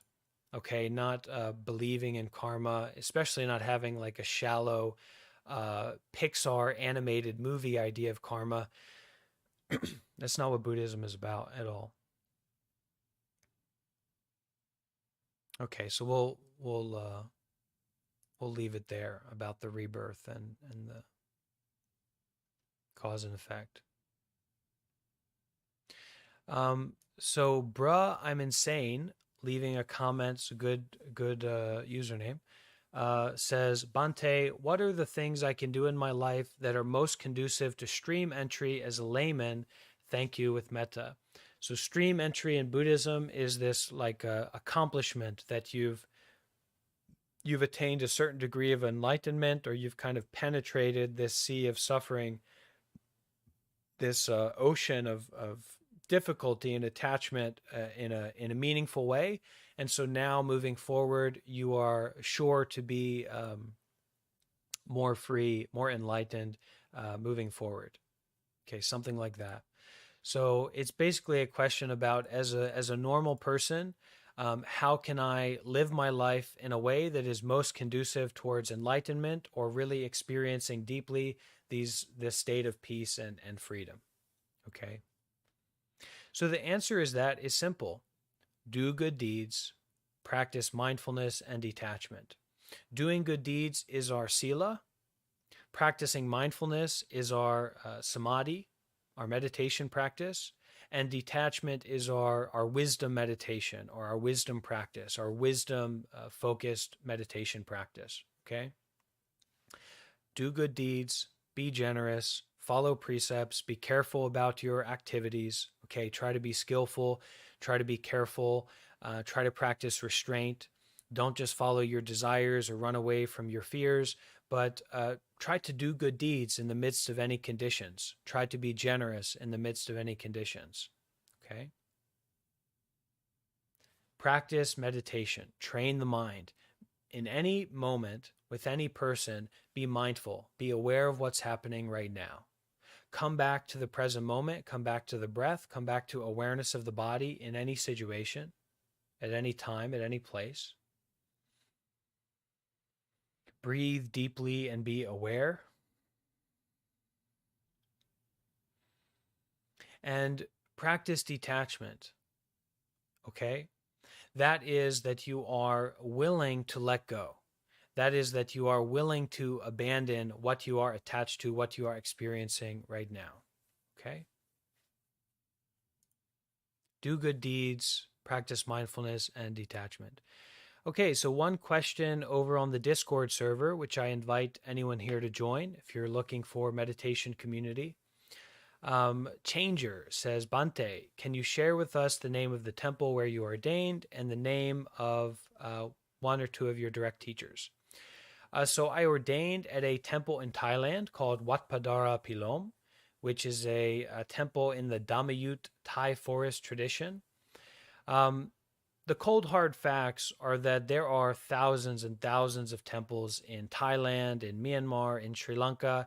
And if you are a sincere practitioner, if you have experience with meditation, if you have experience with Buddhism, then it's very likely that you can go to a Buddhist country, and with the support of a monk, a senior monk, you can ordain and you can become a monk yourself. That's normal. Is especially normal in Buddhist society, in Buddhist country. My direct teacher is a teacher by the name of Sayadaw Ashen Otamasara from Myanmar. So my main teacher right now is from Myanmar, and he is involved in a lot of social work. So his main temple in Myanmar houses over 5,000 people, refugees, sick people, elderly people, people in need of healthcare, housing, education. He offers support to all these people. He's involved in a lot of social work.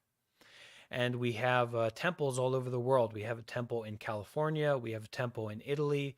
We have 2 temples in Italy, actually. We have multiple temples in Thailand, in Vietnam, and over 100 temples in Myanmar that are involved in constant activity of social work. And his main teaching, his primary teaching that he offers to people is do good deeds, practice mindfulness and detachment. All right?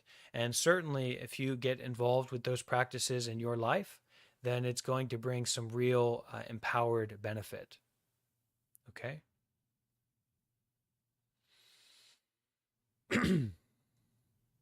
If you do have an important practical question that you want to ask and that I haven't answered, you can go to the comments of this live stream and you can write it down and ask it, and I will look over those.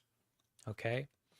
And if you look at the top comment in the live stream, you can see the comment that I posted, which has a link to the live stream on YouTube that's currently going on, so you can see me, and also an invitation to join the Discord server that I run, and some other resources for getting more involved in your meditation path. Okay?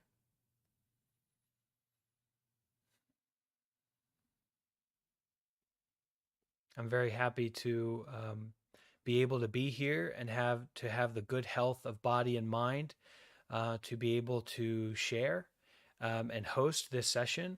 Right now, we have almost 300 people on TikTok. We have 200 people on Reddit in the live talk. We have about 15 people who are joining through the YouTube live stream. And we have 4 people who are watching through Facebook. So there's really a great gathering of people here. And I very much appreciate everybody's attention and presence. And I hope that this is an opportunity for mindfulness and letting go and doing good deeds, and a place where you all feel that there's a real invitation to get involved in practice and to ask questions and get connected with good resources. Okay?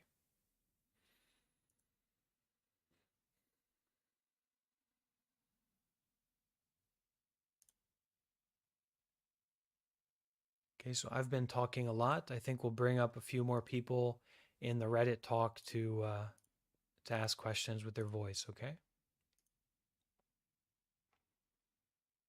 Especially Phi Pi, all right? We'll start with Phi Pi. What is your question?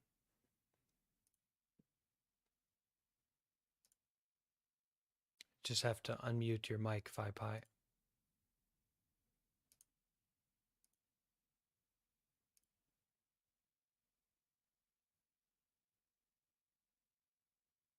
Someone's repeatedly asking about if I have tattoos, can I ordain and become a monk? Sure. Yeah, that's not a problem at all. Go ahead, Phi Pi. Hi, thank you so very much for doing this and being here. I'm just full of gratitude for this offering that you're giving. My question is about a situation I'm in that is bringing me an enormous amount of torment, because I feel like the right thing to do that is of the most utility and that does the most good is not what others are advising me that I should do. I'm in a relationship, a personal relationship with somebody who depends very heavily on me. The details aren't important, but this, to put it shortly, the relationship has been harmful to me. This person acts harmfully towards me because of their mental illness. It's not a choice that they're making, but it's something that they can't help. And and to make another long story very short, they've alienated themselves from all other resources of help. And it's a long, long list, very comprehensive, all reasonable attempts made to get this person help, but all other avenues have been cut off because of their very not antisocial, harmful behavior. I want to stay with this person and continue to give them help.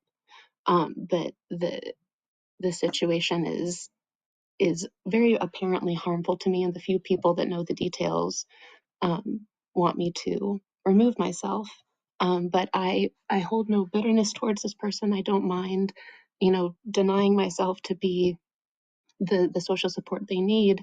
But I wonder if you have any insight that could be brought to my desire to do this thing that everyone else is telling me is the wrong choice. Sure. Okay. Thank you, Phi Pi, for sharing. So, sometimes those difficult people can be avenues for us to do good deeds and to constantly be reminded to kind of be on our toes of doing good deeds.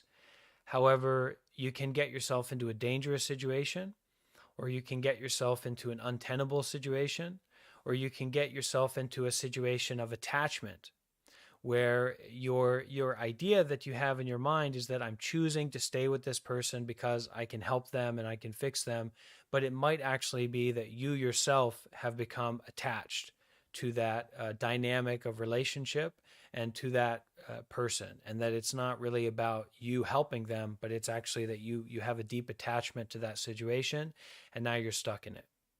So I don't know what that situation is for you, because this is the first time we've ever spoke. But what I can offer, what I can share, is that the intention you should bring to the situation is to help, okay, to offer, and to offer without expectation, and to offer without getting stuck on your idea about that person or your idea about yourself.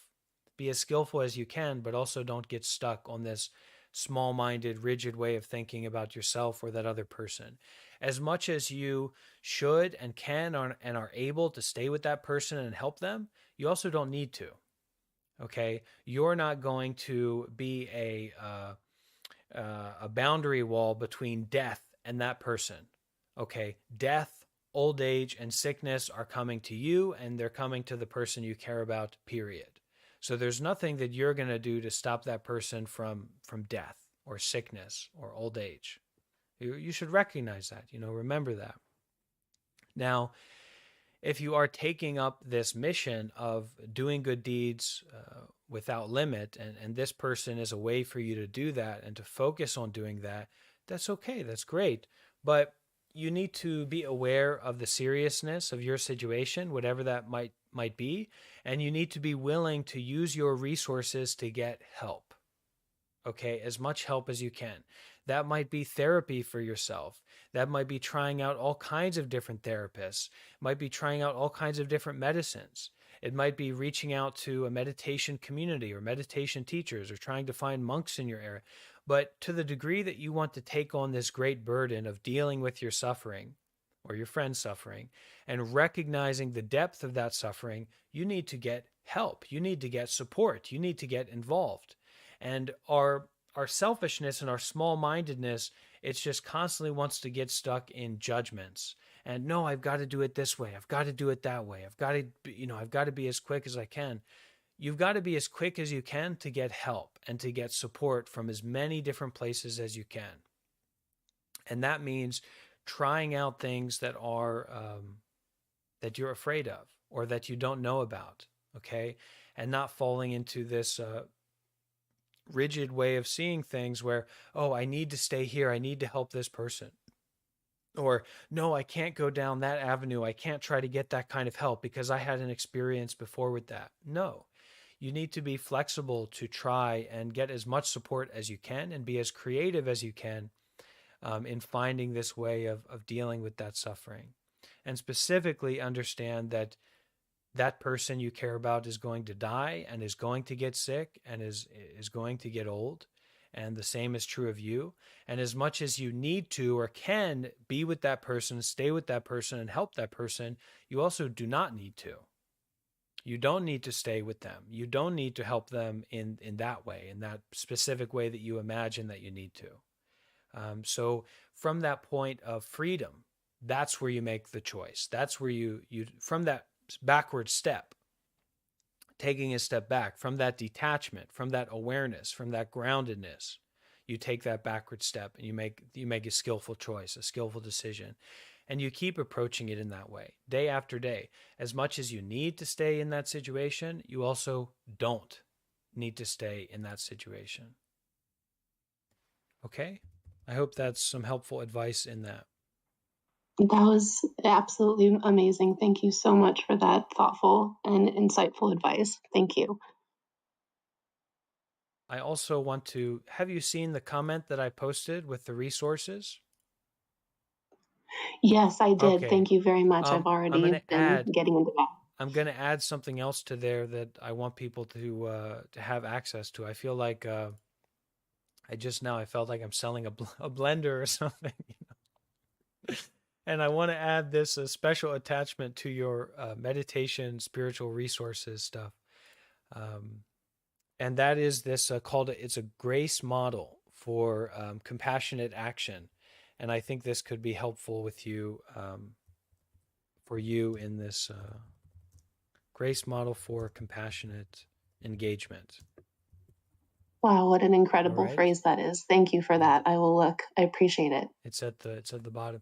I would ask a few people if you could this B Stratus has the number one comment. If we could do a couple down votes there and a couple up votes for the resource comment, I would appreciate it.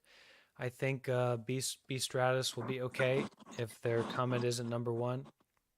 I did answer that question already. All right, so we'll go now to Dub Dub. Do you have a question?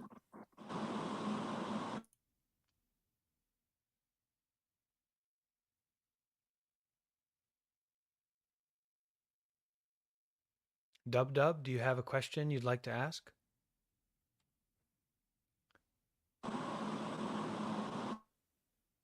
Okay, so hopefully you can work out your technical issues and ask your question. You can also write it in a comment. So let's go now to Octane, my boy. What's your question? Hey, thank you.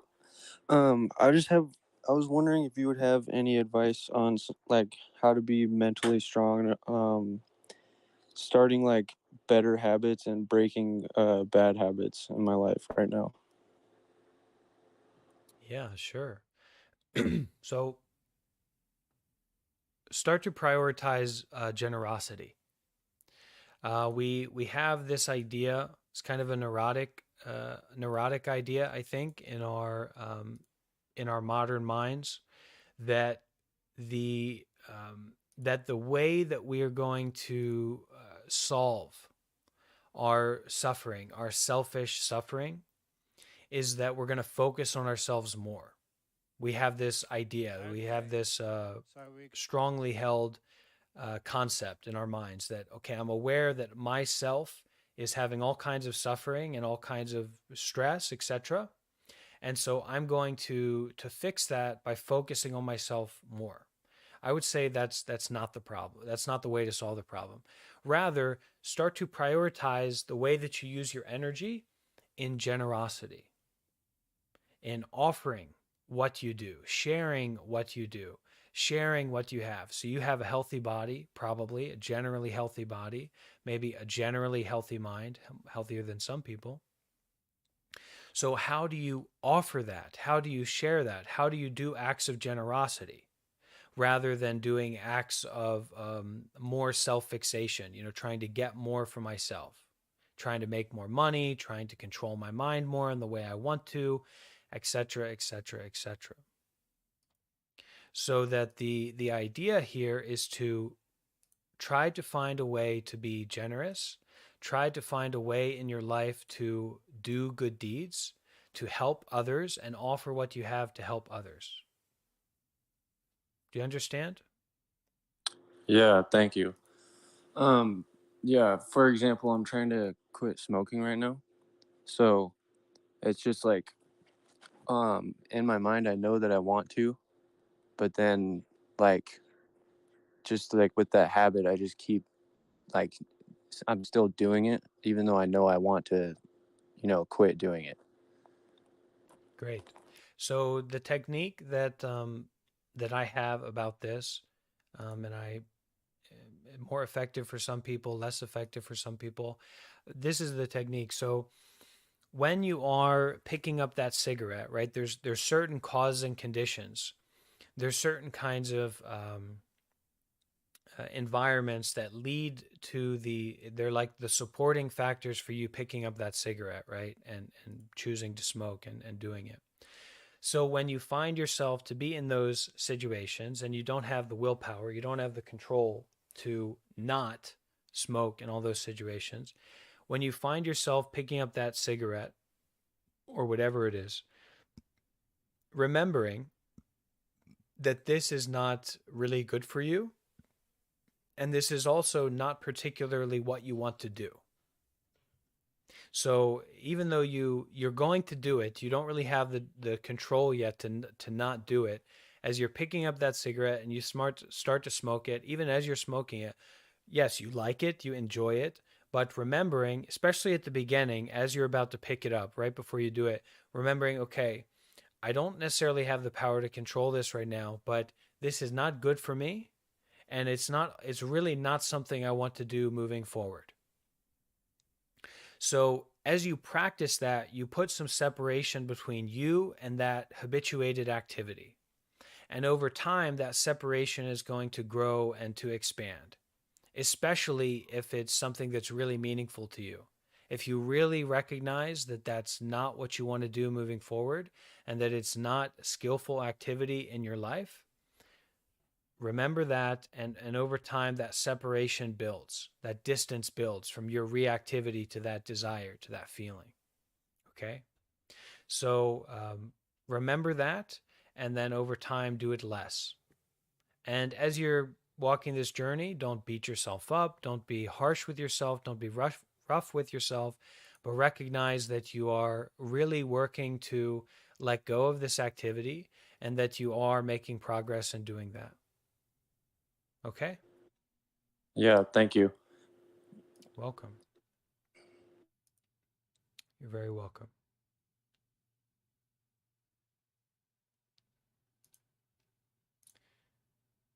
Okay, so how about MTK? Do you have a question? Yes. So I was raised within a traditional Native American spiritual worldview. So half my family's Native and half white evangelical, just for context. And I was just curious. So I have one just kind of general conceptual question and then one very practical one. They're quick. Just curious about within the Buddhist ways of knowing what the importance of dream is, and within the Native American tradition, dreams and visions and bearing witness to those are sacred Okay. and important. So I was just genuinely curious I'm not super familiar with the Buddhist tradition, so if you could speak on that. Yeah, let me answer that. It's not emphasized. We don't get involved with the dream interpretation. We don't give a special importance to dream. The Buddhology, the practice of Buddhism, the science of Buddhism is the science of waking up. So our priority, what we emphasize, is the waking up from the dream rather than the content of the dream. Okay. Yeah. Thank you. And then my other question has to do with language. I've been thinking a lot about how different languages kind of code our ways of knowing, and I have this kind of crazy theory that the English language sort of predisposes a lot of self-centered perspectives, just in its structure, especially compared to a lot of indigenous languages. But anyways, sure. I was just curious if you have within the English language, if there's any phrase or word. I was texting with some friends about this recently, and it's kind of funny, but we were talking about how there's not really a universal phrase that you can say in a situation that's tense that to diffuse the situation quickly, or at least not that none of us could come up with. And we were laughing about how the fact that saying something like calm down actually has the opposite effect. And so anyways, just again, within the English language, conceptually, there's just the way that language works. I couldn't think of something that sort of, again, creates a level of detachment for the individuals in a situation where calm or peace needs to be brought to a specific situation. So I was curious if there's something, if you had thoughts on that. Stop.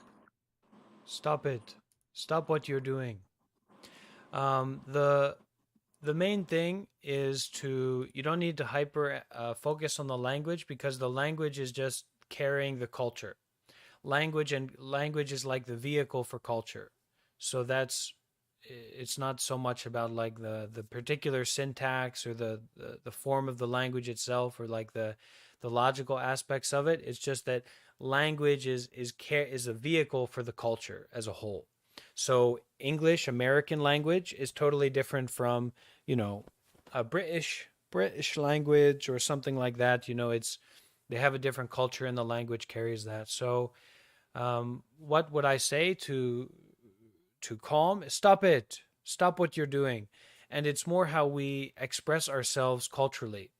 And for an American position, from an American point of view, we have such a vapid, shallow culture. And this is what a lot of us have it's an issue, is that when you look at a country like Italy, I mean, they've got a Western country, they've got hundreds and hundreds and hundreds of years of this sustained language and sustained culture that is accepted and loved and embodied by their society. England has 1,000 years, hundreds and hundreds and hundreds of years of this accepted and recognized culture that is lifted up and appreciated. I mean, there's some work being done to push back on the past actions of colonialism or imperialism by England in their society. There is some of that being done, but it doesn't hold a pale to that hundreds and thousands of years of this tradition, this history. Thousands, I don't know that much about England, but then you look at a place like India or China,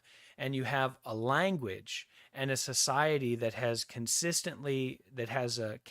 continued for thousands of years. This culture and this community and this ways of thinking and these philosophies and this language in particular, which is like this vessel, this vehicle for this society and culture, has existed continuously for these hundreds and hundreds of years. Same would be the Native Americans before they were Holocausted, right, by Western people. So the issue that we have in America is that we have the best that you could say is that we have maybe 100 or so years of this culture, this society that has existed in a similar way. I mean, we could say 200 years if you want to be really generous or whatever. 200 years, okay. But regardless of if it's 200, even a 5 or even 500 years, the power in modern, we don't accept the past 50 years. We as an American society, we accept almost none of our history as being legitimate or acceptable. I mean, the chattel slavery made up most of our history. Holocausting Indians and this slavery of people and torture and public lynchings, publicly broadcast lynchings as a community celebration was institutional in our society, in our culture. It was a major thing that we did as Americans, was public lynchings, okay? And mass hate of blacks as being less than human, and the Holocaust of Native Americans and the Trail of Tears. Okay, that's at the core of our culture, has been for a long time in America. Both the people experiencing that violence and the people perpetuating that violence, and maybe the people who are indulging in the cognitive dissonance and the ignorance that goes along with being aware of that violence and not doing anything about it, okay? So the issue that we have in our American culture is that it's shallow and vapid, and that there's so much suffering that we need to face on such an institutional level that we have yet to turn around and face. And so you need to stop what you're doing. We need to stop the momentum of our culture and our society, and we need to turn around and face this suffering. We need to face this karmic retribution from these decades of violence and institutional violence. And it's not really about other countries or other societies and how this kind of thing has happened a lot. The issue is that American society is all about consumption. It's all about advertising. It's all about image. It's all about media, a real true story. That's Hollywood, right? And the real true story of America, the American history, is as dark and negative and horrible and unrepentant as can be imagined. Okay, the moment that slavery was officially illegal, public lynchings and segregation was all over the place. Okay, and the moment that segregation ended, what have you, there was large, massive propaganda campaigns about the inherent nature of blacks being animalistic and violent and criminal. So there's just a lot that we have to face, and because of that, our language and in our society, there aren't easy ways to de-escalate or to calm or to refresh and restart, because we've got deeper problems going on, and we need to learn how to face that, whether it's through a spirituality, whether it's through community healing, whether it's through finding self-direction in our unique self-identity that is not bounded up by past cultural connotations. Whatever it is, we do need to find this way of healing and facing and transforming suffering. And, that's what I'm here to do, to support. If you don't mind, just quickly, something you said made me think of this, and had to do with my first question, just about like the sort of the narrative of in the history dealing with trauma, America's original sins of, like you said, slavery and then genocide, and as a Native American, there's a lot of, it's cool to witness a lot of the amongst the youth, especially a lot of the rebirth that's happening, and a lot of really like changing the narrative, I guess, in some ways, but it's a balance, and I'm just curious what your thoughts are on this, because there's a balance between dealing with the past and what really happened, and it's almost like that needs to happen first by the mainstream America, like you're exactly what you're saying, and this what you're speaking about is contributing to that, and but then there's also an element of as Native people sort of not rejecting that narrative, but also sort of moving it forward, and that's why I was talking about dream and vision and story and sort of casting these things out and saying and looking at the positive things that have happened, because I cringe a little bit when I hear people say, well, the history of America is so dark and blah blah blah. So this is the issue, is that we are not skillful to use unsatisfactory conditions for our health, for our well-being, for our deepening, for our healing. And the truth of the matter is that most of your experience is going to be unsatisfactory. Most of your material or mental experiences are not going to satisfy you. There's plenty of pleasure. There's plenty of goodness. There's plenty of enjoyment. There's plenty of whatever you want to have in your life.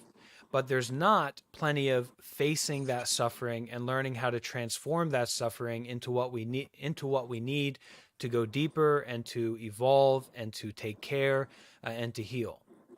So none of this is about bringing more suffering into your life. It's about recognizing the nature of suffering that is already at the core of your life now and being willing to face that and willing to be with that. It's not an intention to perpetuate that suffering. Yeah. Or to force us to hyper-focus on that. Actually, push hyper-focusing, looking at that suffering, remembering these things, and remembering this is a weird, unsatisfactory situation, is the doorway for us to actually practice and to go deeper. Okay? Your capacity to face and be willing to face and be willing to be with that suffering is how you're going to grow and develop and go deeper. So that's what the point of this is. All right? Okay. Yeah. And then one last thing, you talked about, which I thought was really cool, these cultures around the world. It was kind of secondary to what we were talking about, but accumulation of knowledge and time spent in a given area with a certain amount of people, and how that is powerful. And then I'm just curious about that sort of the paradox of that with also the Buddhist concept of, I was reading about the other day, like upaya, I believe that's how you say it, of sort of like you've been talking about, detachment and being able to leave things behind. So how does one balance accumulation of knowledge and because that can lead to positive things, obviously, but also balancing that with the willingness and ability to leave things behind. And Okay. Thank you for that. Great question. So it's all about spontaneity, and it's all about being grounded in reality, being grounded in this present moment. So that accumulation of knowledge that you have is only as useful, only as relevant as it is practical. So through finding our heart in the present moment, finding the truth in the present moment, finding our real true self, if you want to call it that, as it exists here in the present moment, this vivid, alive, changing, multifaceted jewel of our present moment experiencing, that's the degree that we can express our accumulated knowledge in a way that is practical and skillful. And one of the most practical and skillful ways to use whatever accumulated knowledge we have is to use what we have to end suffering, to release suffering, to show people the way to happiness and peace and freedom. Not to be attached or bogged down by our past experiences, but to use them only to bring benefit, to help, to support, to empower those in need at this present moment. Okay, so I'll now take some time to answer a few more questions in the comments of the live stream. On the Reddit. Someone said, does spirituality lead to a deeper connection to the world around you? Yes, of course it does. The more deeply that you can connect with your heart, your breath, your body, the more deeply you can connect with the world around you. And it may not be in the way that you imagine it to be, okay? We've kind of grown up, worshiping sweet things and looking down on things that taste sour, don't taste so good. But the truth is that medicine doesn't taste so good. That's why it's medicine. So connecting deeply with the world around us may not be the way that you think it would be. Okay?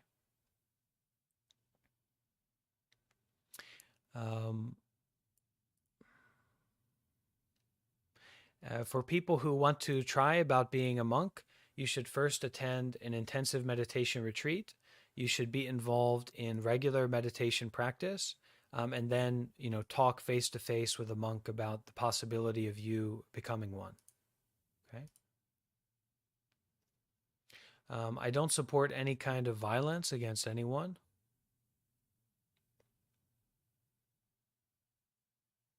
Other ways to practice mindfulness than meditation is mindfully doing good deeds, mindfully doing acts of generosity, going for a walk,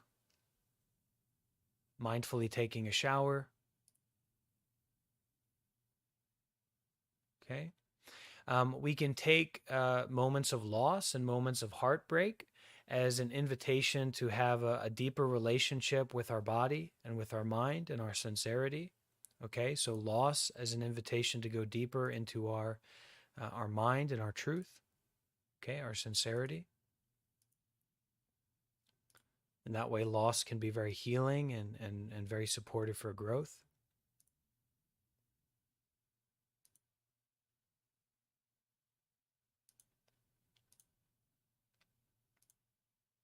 Wow, this is amazing. It seems like we're coming to the end of our questions coming through somehow. Any other final questions anyone has?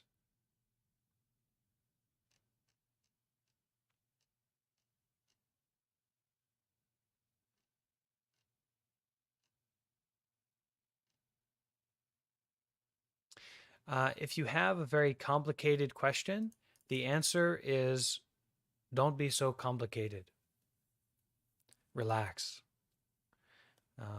And find a way to use that complicated energy to share, to help, to bring benefit to others, all right? Don't be so focused on yourself and try to help out.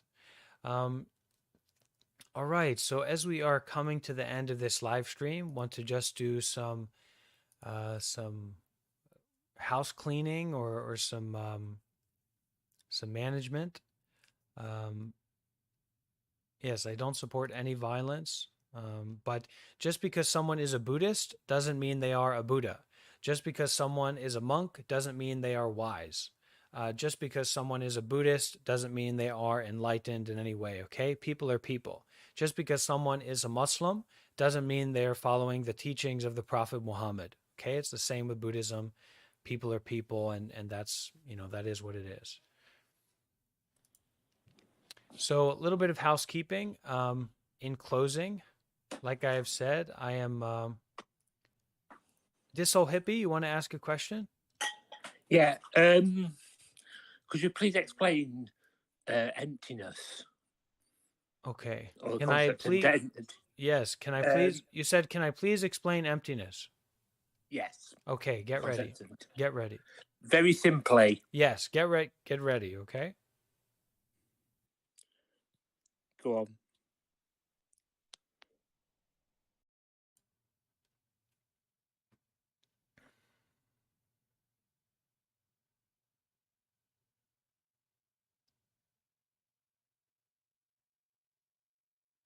So, as we come to an end, I invite everyone to take advantage of some of the resources that I've shared in the comment of this this live stream. Also, a lot of people have joined the Discord server. If you are still here listening and you've joined the Discord server, please read the welcome page before you try to verify yourself. We have a process of verification, so you have to introduce yourself. You have to read all of the information in the welcome channel so that you can understand what our community is about and understand what we're doing together and what the intention of the space is. So please read that welcome channel before you introduce yourself. Moving forward, I do host regular live streams on YouTube where I host group meditation practices, which are a little bit more direct and intimate and intensive. So I'm not answering a bunch of questions, but community of people gathering together to meditate and also looking more closely at some Buddhist teachings, philosophical teachings. So I invite anyone here to get involved with that. And also, if you are interested in reaching out to me directly for whatever reason, maybe you want to build me a temple or you want to ask me some advice or something, you can contact me on Facebook as well. So my name on Facebook is Bhante Varrapanyo. And I'm happy to speak with you and answer any questions. You can also message me here on Reddit. You can send me a direct message and I'll try to get back to you and share some resources with you. All right. If you need more resources, guided meditations, anything good, send me a message. I'll try to help out. And there was one final question that I will answer about how do you live your spirituality with a healthy balance on sexuality? I think the main consideration for this is to take sexuality off of the pedestal. All right. Take sexuality off of this golden, holy pedestal. Stop worshiping sexuality. Okay. Sexuality does not need to be worshiped. If we think of the greatest capacities that people have in the world throughout human history for doing good, none of them have to do with sexual drive or lust. Okay. I have a sexual desire. Now I'm going to build a community center, or I'm going to feed kids, or I'm going to, support the world in some kind of wonderful, ethical, virtuous way. None of that comes from, I have a sexual desire. I want to have sex. Now, on the other hand, think about some of the worst possible things that human beings can do to one another in the world. How many of those, the traumas, the horrible things, the negative things that we can do to each other, how many of those are from, I have sexual desire, I have sexual lust? So take lust, take sexual desire off of the pedestal. It doesn't need to be there. And a lot of times when I speak like this about certain things, about certain topics, someone steps up with their righteous shield of, what if, don't try to take sexuality from me. Don't say that about sexuality. It's kind of like when people defend billionaires or people defend international corporations that are, have billions and billions of dollars and a massive advertising budget and are polluting our oceans and destroying our societies. Why would you say something about Microsoft? Why would you talk about ExxonMobil like that? Don't you know what they do for the world? Listen, nobody here needs to defend their sexual desire. Nobody here needs to defend billionaires or millionaires or multinational corporations. You don't need to defend that. They are well defended. Your sexuality is well propped up, well defended, well supported. You can trust in that. You can believe in that. Your sexual desire isn't going anywhere. What I'm offering, what I recommend, is that we bring a level of consideration to our lives where we don't have sexual lust on this pedestal of being this high, holy, wonderful, best thing in the world, okay? It's an animalistic sexual desire that leads many people to do some of the worst things possible that human beings can do. Can sexuality be healing and liberative and helpful? And should you feel comfortable about your sexuality? Is sexuality inherently evil? No, it's not inherently evil or wrong, but it's especially not inherently good or wonderful or magical or holy or whatever. Okay, it's a sexual desire. It's a lust. We need to be very careful with our sexual energy, how we act towards ourselves and how we act towards other people with our sexuality. You need to be careful and considerate.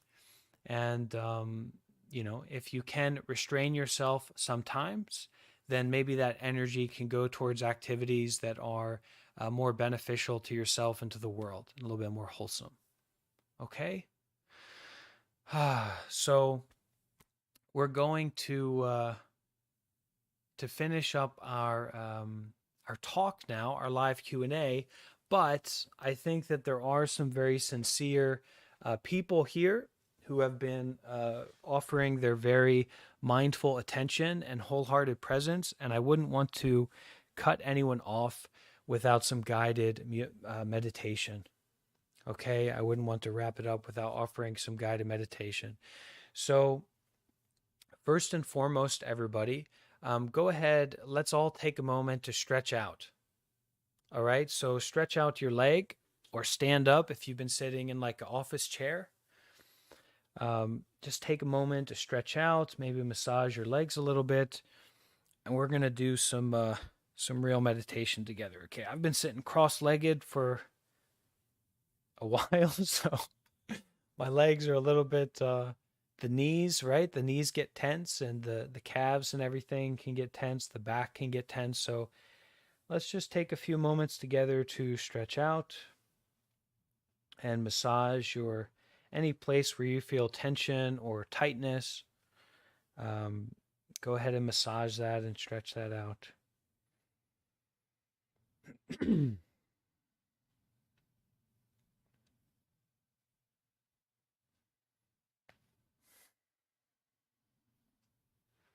Self-massage can be very meditative, can be very helpful in kind of giving attention to our body, mindful attention.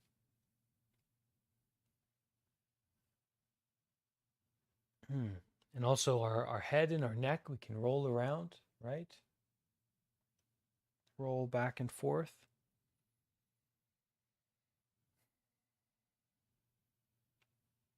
And anybody who is who's quite serious about joining for the guided meditation period, it might be helpful if you can also see me. So you can join the live stream and watch through YouTube for this final portion. There'll also be better audio quality because we're going to play at the end, play a recording of something. So if you go to the comment, the first link is my link to my live stream on YouTube. So if you really want to join the guided meditation as we are wrapping up, you can head over to the YouTube channel and that'll be the best way to watch it. Okay.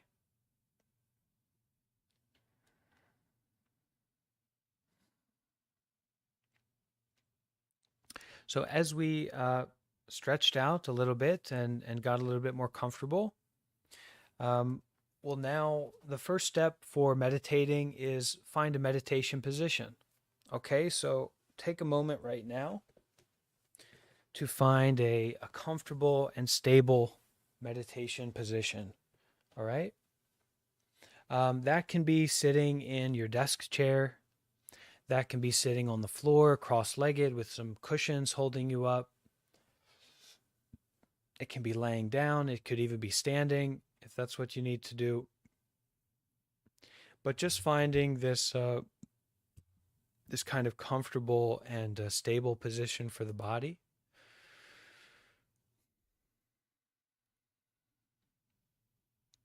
Okay, finding comfortable, stable position for your body at this moment.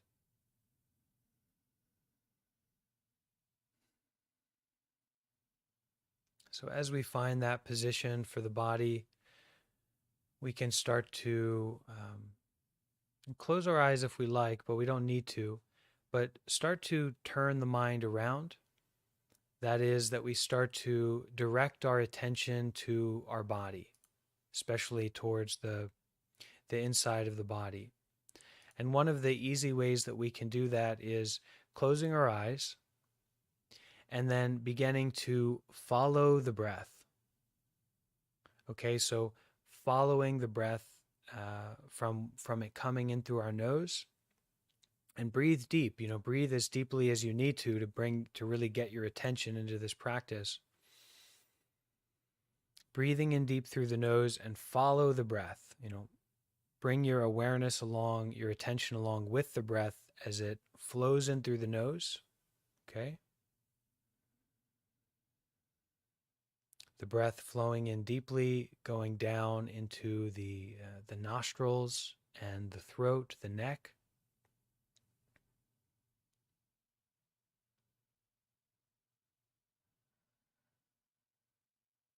Flowing down into the lungs. Okay, so feeling the breath flowing deeply into the lungs. All the way down into the stomach and flowing out. So sitting comfortably right now with our eyes closed, if that's comfortable, and giving our full attention to this following of the breath as it flows in deeply through our nose, goes down into our lungs, into our stomach, as deeply as it can go, and flows out. Breathing in deeply and breathing out.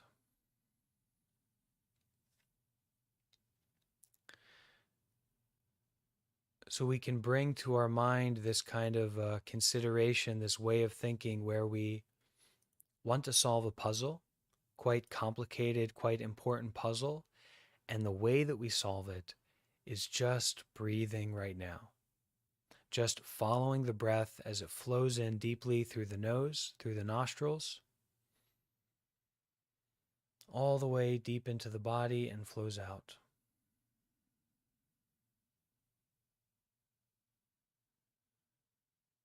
And as we are breathing deeply, as the breath flows in and flows out, this quality of awareness of the body, awareness from the inside of the body, this noticing the experience of having a body right now, this feeling of the body just sitting here and breathing.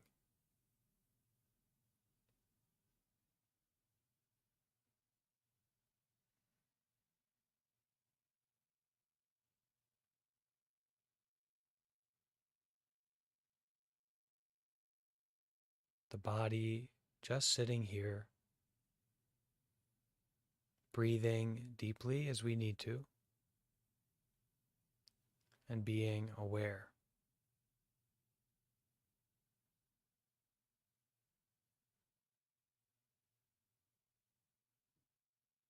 In this way, the meditation is not something that we are doing, but it's much more something that we are allowing to happen, okay? We are allowing the body to just sit here right now, allowing the breath to flow in deeply and flow out.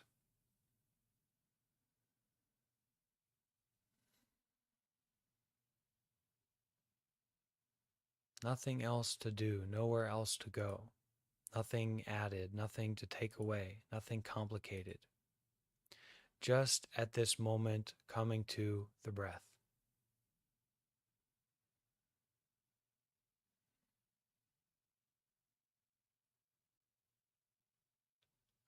Feeling the breath as it flows in and flows out.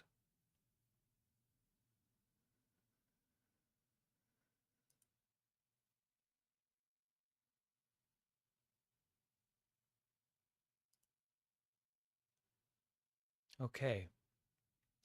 I invite everyone to join me in a deep bow so we can kind of bring our hands together and we can bow. So we bow to each other. There are many people here, not just me, who have spent their time kind of showing up here and being present and sincerely offering their presence, right? What's more valuable to us than our body and mind?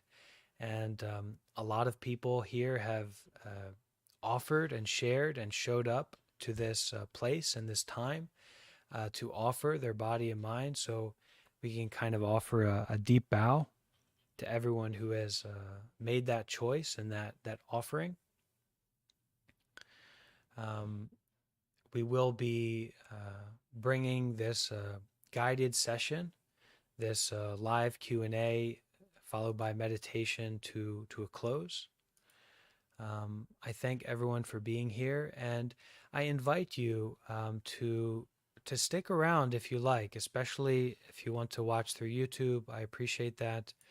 The link is in the comments. We're going to wrap up this with a little bit of Buddhist radio. And so there will be kind of some really wonderful, sweet Buddhist music to listen to. And hopefully that'll be a nice way to end this session together. All right?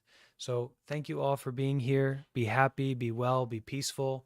You're invited to join our community through Discord or to send me a message here on Reddit or through Facebook.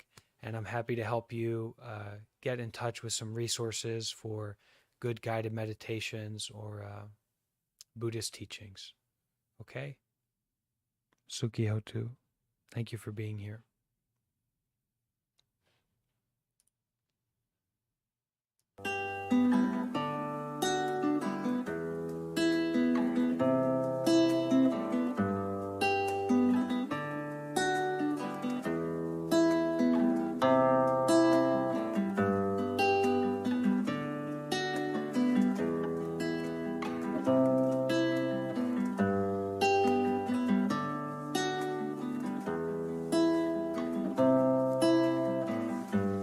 Healing happens all around.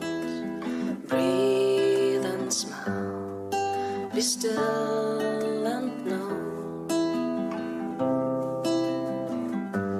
Healing happens all around and deep inside. Nothing to do. When we entrust to Mother Earth and let go, healing takes place. When we relax on what we are and surrender ourselves, nothing else to do. Be aware of your fear, just breathe with it. Your presence is enough.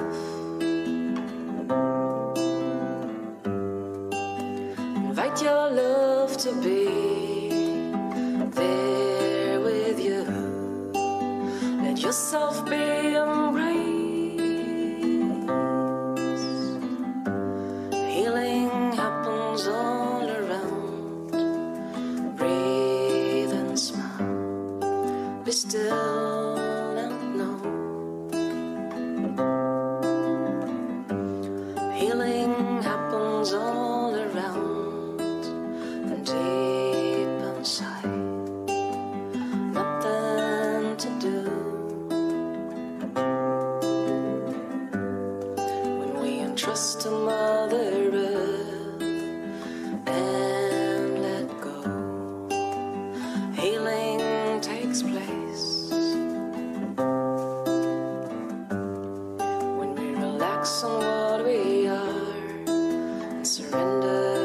ourselves, nothing else to do.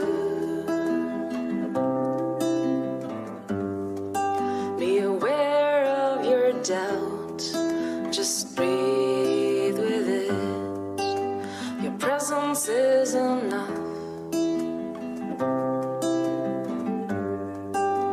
Invite your love to be there with you. Let yourself be embraced. Healing happens all around. Breathe and smile. Be still and know. Healing happens all around and deep inside. Nothing to do. When we entrust to Mother Earth and let go, healing takes place. When we relax on what we are and surrender ourselves, nothing else to do.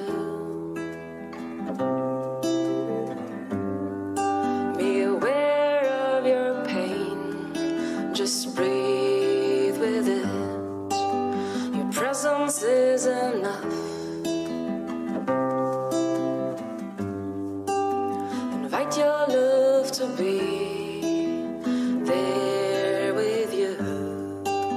Let yourself be embraced.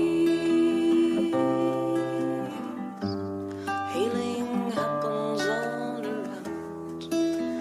Breathe and smile. Be still and know. Healing happens all around and deep inside. Nothing to do. Be still and heal.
heart and let it overflow. Oh, fill my heart. Oh, fill my heart and let it overflow. Oh, fill my heart. Oh, fill my heart and let it overflow.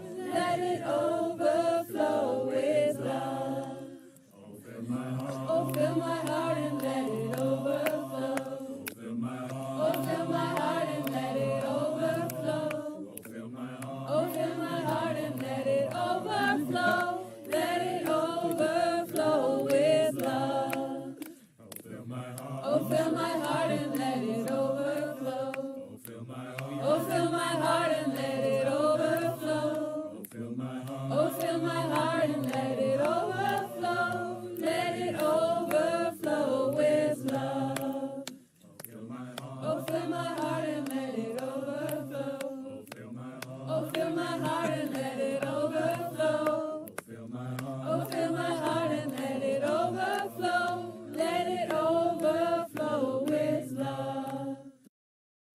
My joy's like spring so warm, it makes flowers bloom all over the earth. My pain's like a river of tears, so vast it fills the four oceans. Please call me by my true names so I can hear all my cries and laughter at once, so I can hear that my joy and pain are one. Please call me by my true names so that I can wake up and the door of my heart could be left open.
My joy's like spring so warm, it makes flowers bloom all over the earth. My pain's like a river of tears, so vast it fills the four oceans. Please call me by my true names so I can hear all my cries and laughter at once, so I can hear that my joy and pain are one. Please call me by my true names so that I can wake up and the door of my heart could be left open.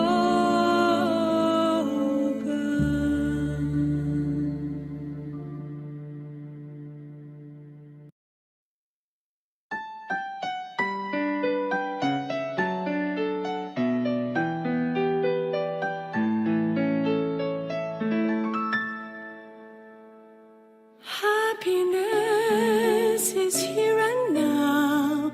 I have dropped my worries.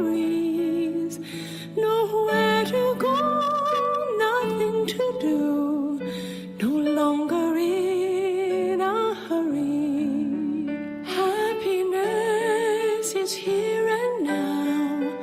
I have dropped my worries.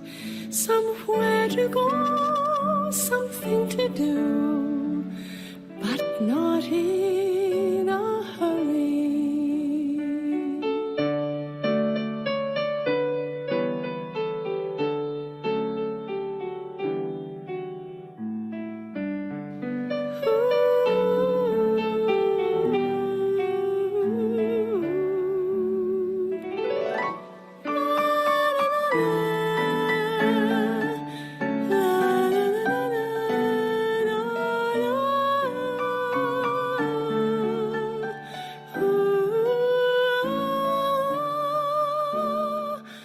Happiness is here and now.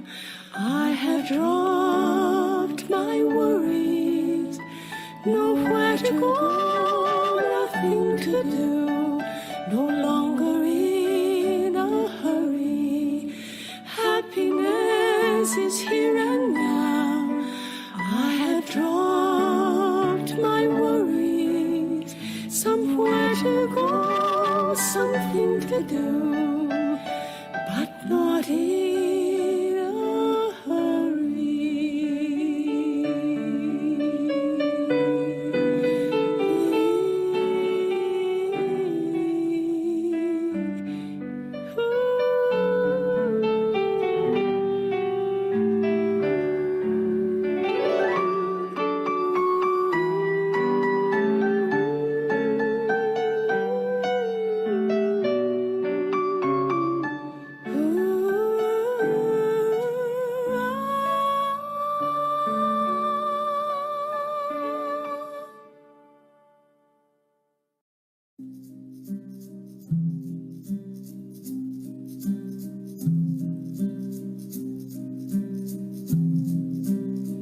I am a cloud, I am the blue sky, I am a bird spreading out his wings. I am a flower, I am the sunshine, I am the earth receiving a seed. And I am free when my heart is open. Yes, I am free when my mind is clear. Oh dear brother, oh dear sister, let's walk together mindfully. And I am free when my heart is open. Yes, I am free when my mind is clear. Oh dear brother, oh dear sister, let's walk together mindfully. I am a cloud, I am the blue sky, I am a bird spreading out his wings. I am a flower, I am the sunshine, I am the earth receiving a seed. And I am free when my heart is open. Yes, I am free when my mind is clear. Oh dear brother, oh dear sister, let's walk together mindfully. And I am free when my heart is open. Yes, I am free when my mind is clear. Oh dear brother, oh dear sister, let's walk together mindfully. I am a cloud, I am the blue sky, I am a bird spreading out his wings. I am a flower, I am the sunshine, I am the earth and I am free when my heart is open. Yes, I am free when my mind is clear. Oh dear brother, oh dear sister, let's walk together mindfully. And I am free when my mind is open. Yes, I am free when my mind is clear. Oh dear brother, oh dear sister, let's walk together mindfully.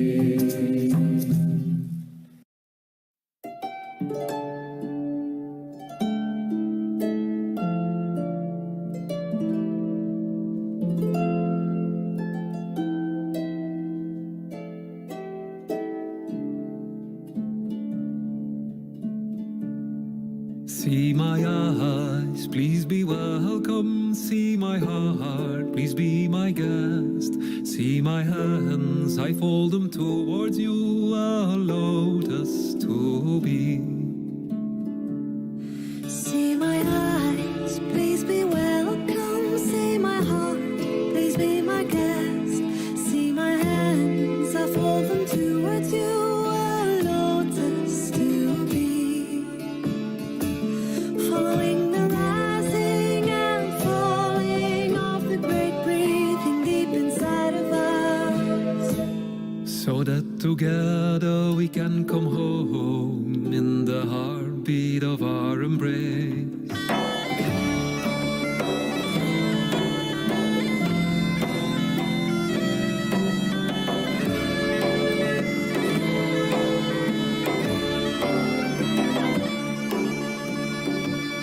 See my eyes, please be welcome. See my heart, please be my guest.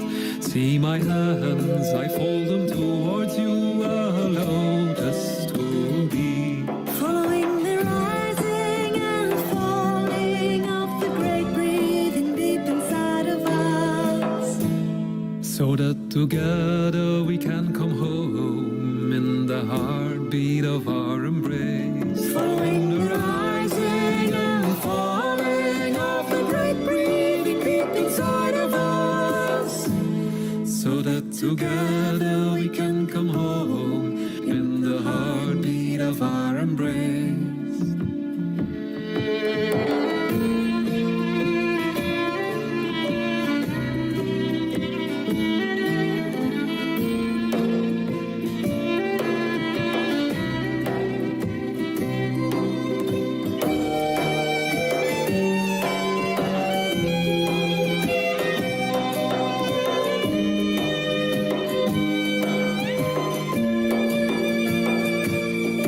see my eyes, please be welcome. See my heart, please be my guest.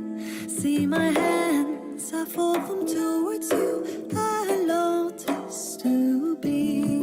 Following the rising and falling of the great breathing deep inside of us, So that together we can come home in the heartbeat of our embrace.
Let's walk together mindfully. And I am free when my heart is open. Yes, I am free when my mind is clear. Oh dear brother, oh dear sister, let's walk together joyfully. I am a cloud, I am a blue sky, I am a bird spreading out its wings. I am a flower, I am the sunshine, I am the earth receiving a seed, and I am free. And I am free. My mind is clear. Oh dear brother, oh dear sister, let's walk together mindfully. And I am free. My heart is open. Yes, I am free. When my mind is clear. Oh dear brother, sister, let's walk together joyfully.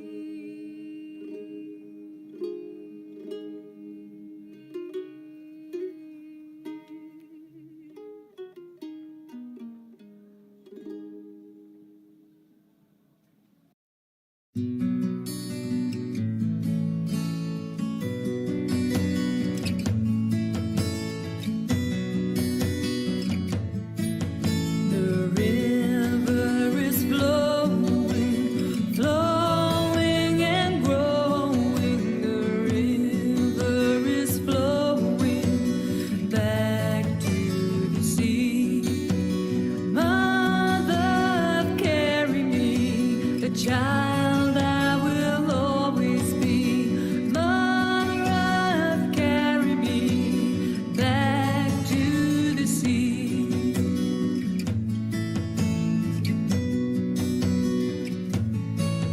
The river is flowing, flowing and growing. The river is flowing back to the sea. Mother, carry me, the child I will always be. Mother, carry me back to the sea.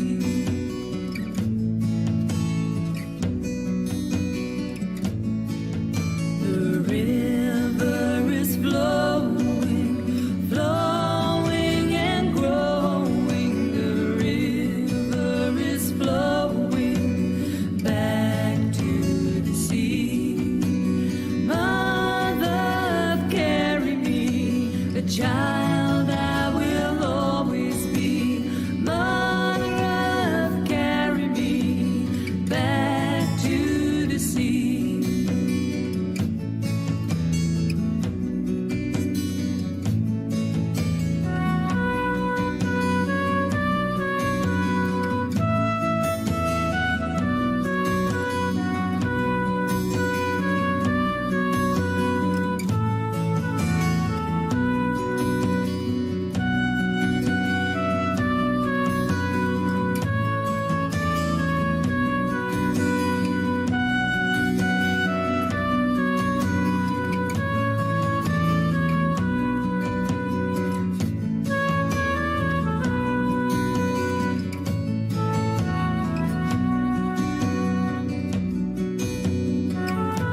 worshipper, lover of living, and come, come whoever you are.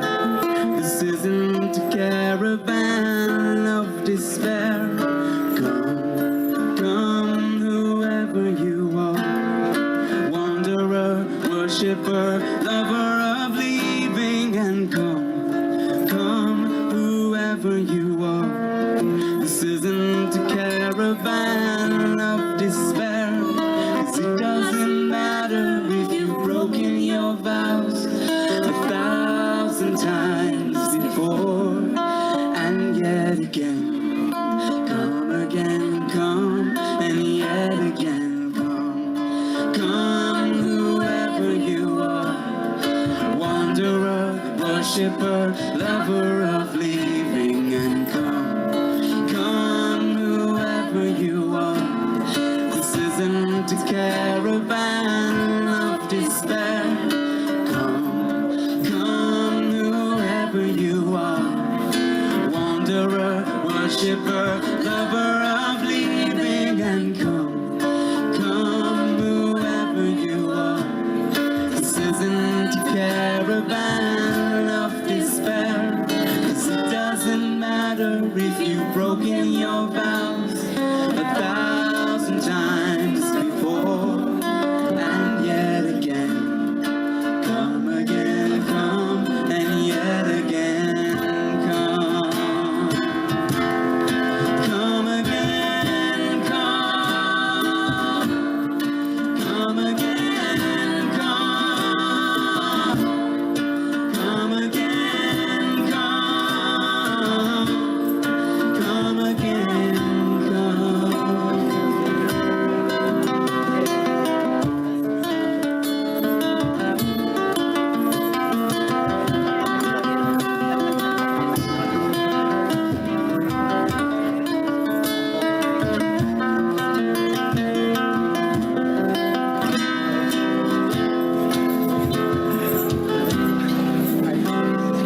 It doesn't matter if you've broken your vows 1,000 times before, and yet again, come again, come, and yet again, come, come whoever you are.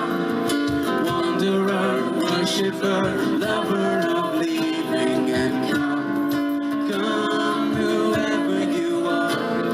This isn't a caravan of despair. Come, come whoever you are. Wanderer, worshipper,